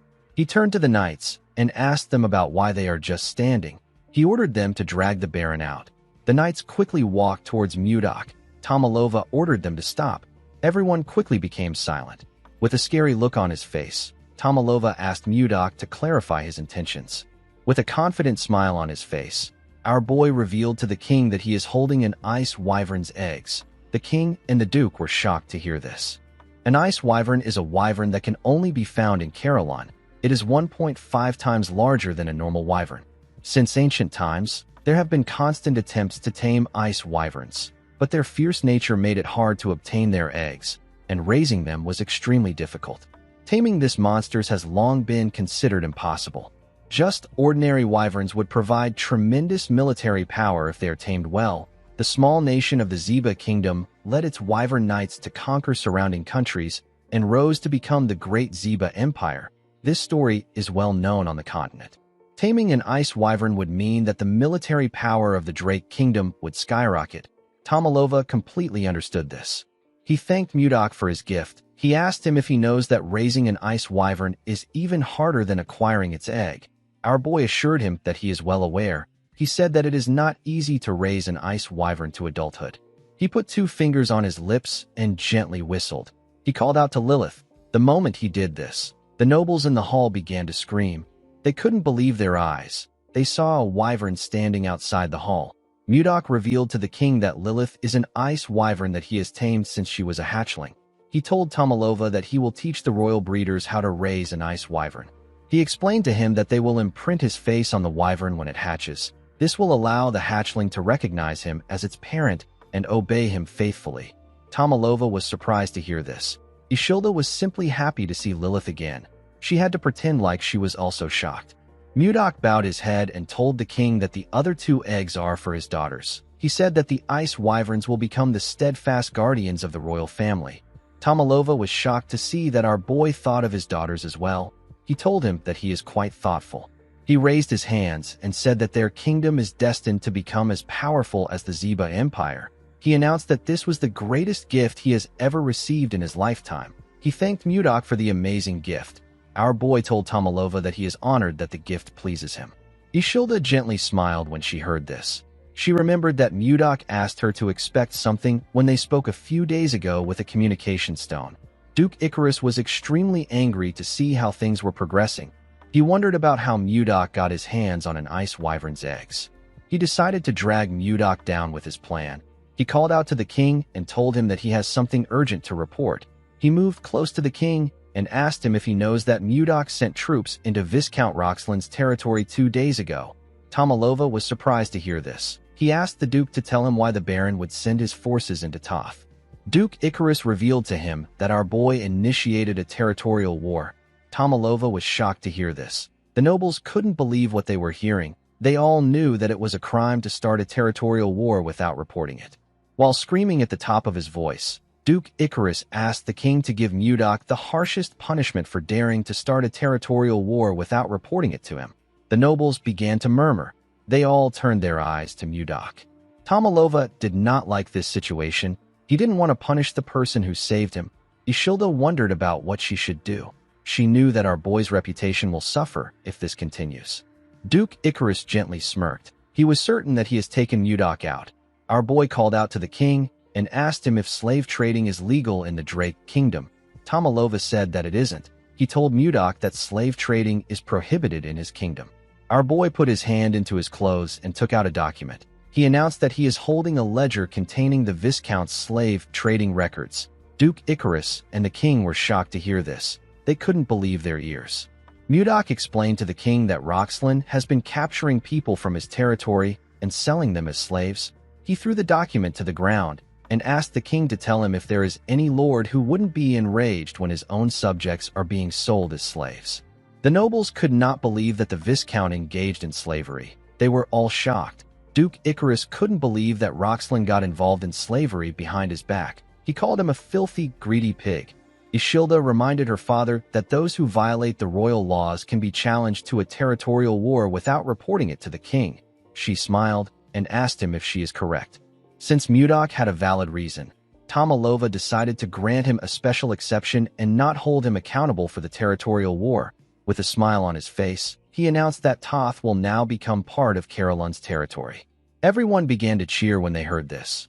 Count Slave suggested that Mudok should get a new title now that his territory has expanded. The king told him that he is right. He asked Mudok to move closer.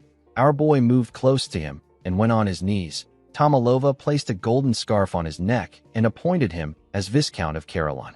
Mudok stood up and thanked the king for his new position. Duke Icarus watched them as they spoke. He glared at our boy with eyes filled with hate. He promised himself that he will bring him down no matter what it takes. He turned around and walked forward. On the way out, we see Count Anos resting on the wall. He seemed to be annoyed about something. In the next scene, we see Mudok in the balcony. He seemed tired. He felt bad that he couldn't talk to Ishilda because of the nobles swarming him. He smiled when he realized that he had finally gotten this far. He remembered the things that happened when he first came to this world. He remembered how he fought, how he took over Carolyn, and how he got a kiss from the princess. He believed that he and the princess will soon be together. Immediately, he thought of this. Someone came to the balcony. Mudok turned around and asked the person to tell him who he is. He saw that the person was Count Anos. Count Anos referred to our boy as Seol Mudok and told him that he has finally found him. Mudok was shocked to hear his name. He couldn't believe that the man was speaking to him with the language of the Central Plains. The Count closed the door and referred to Mudok as the enemy of his master and his sect. He carefully drew his sword. His sword released a pink energy. Anos told our boy that he has been looking for him for a long time. He placed his hand on his sword hilt. His sword released a scent. Mudok immediately knew that this was the plum blossom fragrance. He now knew who this man was. He remembered the conversation he had with the Manhwa sect leader. While breathing heavily, Zhang Pengjin told him that the outcome of their fight would have been different if his disciple was there. Our boy realized that this was the disciple the man spoke of before his death. This man was known as the greatest prodigy in the Central Plains. His name is Li Jinxing. Jinxing covered his sword with his energy and took a step forward. Jinxing charged at Mudok at a crazy speed. Our boy easily matched his speed and blocked his sword strikes. Jinxing made his attacks faster, but Mudok was still able to match his speed. The two men grit their teeth out of anger. Jinxing made a huge swing and pushed our boy back. He gathered his energy in his hand and charged at Mudok. He hit Mudok with his palm. His energy pushed our boy back even more. He hit his back on the wall. When he raised his head up, he saw Jinxing in front of him. The man swung his sword at him with a large amount of force. Mudok dodged it and appeared in the air. He carefully landed behind the man. Jinxing turned around to see him. Our boy said that the rumors about him being the greatest disciple in the Central Plains weren't a complete lie. The man was annoyed to hear this. He asked Mudok not to get cocky. With a look of anger on his face, Jinxing revealed to Mudok that he has been searching for him for 3 years. He was successfully able to get on the same boat as him after he found Mudok's location. He watched Mudok's movements on the boat and waited for an opportunity to kill him.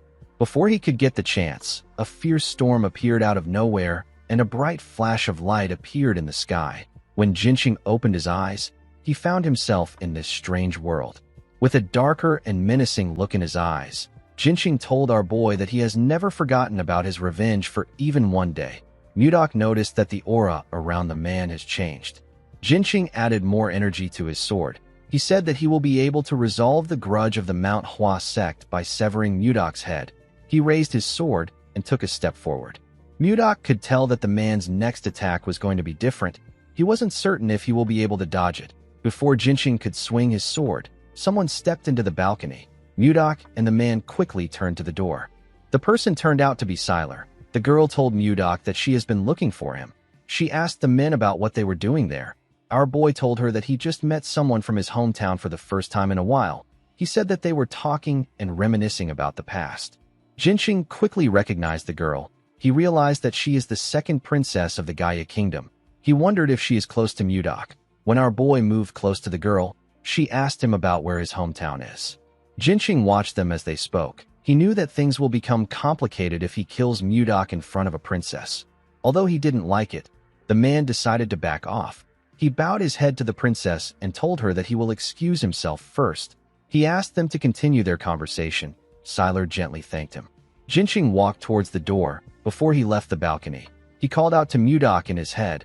Our boy was able to hear the man's voice in his own head. He immediately knew that Jinxing was using the frequency whispering technique.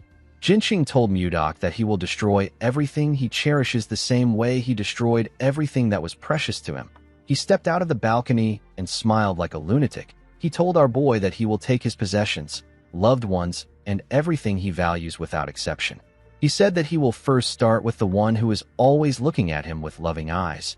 He said that he will start with the princess of the Drake Kingdom. Mudok was shocked to hear this. He called the man a bastard and asked him not to touch Ishilda. He told him that the girl has nothing to do with them. The man said that this depends on how he responds. After saying this, he bid Mudok farewell. Our boy asked the man to wait. While he was talking to Jinxing in his head, Siler was trying to get his attention. She asked him if he is listening to her. She told him that he looks like he was having a serious conversation with the Count. She asked him if he has something to do with the Count. Mudok walked past her and told her that something urgent has come up. He said that he needs to excuse himself. Siler was surprised to hear this. She turned around and grabbed Mudok's jacket. Our boy did not expect this. He quickly turned to her. He asked her if she still has something she wants to say.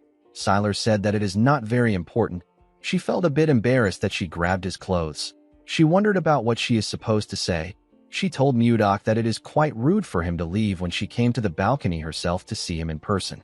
She gently winked at him and asked him to learn some party manners. Mudok moved close to her. With a cold gaze in his eyes, he asked the woman if she doesn't have anything to do. He reminded her that dignitaries from different nations have come to celebrate the king's birthday. He asked her if it isn't her responsibility, as Gaia's representative, to entertain this people and chat with them. With a serious tone in his voice, our boy asked the woman to tell him why she keeps bothering him. Siler was shocked to hear this. She couldn't believe that someone like her was being bothersome. Most men desperately try to get her attention with everything they have, but the princess always blows them off. They always try to get close to her to get something, but the princess always turns them down. Siler wondered why Mudok was different. She asked Mudok not to get the wrong idea. With a sad look in her eyes, she told him that she simply wanted to congratulate him on becoming a viscount. Mudok felt bad when he heard what she said. He apologized to the princess for his harsh words. He told her that something urgent has truly come up.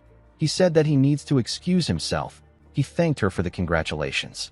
He left after saying this. The princess was on the balcony alone. She moved close to the glass door to see our boy. When she looked down, she saw Mudok checking on Ishilda. Ishilda didn't understand why our boy was doing this. Siler watched Mudok worry about the princess. She wondered if our boy would have liked her if she met him first. She wondered if she would have been able to smile like Ishilda. Siler slapped her cheek to bring herself back to reality. She turned away from the door and told herself that she does not have time for this. She said that she needs to focus on her own life. She knew that the most important thing she needed to focus on was how she was going to survive her older sister's assassination attempts. While she was thinking, Siler heard a sound coming from the pavilion. When she raised her head up, she saw Princess Daphne talking to someone. Siler immediately recognized the princess. She didn't know the man standing next to her. When she took a closer look at him, she realized that she had seen his face from somewhere. She recalled that Jerome was a retainer of the Blizzard family. She wondered about what the mage and the princess were doing together at this hour. In the next scene, we see someone informing Jinxing that Princess Daphne has disappeared again. The man was surprised to hear this. His subordinate informed him that the princess said that she wanted to get some fresh air outside. He said that they can't find her even though they searched the entire castle. Jinxing did not like the fact that the woman always makes him worry. He ordered his subordinates to search the castle thoroughly. He asked them to report to him the moment they find her. The scene shifts, and we see the princess sitting in the pavilion. She was looking at the night sky. While looking at the moon, the woman remembered something. She remembered someone telling her to go to the Drake Kingdom with Count Anos as an envoy. The woman realized that she would have never come there if she didn't receive an order from her older brother. She and someone on the other side of the pavilion said that they really want to run away. The princess was surprised to hear a person's voice in the pavilion. She quickly turned around. She asked the man to come out of the shadows. The man apologized to her and stepped out of the shadows. The man turned out to be Jerome. Jerome told the princess that he didn't think anyone would be there at this hour. The princess was surprised to see Jerome's handsome face. She quickly put herself together and looked away. She asked the mage not to apologize. She told him that she was just a little startled. The princess did not think that he would be so handsome. Jerome apologized to the woman for not introducing himself. He shared his name with her and told her that he serves under Viscount Blizzard. The princess also introduced herself to him. Jerome smiled and told her that she has a beautiful name. The moment he said this, he realized that he had heard the name before. He immediately knew that this was the princess who is renowned throughout the continent for her beauty. He quickly went on his knees and apologized to Daphne for not recognizing her. He begged her to forgive his rudeness. Daphne assured him that it is fine. She said that she doesn't concern herself with such things. Jerome told her that he will be taking his leave. The moment he said this, he carefully looked at her face to see her expression.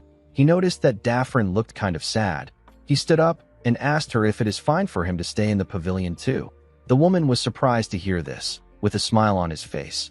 Jerome said that he is waiting for his lord who is still in the party. He said that he will like to stay if his presence won't be too imposing on her. Daphne began to heavily blush when she heard this. Jerome looked like a Prince Charming to her. She sat down and asked him to do whatever he likes. A while later, we see Jerome ranting about his problems to the princess. He told her that he is the one who always has to clean up Mudok's mess. He said that he instinctively wants to run away when he stands next to his lord. Daphne smiled and told the mage that he has piled up a lot of complaints about his lord. Jerome became embarrassed. He realized that he has only been talking about his issues. Daphne smiled and told him that it is okay. She said that she finds it interesting. Jerome turned to her and asked her about why she wanted to run away. Daphne stopped smiling when she heard this. She revealed to the mage that she wants to run away because her brother is trying to force her into an arranged marriage. She said that she has no desire to sacrifice her life as a pawn of the country. Jerome simply stared at the princess.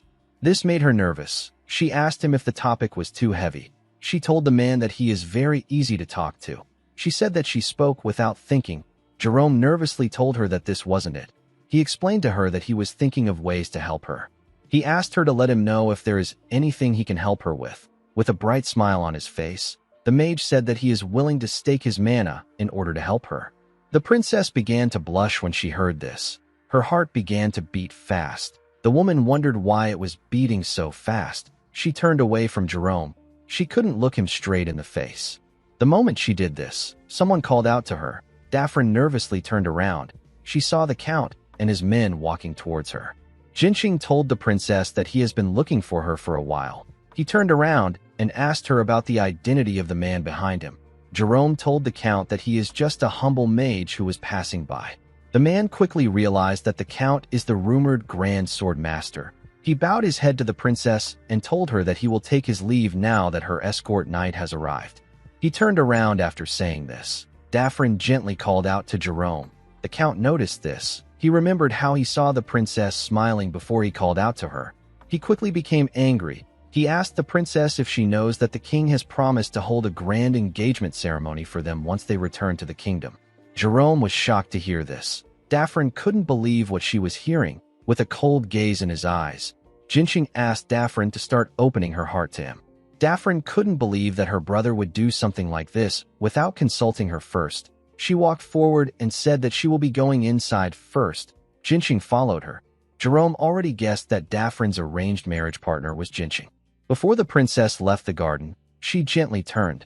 Jerome quickly noticed this. The woman gently moved her mouth to ask the mage to meet her there again 3 days from now. She smiled and asked him to meet her at this hour. Jerome was surprised to hear this. He didn't know what to say.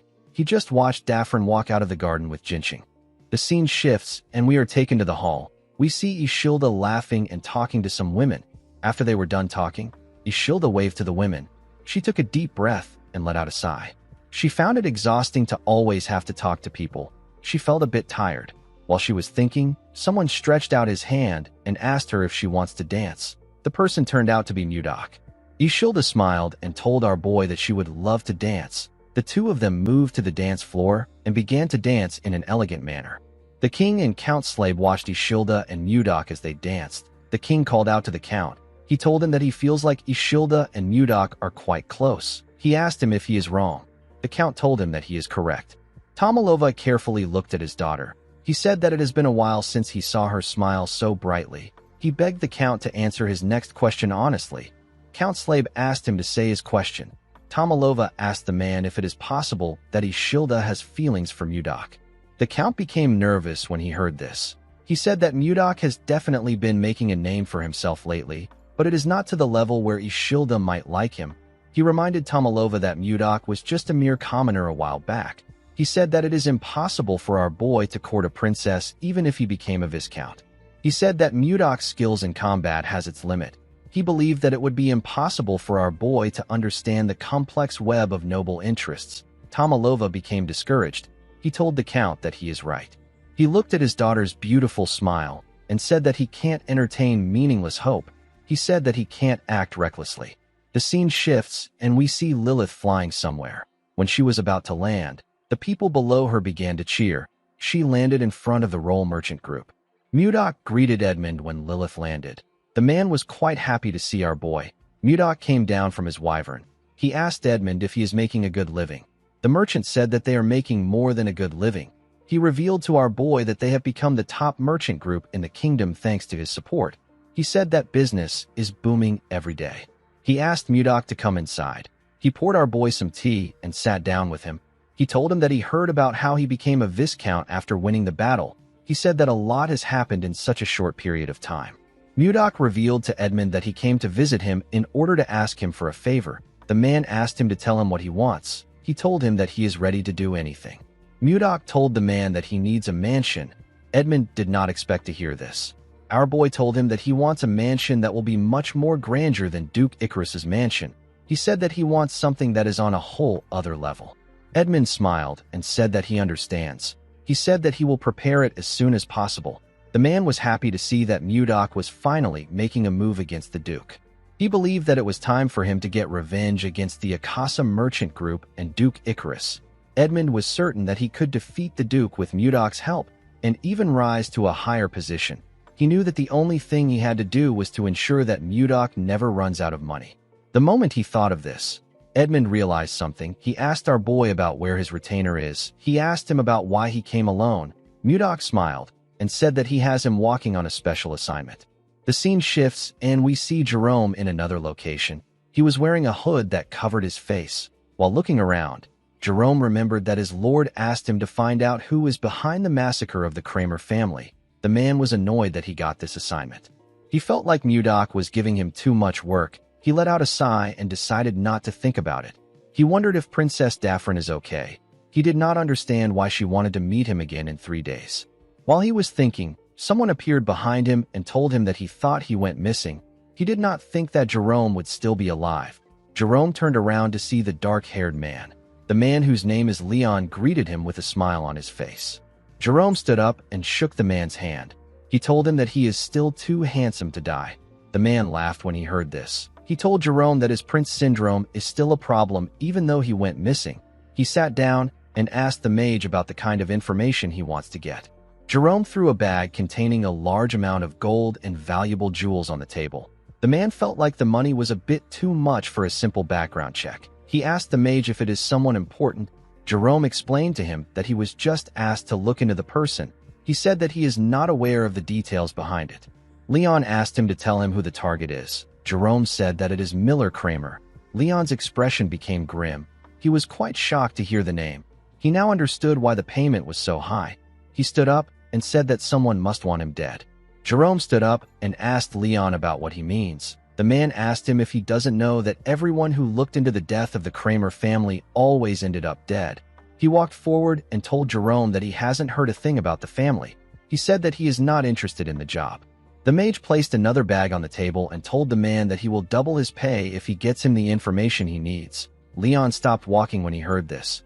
He said that it has been over 10 years since the incident took place. He told himself that things are probably fine now. He asked Jerome to wait for him. The mage sat down back. He wondered about what happened to the Kramer family. He couldn't believe that even Leon, who is the master of the Information Guild, is scared to get involved in the case. He realized that someone very dangerous is involved in this case. In the next scene, we see Jerome in a room with Mudok and Edmund. He took out a file containing information on the Kramer family. He told his lord that the Kramer family was a count household. Miller was the second son of the Kramer household. Their family was quite prestigious in the kingdom. Edmund was surprised to hear about the Kramer family. Jerome informed his lord that the Kramer family was poisoned 10 years ago. Only Miller managed to survive. Mudok asked him if he found the culprit. The mage said that the culprit is Baron Gideon. Edmund told him that he is wrong. He said that Baron Gideon is not the real culprit. Mudok and Jerome quickly turned to him. The man informed them that the Baron is simply a puppet. The person who gave the order for the poisoning is someone else. Later in the night, we see someone push out blades from his clothes. This person turned out to be Miller. The assassin promised to kill Baron Gideon and complete his revenge. Before he could leave the building, he saw someone coming towards him. He was surprised to see his lord and Jerome. He asked Mudok about why he is there at this hour. Edmund stepped forward and told Miller that he met him when he was little. He referred to him as young master and told him that he has grown a lot. He introduced himself to Miller as Edmund from the Roll Merchant Association. He informed Miller that his father used to support their association. He told him that he wants to tell him the truth about his family's death. The person who carried out the poisoning was truly Baron Gideon. However, the person who ordered for the assassination of the Kramer family was Duke Icarus. Miller was shocked to hear this. He asked Edmund to tell him what the Duke will gain from assassinating his family. Edmund revealed to him that Duke Icarus is the real power behind the Akasa Merchant Guild, which is the largest guild in the kingdom. Miller was shocked to hear this. Edmund explained to him that the Duke eliminated both the Roll Merchant Guild and the Kramer family in order to grow the Akasa Merchant Group. Miller fell into despair when he heard this. He placed his hand on his face. He couldn't believe that he has been working for the man who killed his family. He fell to his knees and began to laugh like a crazy person. Edmund and Jerome nervously looked at the man. After laughing for a while, the boy put himself together and stopped laughing. He pushed himself up. Mudok asked him about where he is going. The boy said that he is going to kill Duke Icarus. Mudok told him that he can't kill a sword master like Duke Icarus with his current skills. Miller said that he doesn't care. Our boy told him that his current actions are not wise. Miller released his energy and told Mudok that it doesn't matter. He asked him if he is going to stop him. Mudok raised his hand and released his energy. Edmund and Jerome became nervous when they saw this. They called out to our boy. Mudok created an ice sword and asked Miller to defeat him first if he insists on going. Miller took a stance. His rage had consumed him. He told Mudok that he will not back down if this is what he wants him to do. He glared at our boy and charged at him. He thrust his blade at Mudok at a crazy speed. Our boy easily dodged the attacks. He appeared behind the boy. Miller quickly swung his leg at his head when he sensed his presence. Mudok noticed that Miller aimed for his vital points with minimal movements. This was proof that Miller has trained painfully every day. However, he was still not strong enough to face Mudok. Our boy used his fingers to hit Miller in his chest at a crazy speed. The boy coughed out some blood and fell to the ground. Mudok told him that he struck his vital points. The boy won't be able to move for half a day. Miller forcefully pushed himself up and rested his back on the wall. He used his thumb to hit his vital points. Mudok was surprised to see this. He told him that he never taught him how to use his thumb like that. He asked Miller to tell him how he was able to do it. While struggling to get up, Miller told his lord that he just showed it to him in person. Mudok was shocked to hear this. He couldn't believe that the boy copied what he just saw. Miller told our boy that the fight is not over. Immediately he said this. He fell to the ground. Mudok called out to Edmund. The man quickly answered him. Mudok ordered the man to move Miller into a room and tell him to come find him when he wakes up. Edmund asked our boy if he is going to punish Miller. Mudok said that he isn't going to do this. He told the man that he plans to personally teach Miller about vital points from tomorrow on. Edmund was surprised to hear this. Mudok walked past the boy and said that his eyes are never wrong. He told Edmund that Miller is a raw gem with outstanding talent. If he is taught well, the boy could be a top-tier assassin. Mudok said that he is still a long way from this. The moment he said this, something moved in his pocket. The two men quickly turned to his pocket. Mudok took out the communication stone and asked about what is happening. The call was from Ishilda. With a shaky tone in her voice, the girl asked Mudok to help her. She said that the place is too cold. Mudok was shocked to hear her shaky tone. He quickly asked Ishilda to tell him where she is. The girl was unable to respond to him. Our boy quickly ran forward. He jumped out of the building through the window. He hoped that the princess was okay. He quickly arrived at the castle. He grit his teeth out of anger. He wondered about where Ishilda was. He recalled that the princess said that the place was cold. Mudok quickly focused his energy in his eyes. He realized that Ishilda must be in the coldest place in the castle. He used his eyes to examine the castle. He found a building that released a cold energy. Mudok quickly entered the building and called out to Ishilda. To his surprise, he found Ishilda shaking in the building. She had a blanket around her. He took the princess out of the building and asked her about how she got trapped in there. Ishilda revealed to him that she went inside to check on the ice wyvern eggs that he gave to them. She accidentally locked the door on herself when she stepped in. Mudok reminded her that he mentioned that the ice wyvern's tray was enchanted to keep the temperature low. He asked her about why she would act so carelessly. Ishilda apologized to him. She told him that she was able to reach out to him with the communication stone. Mudok let out a sigh. He quickly hugged the princess. While shaking like a scared child, our boy begged the princess to never do this again. He told her that he can't lose her again. Ishilda was surprised to hear this. She gently placed her hand on his back. The moment she did this, they heard a cracking sound come from an egg. Ishilda and Mudok quickly turned to the egg. They stood up and went inside. They saw a baby ice wyvern raise its head up. Its body was covered in mucus. Mudok asked the princess to remove the mucus from the wyvern's body. Ishilda was shocked to hear this. Mudok explained to her that the hatchling will recognize her as its mother if she does this. The princess gladly used her blanket to clean the mucus. She told Mudok that the hatchling's body is so soft. She asked him if he thinks that the imprinting worked properly. The hatchling carefully opened its eyes when she asked her question. Mudok asked the princess to try greeting it. Ishilda greeted the wyvern with a smile on her face. The hatchling smiled brightly at her. The princess was very happy to see this. She moved it closer to her face. She liked the fact that it was so cute. Mudok told her that this wyvern is a female. Ishilda asked him about how he could tell just by looking at it. Mudok explained to her that a person can distinguish the gender of a wyvern through its cloaca. He smiled and told her that the hatchling looks healthy. He asked her to raise it well. With a smile on her face, Ishilda thanked him for the gift. She promised to raise the wyvern well. She asked him about what she should name it. Mudok told her that she is the one who can name it since it belongs to her. While they were talking inside the building, we see a maid looking at the building from a window in the castle. It seemed like she was observing something. After the king's birthday party, the conferral ceremony was held. We see Mudok kneel in front of the king. He was made a viscount of the Drake Kingdom. He was officially recognized as a viscount. Immediately after the ceremony ended, the Grand Council called for a meeting. The Grand Council is a meeting attended by all nobles of the kingdom. It is mainly for selecting members of the small council or discussing noble affairs. The king sat at the center of the hall. He faced the numerous nobles sitting in front of him. He announced that the first agenda of this Grand Council is to elect the members of the small council. He asked anyone with a recommendation to raise their hand and state the name of the nominee. A noble sitting next to Duke Icarus nominated him. Another noble sitting next to Count Slave nominated him for the position. Some people agreed to this nominations and some disagreed. Mudok carefully watched this fierce argument. Even without anyone telling him, our boy could tell which people supported the Duke and which people served the king. He didn't really care for the event because he knew that no one would nominate him. The moment he thought of this, someone nominated him. Mudok was shocked to hear this.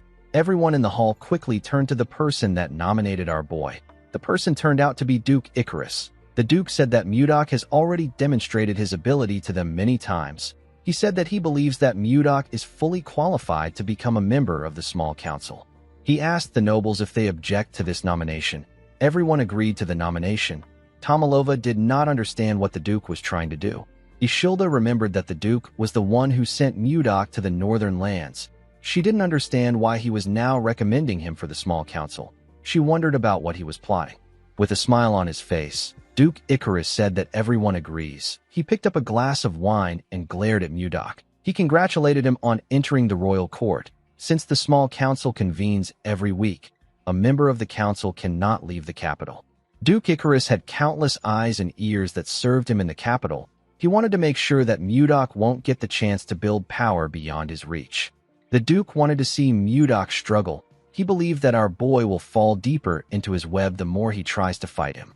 In the next scene, we are taken to Ishilda's room. The princess remembered giving Mudok a signal to come to her room after the meeting ends. She wondered if he didn't notice it.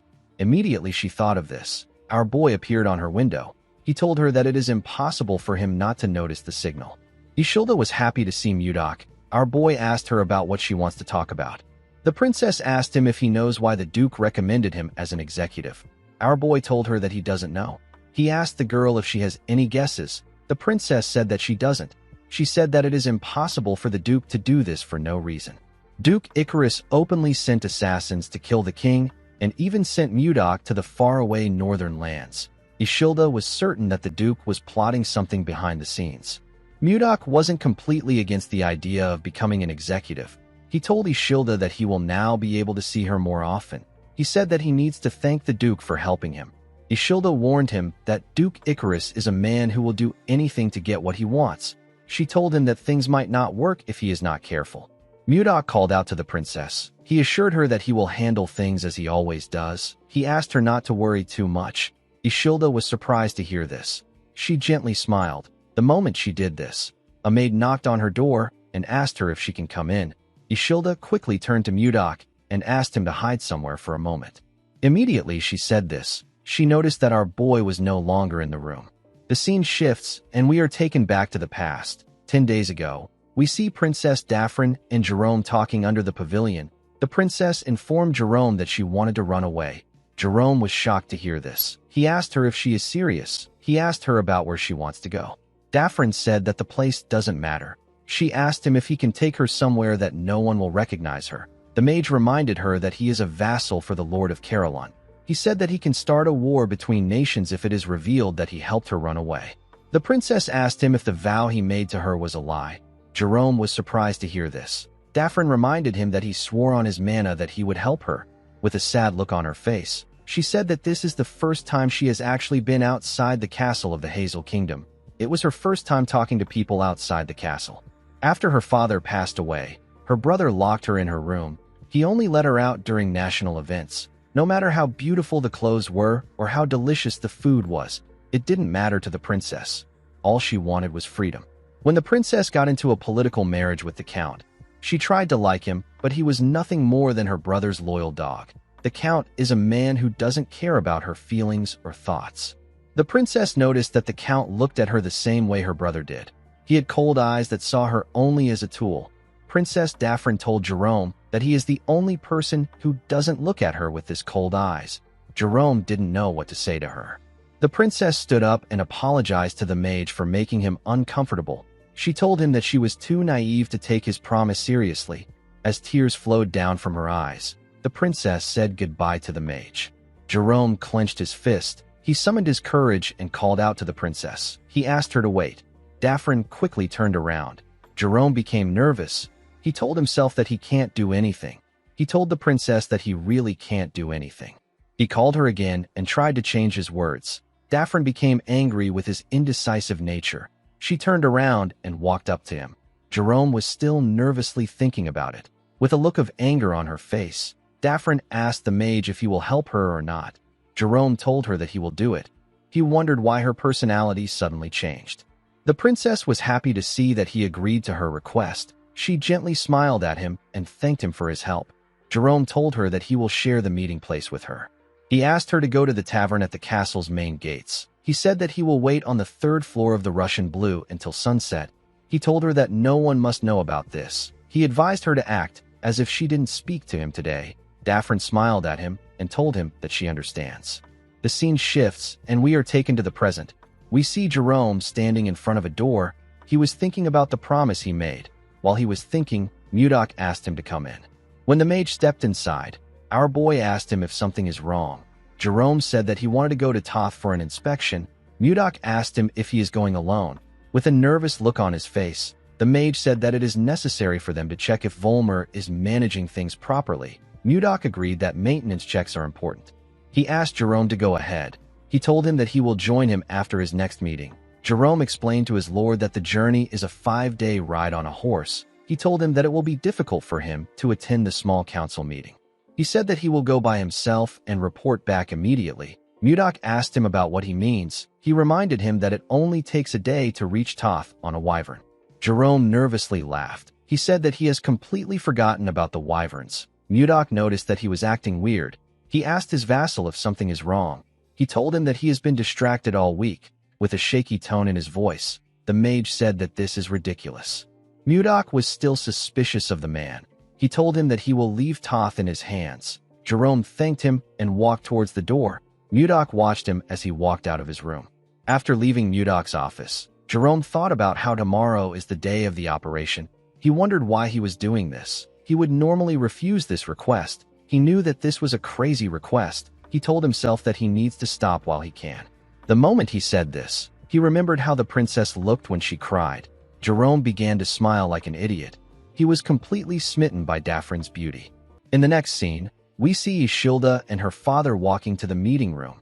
On her way there, Ishilda wondered about what Duke Icarus was planning. She knew that there was no way the Duke would invite Mudok to the royal council without any reason. When she arrived at the door of the room, she reminded herself that Mudok said that he will take care of it. She believed that things will be fine. Immediately she thought of this. A guard announced to the nobles that the princess and the king are entering the room. Ishilda and her father stepped into the room when the door got opened. Ishilda quickly turned to the side to see Mudok. Our boy smiled and nodded at her. The princess also did the same thing. After the princess and the king got seated, Count Slave stood up and announced that the royal council meeting will begin now. He said that the first agenda will be presented by Duke Icarus. The Duke stood up and greeted the king, the princess, and his fellow nobles. With a smile on his face, he announced that he would like to discuss the princess's marriage. The king was surprised to hear this. Even Mudok did not expect him to bring this matter up. Ishilda was more shocked than anyone in the room. The nobles became silent when they heard what the Duke said. Ishilda stood up and asked him about what he is talking about. The Duke bowed his head and apologized to the princess for bringing up a proposal that startled her. He reminded her that she turned 20 this year, and yet she doesn't have any marriage plans or even a fiancé. He said that such a thing is unheard of in the royal family. He explained to Ishilda that the royal bloodline could be severed if things go wrong. The Duke proposed that Ishilda's wedding should be hastened. A noble stood up and told the Duke that he is going too far. He asked him if he has no respect for the royal family. Another noble asked the man to watch his mouth. He said that the Duke merely spoke out of concern for the kingdom's future. A noble belonging to the Duke's faction asked the first noble if he is not concerned for the kingdom's future. Ishilda couldn't say anything. She could only watch the men argue. Count Slave stood up and slammed his hammer on his table.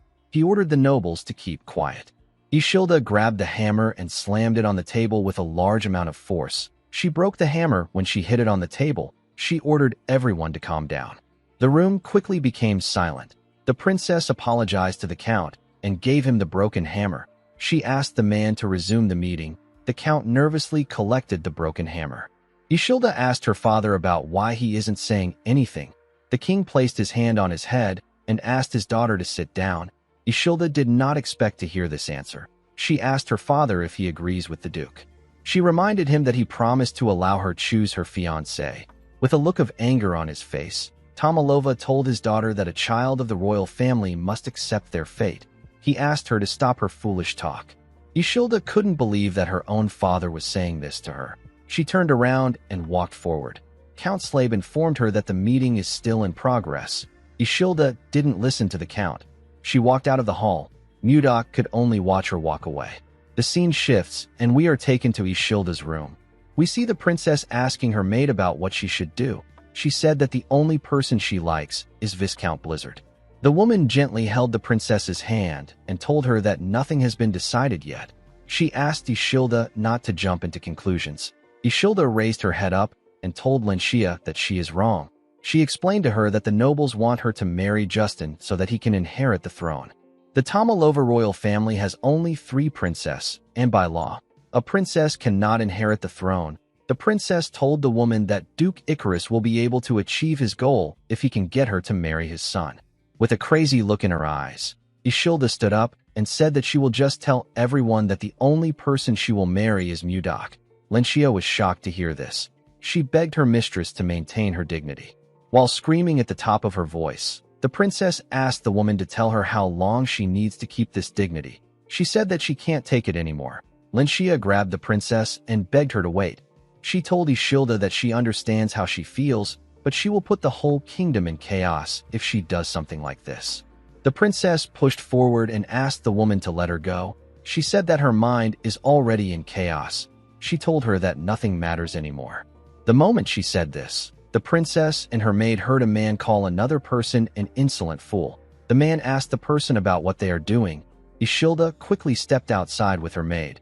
She saw Mudok glaring at a maid. The maid was on the ground. Our boy asked the maid about why she was eavesdropping on the princess. He referred to her as a spy and asked her about who sent her. While shaking in fear, the maid said that she is not a spy. She said that she was simply cleaning the doorway.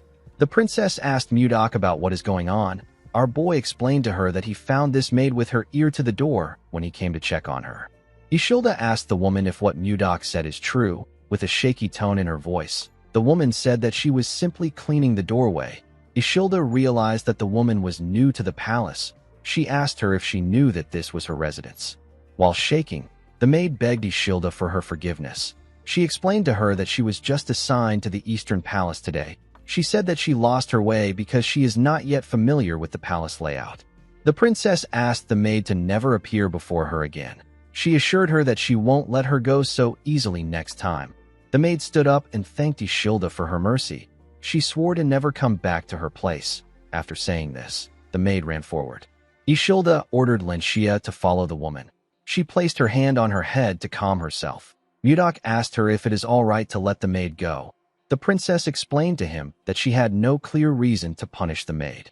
She said that the same thing will happen again because they don't know who is supporting the maid from behind. Mudok asked her if she has any suspects in mind.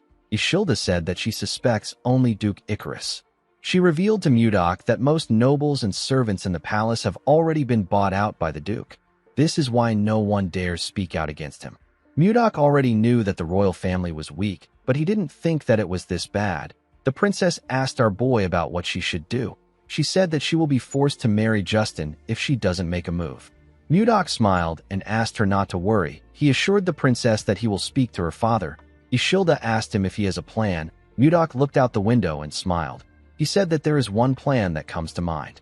In the next scene, we see some men chasing after someone. The person quickly hid next to a building. The leader of the men ordered his subordinates to search the whole area. The person the men were chasing after was Daphne. The princess covered her head with a hood. The scene shifts, and we see Jerome waiting in the promised location. The mage seemed to be panicking. He remembered how the princess cried when she begged him to save her. He looked outside and noticed that they were already in the evening. Jerome believed that the princess was not coming again.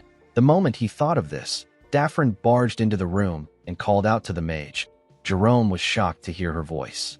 While breathing heavily, the princess asked him if he waited for a long time. Jerome quickly raised his head to see the princess. Before he could say anything, he heard some men talking outside the inn. The leader ordered his subordinates to search every building. He said that they can't let Daphne escape. The princess grabbed the mage's hand and asked him about what they should do. She said that they will be caught soon. Jerome quickly blocked the door with the table and chair. Daphne explained to him that the soldiers will still be able to break in even if he blocks the door. The mage said that he brought something for this situation. Immediately he said this. The soldiers hit the door and asked them to open it. The princess became scared when she heard their voice. She told Jerome that the men are already there. She asked him about what they should do. Jerome took out a scroll and asked the princess to hold on to him tightly. He made the scroll float and began to cast the spell written on it. When the paper began to tear, Jerome told the princess that they are going to Toth. Immediately he said this. He teleported with the princess. The scene shifts, and we are taken to the king's office. We see Tomalova thinking about what happened. He couldn't believe that he was swayed by a single noble. He realized that the previous king would have been furious if he saw what was happening. Tomalova knew that he was wrong for taking his anger out on his daughter. He clenched his fist out of anger. He called himself a pathetic father. Immediately, he thought of this. Mudok knocked on his door. The king asked his guards to let our boy in. He put himself together and picked up some papers. Mudok entered the king's office and bowed his head to him. He asked Tomalova if he has been well. The king let out a sigh and told Mudok that he must already know that he is not at peace. Our boy asked the king if he will hand over the princess and the kingdom to Duke Icarus. Tomalova glared at Mudok and asked him to watch his words. He told him that he won't forgive everything he does just because he saved his life. Mudok informed the king that he has a solution for him. Tomalova stood up when he heard this. Our boy gently signaled the king to tell his guards to leave the room. Tomalova waved his hand at the men when he saw Mudok's signal. After his guards left the room, he asked Mudok to tell him the solution. Our boy gave the king a scroll and explained to him that he only needs to announce the statement that he prepared as an official decree. Tomalova quickly opened the scroll. He realized that his daughter will be able to avoid the marriage with Justin if he announces what is written in the scroll. He told Mudok that this decree will only buy them time. It will not solve the problem. Mudok assured him that he knows. With a smile on his face, he told Tomalova that it is a trap. He said that the hunter needs to only wait for the prey to step into the trap he set. The scene shifts, and we are taken to Toth. We see Mudok entered the castle. Jerome nervously welcomed him. Princess Daphne was hiding behind him. Mudok was surprised to see the princess with his vassal. Jerome nervously told his lord that he can explain. A while later, we see the group sitting together. Jerome explained everything to his lord. The princess told our boy that she doesn't want to trouble him. She begged him to let her stay there. Mudok explained to his advisor that the princess is an envoy of the Hazen Kingdom. He asked him if he knows what this means. Jerome apologized to Mudok and told him that he will ensure that nothing harmful happens. He begged his lord to allow the princess to stay. Mudok didn't really like this arrangement. Jerome and Daphne could tell that our boy was not really in favor of this arrangement. To their surprise, Mudok asked them to do as they wish. Jerome and Daphne couldn't believe what they were hearing. Our boy told Jerome that the princess can stay as long as she wants. Daphne asked him if he is certain. She told him that she will repay his kindness. Mudok asked her to forget about it. He told her that he is not so poor that he will demand payment from a runaway princess. He explained to her that he cannot drive her out so coldly since Jerome risked his life to help her. He assured Jerome that their relationship will be kept a secret. He asked him not to worry about it. Jerome and the princess began to blush when they heard this. Jerome stood up and told his lord that he is being rude to the princess. Mudok asked the mage about why he is angry. He asked him to just admit it. The princess turned to him when she heard this. It seemed as if she wanted Jerome to tell her that he likes her. Mudok told the princess that he needs to speak with Jerome alone. He asked her if she can step out for a bit. Daphne accepted his request and thanked him for his consideration. After the princess left, Jerome followed his lord to his office. He apologized to Mudok and told him that he made a promise to the princess due to a slip of tongue. He placed his hand on his chest and told his lord that he will personally escort the princess back to her kingdom. Mudok asked him about why he wants to do this. Jerome was surprised to hear this question. He explained to his lord that a war could take place if the Hazen Kingdom find out that their princess is there.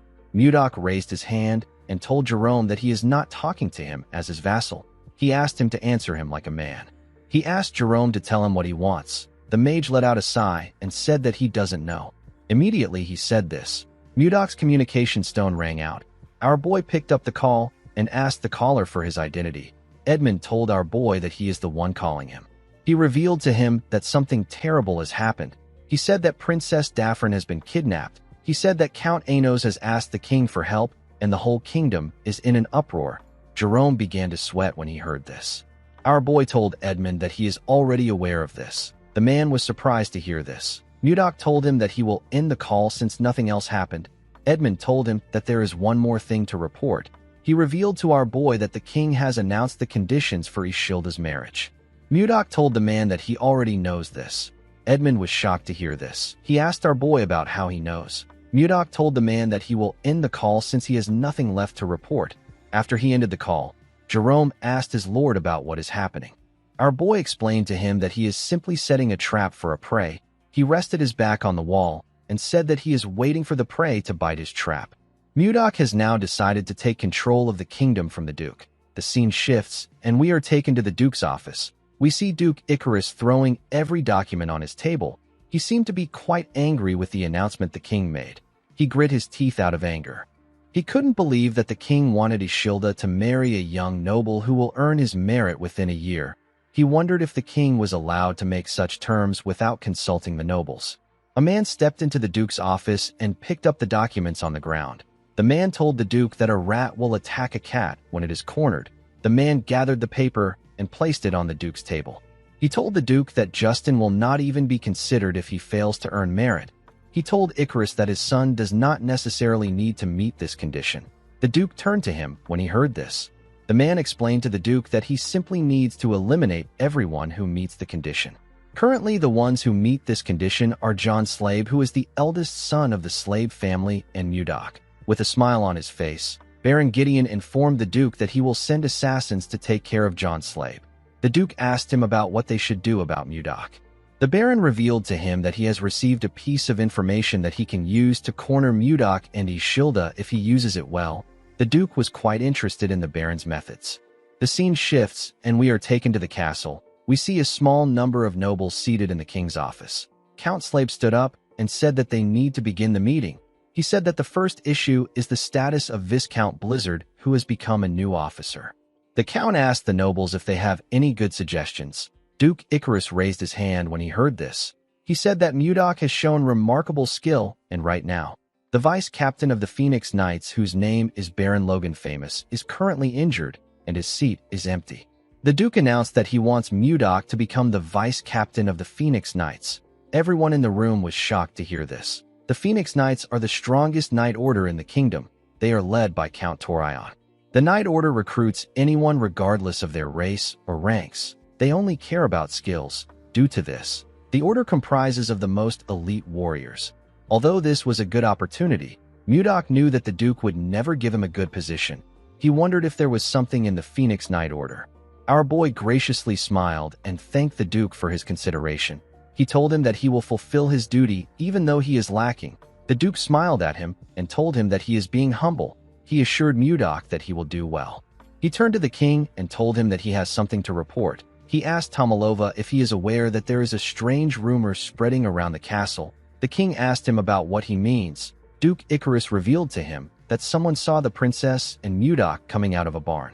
The nobles were shocked to hear this. Tomalova was horrified. He clenched his fist out of anger. Mudok realized that the Duke was referring to the day he took Ishilda out of the freezer. The king asked Mudok if the rumor is true. Our boy calmly told the king that it is. Tomalova's eyes widened when he heard this. He couldn't believe what he was hearing. The nobles were shocked to hear that a man and a woman were at a barn in the night. With a scary look in his eyes, Tomalova ordered Mudok to explain himself.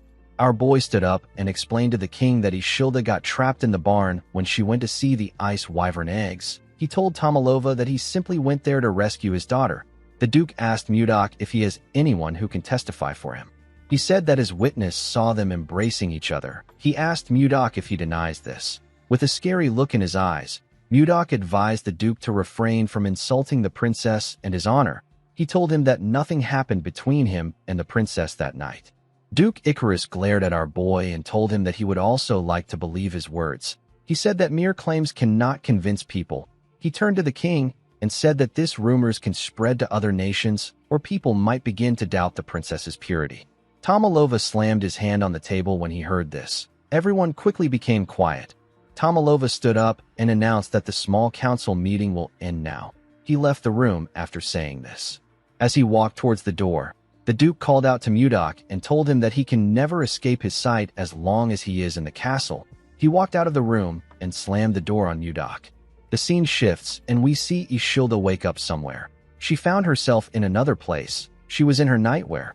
While she was looking around, someone moved past her. Ishilda quickly called out to the person.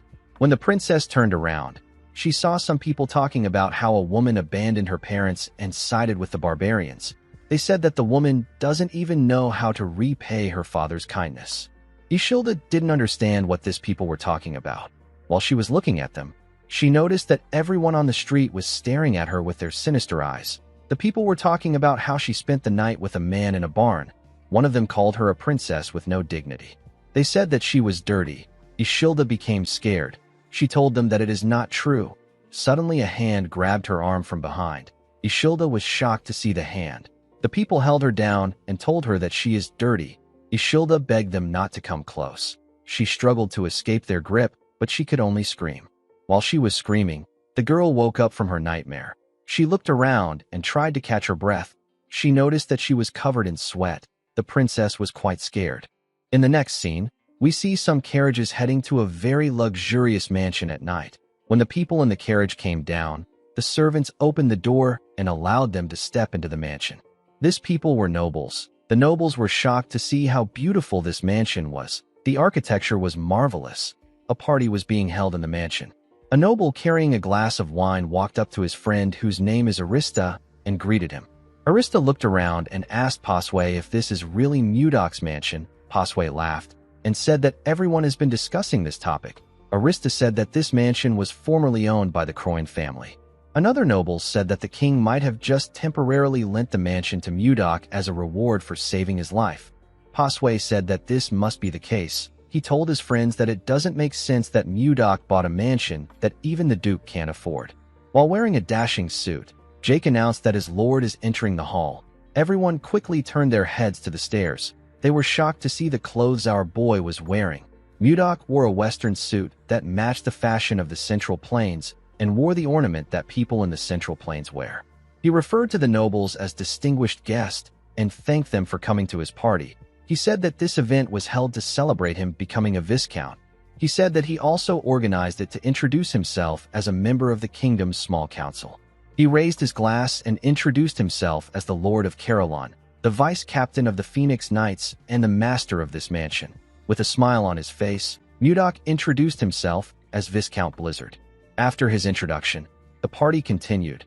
The nobles couldn't believe that Mudok was actually the owner of this mansion. They wondered about how someone who was formerly a commoner was able to achieve this. One of them said that Mudok is the sponsor of the Roll Merchant Guild. Our boy gently smiled at his guests. He realized that he made the right decision by leaving his housing issue to Edmund. The nobles changed their attitude towards Mudok after seeing his mansion. It didn't matter if they belonged to the royalist faction or the noble faction. Mudok knew that he needed to show that his wealth is superior if he wants to change the minds of the noble faction, which is centered around the Duke. This is because power, wealth, and authority is what moves them. A noble known as Rowan walked up to Mudok with his friend and thanked him for inviting him to the party. Our boy thanked him for attending. Rowan told him that he hasn't seen the princess in the party. Mudok explained to him that the princess informed him that she will be unable to attend the party because she is unwell. With a smile on his face, Rowan said that something might have happened yesterday for her to be unwell. His friend laughed when he heard this. Mudok glared at the man when he heard this. Rowan told him that there has been some rumors about him and the princess. With a disgusting smile on his face, the man asked Mudok if the rumor is true. Our boy crushed his cup with his hand when he heard this question. Before he could do anything, a huge man appeared in front of him and asked Rowan to take back what he said. With a scary look in the man's eyes, he told Rowan that he is mocking the royal family by insulting the princess. He told him that he won't get a light punishment if this news reaches the king's ears. Rowan and his friend became scared when they heard this. He turned around and said that the man should mind his business and focus on taking care of his territory. The man explained to Mudok that Rowan acts this way because he hangs out with Duke Icarus and he thinks that he is someone important. He asked our boy not to worry about the idiot. Mudok took a look at his hand and thanked Baron Vincent. He told him that he would have lost his temper and shot the men if he didn't interfere. Baron Vincent laughed and told Mudok that he is an amusing person. He believed that our boy was joking. Mudok didn't understand why he was laughing. Baron Vincent explained to him that he cannot stand idly by and listen to words that insult the princess as a member of the kingdom. Mudok smiled when he heard this. He asked the Baron if something happened in his territory. The Baron realized that Mudok was referring to the comment Rowan made. He revealed to Mudok that monsters have been attacking his territory for several months now. Even with the fences and the preparations made, the damage has not stopped. Baron Vincent said that he can only feel bad for his people. Mudok asked him if he has tried requesting for help. The Baron smiled and said that even the kingdom's soldiers can't defeat the monsters. He said that he is the one who should solve the problem since it concerns his territory. Mudok told the man that his first mission as the vice captain of the Phoenix Knights has been decided. He informed the Baron that he will help him subjugate the monsters in his territory. Vincent was shocked to hear this. He couldn't believe that Mudok wanted to help with the monster subjugation of a small territory. He believed that our boy might be able to do it with the support of the Phoenix Knights. Vincent bowed his head and thanked Mudok. Our boy told him that it was his goodwill that moved him. The moment he said this, something in his clothes began to blink. Mudok turned around when he saw the thing. He told the Baron that he has to leave since something urgent has come up. He told him that he will see him later when it is time to leave. Mudok moved to a corner and took out a communication stone. He asked his subordinate about what is happening. Jerome informed him that they have captured someone. He said that the first target was truly the eldest son of the slave family. Mudok asked the mage to tell him where they kept the assassin. Jerome revealed to him that the assassin is in the basement of the annex building behind the mansion. In the next scene, we see Mudok walking down the basement. When he arrived there, he saw Miller and the assassin. The assassin was tied to a chair. Mudok removed the sack on the assassin's head. Miller informed his master that he has paralyzed the man with the technique he taught him. He assured Mudok that the assassin has been properly restrained. Our boy asked him if he removed the assassin's poison sac. Miller told him that they took out the man's suicide poison from his molar. Mudok covered his hand with a unique energy when he heard this. He placed his hand on the assassin's head. The man began to shake. He looked like he wanted to scream. A minute later, our boy let go of him. The man's eyes turned red. He went on his knees and referred to Mudok as master. He asked our boy to give him his command. Miller was shocked to hear this. He asked his lord about what just happened.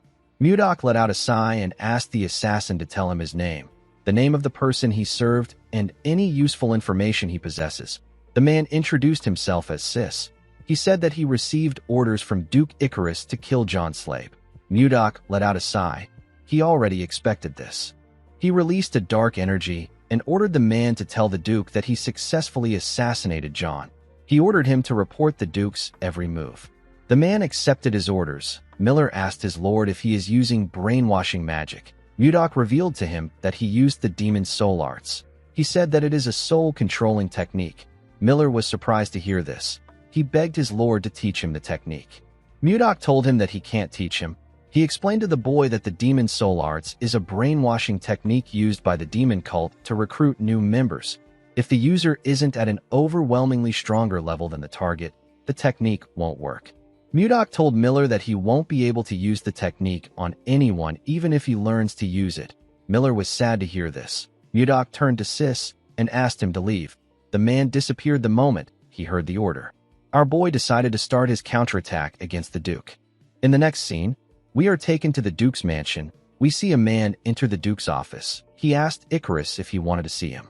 The person who entered the room was Sis. The Duke asked him if he finished the job well. Sis assured him that he dealt with John Slave. Upon hearing this, Duke Icarus asked the man to leave. Sis bowed his head and turned around. Before he could leave the room, Duke Icarus asked him to wait. He asked someone known as Curson to check whether the brainwashing spell has been undone. A masked man came out of the wall when he heard this. He told the Duke that he understands. He turned to Sis and carefully looked at him. He informed Duke Icarus that the brainwashing spell is still active. Icarus asked him if he is certain. He drank his wine and smiled. He looked outside his window and told himself that he will take care of Mudok next.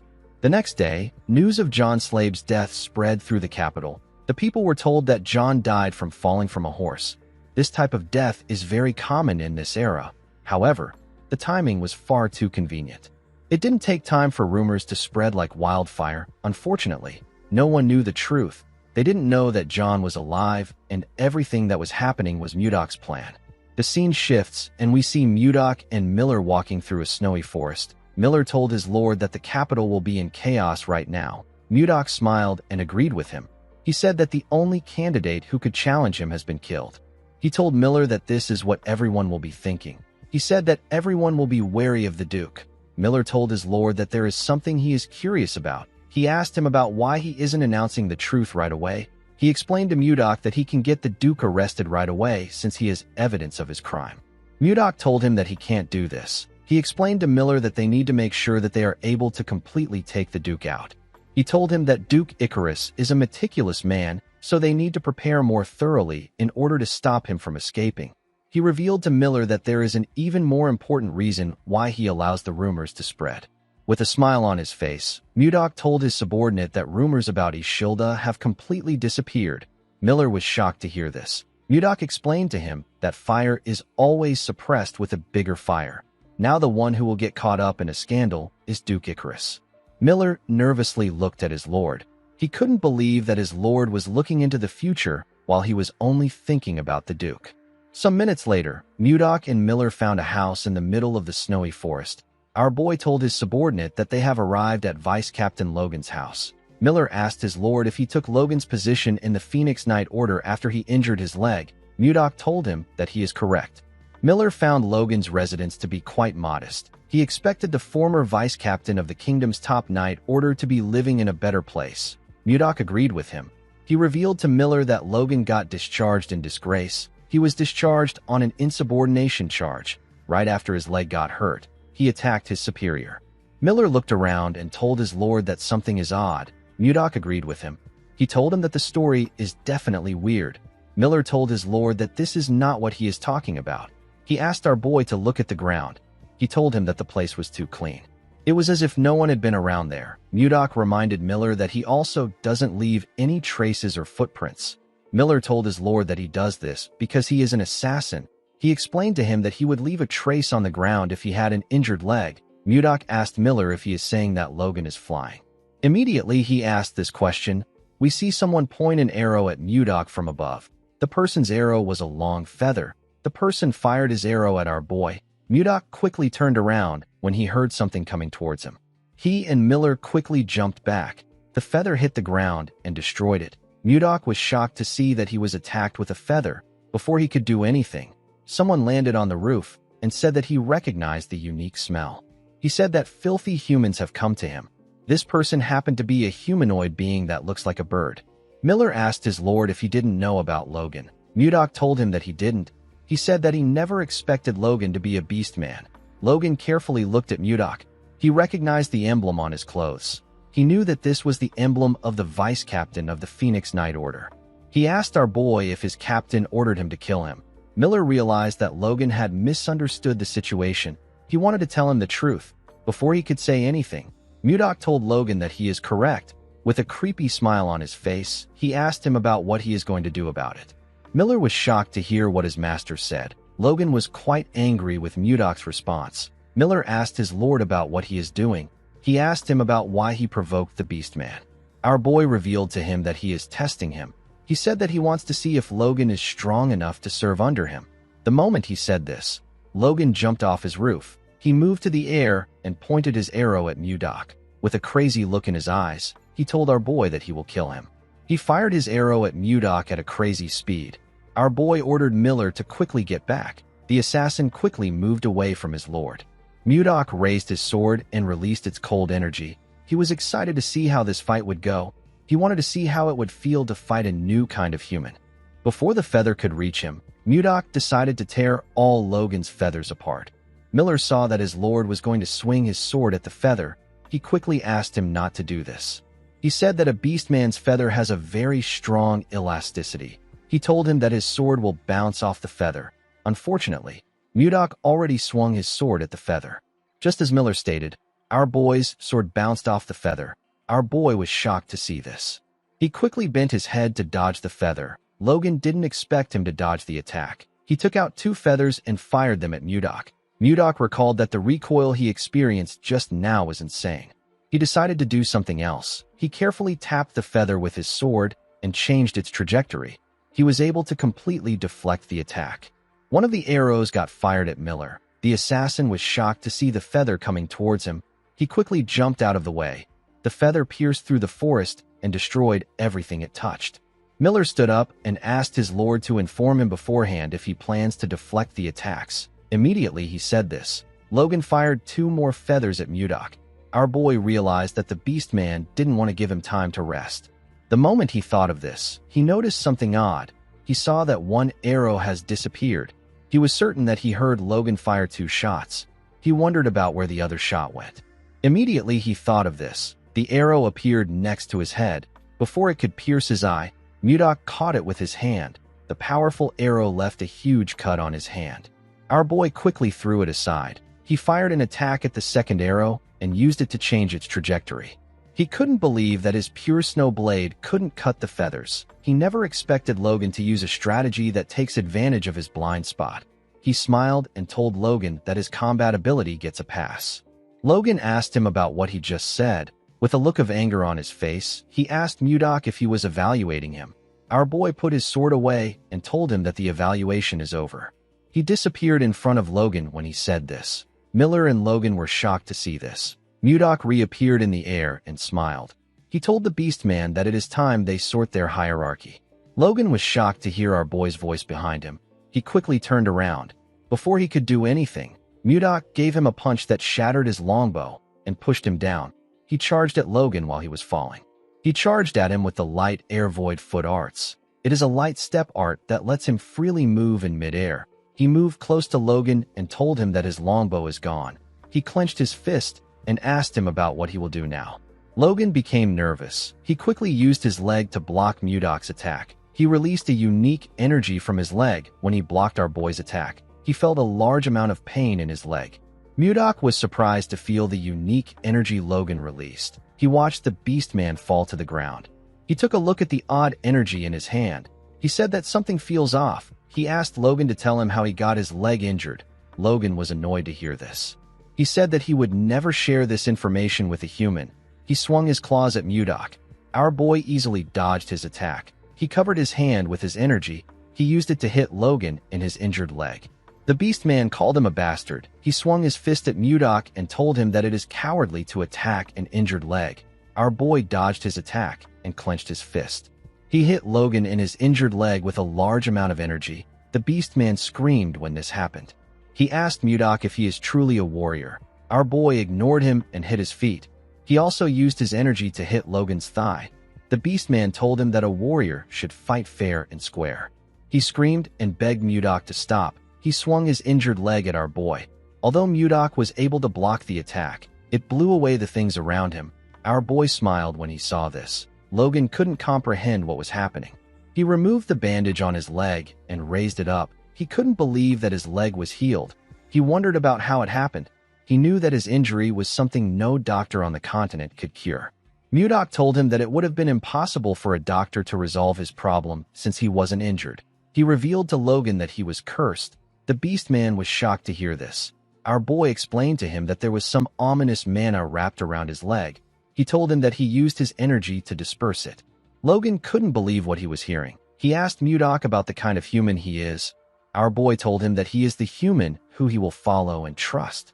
The scene shifts, and we are taken inside Logan's house. We see a well-roasted boar placed in front of Mudok and Miller. Logan asked Mudok to dig in. He revealed to him that the dish is a traditional dish in his tribe. Miller was very excited to eat the boar. He said that he has been starving for some time. He stretched out his hand and said that he will enjoy the meal. Before he could grab a piece of meat, Logan hit his hand. With a look of anger on his face, he asked Miller to tell him why he wants to eat the food. He told him that the dish is only for his benefactor. Mudok grabbed a piece of meat and told Logan that Miller is one of his people. He asked him to treat Miller well. Logan reluctantly accepted our boy's request. Miller smiled when he heard what his lord said. Logan gave him a dead rat and asked him to get lost. Miller was annoyed to see this. He told Logan that he is so mean. He asked him about why he is treating him and Mudok differently.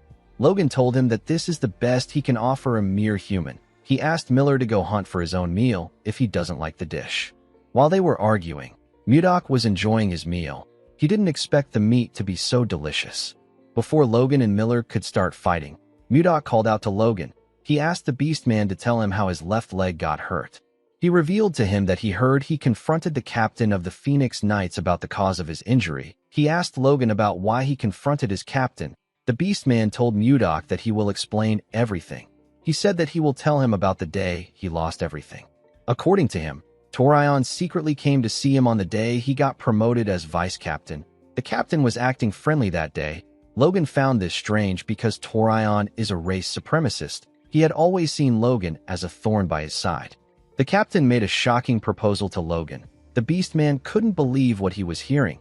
He threw his glass of wine at the wall.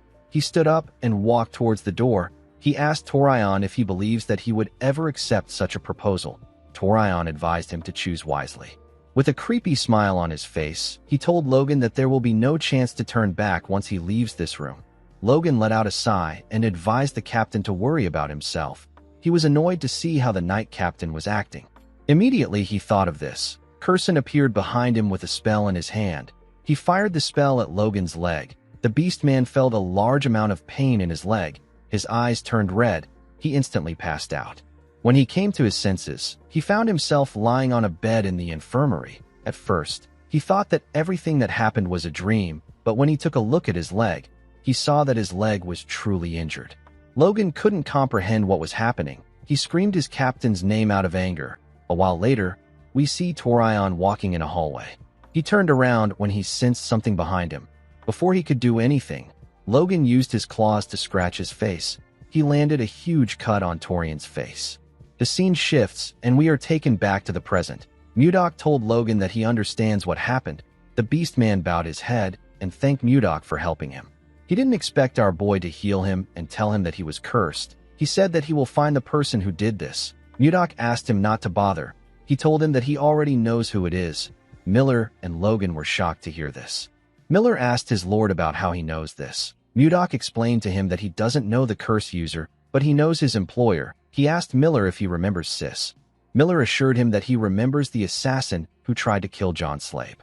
Our boy revealed to him that he felt something foreign when he casted the soul harvesting technique on Sis. He told Miller that this was the same energy he felt in Logan's leg. Miller was surprised to hear this. He said that the injury must be connected to Duke Icarus. Logan was shocked to hear this. He asked our boy if he just said Duke Icarus. Mudok asked him about why he is reacting like this. Logan revealed to him that the proposal he declined was related to the Duke. Mudok asked him to tell him what the proposal was about. With a nervous look on his face, Logan revealed to our boy that the proposal was about rebellion. He said that the Duke wants to overthrow the current royal authority and establish his own dynasty. Miller was surprised to hear this. Our boy smirked when he got this information. He realized that the Duke has finally stepped into his trap. He knew that this information was going to change the game. The scene shifts, and we are taken to the Duke's mansion. We see Icarus standing in his office. He welcomed the captain of the Phoenix Knights and asked him about how his injury is. Torion told him that it is getting better. The man was now wearing an eye patch. He asked the Duke about why he called for him. Icarus turned to his wall and reminded Torion that Mudok has recently joined his Knight Order. He stabbed the map with his dagger and ordered Torion to lure Mudok to the location he hit. He told the captain that he will become the next Duke if he can lure Mudok to this place. Torion was shocked to hear this. He bowed his head and assured Duke Icarus that he will complete the mission. Icarus was happy to hear this. He believed that he had set the perfect trap. He promised to make the place Mudok's grave. Guys, we have come to the end of our video. If you guys want more of this recap, let me know in the comments section. Don't forget to like and smash that subscribe button for more recaps. See you guys later.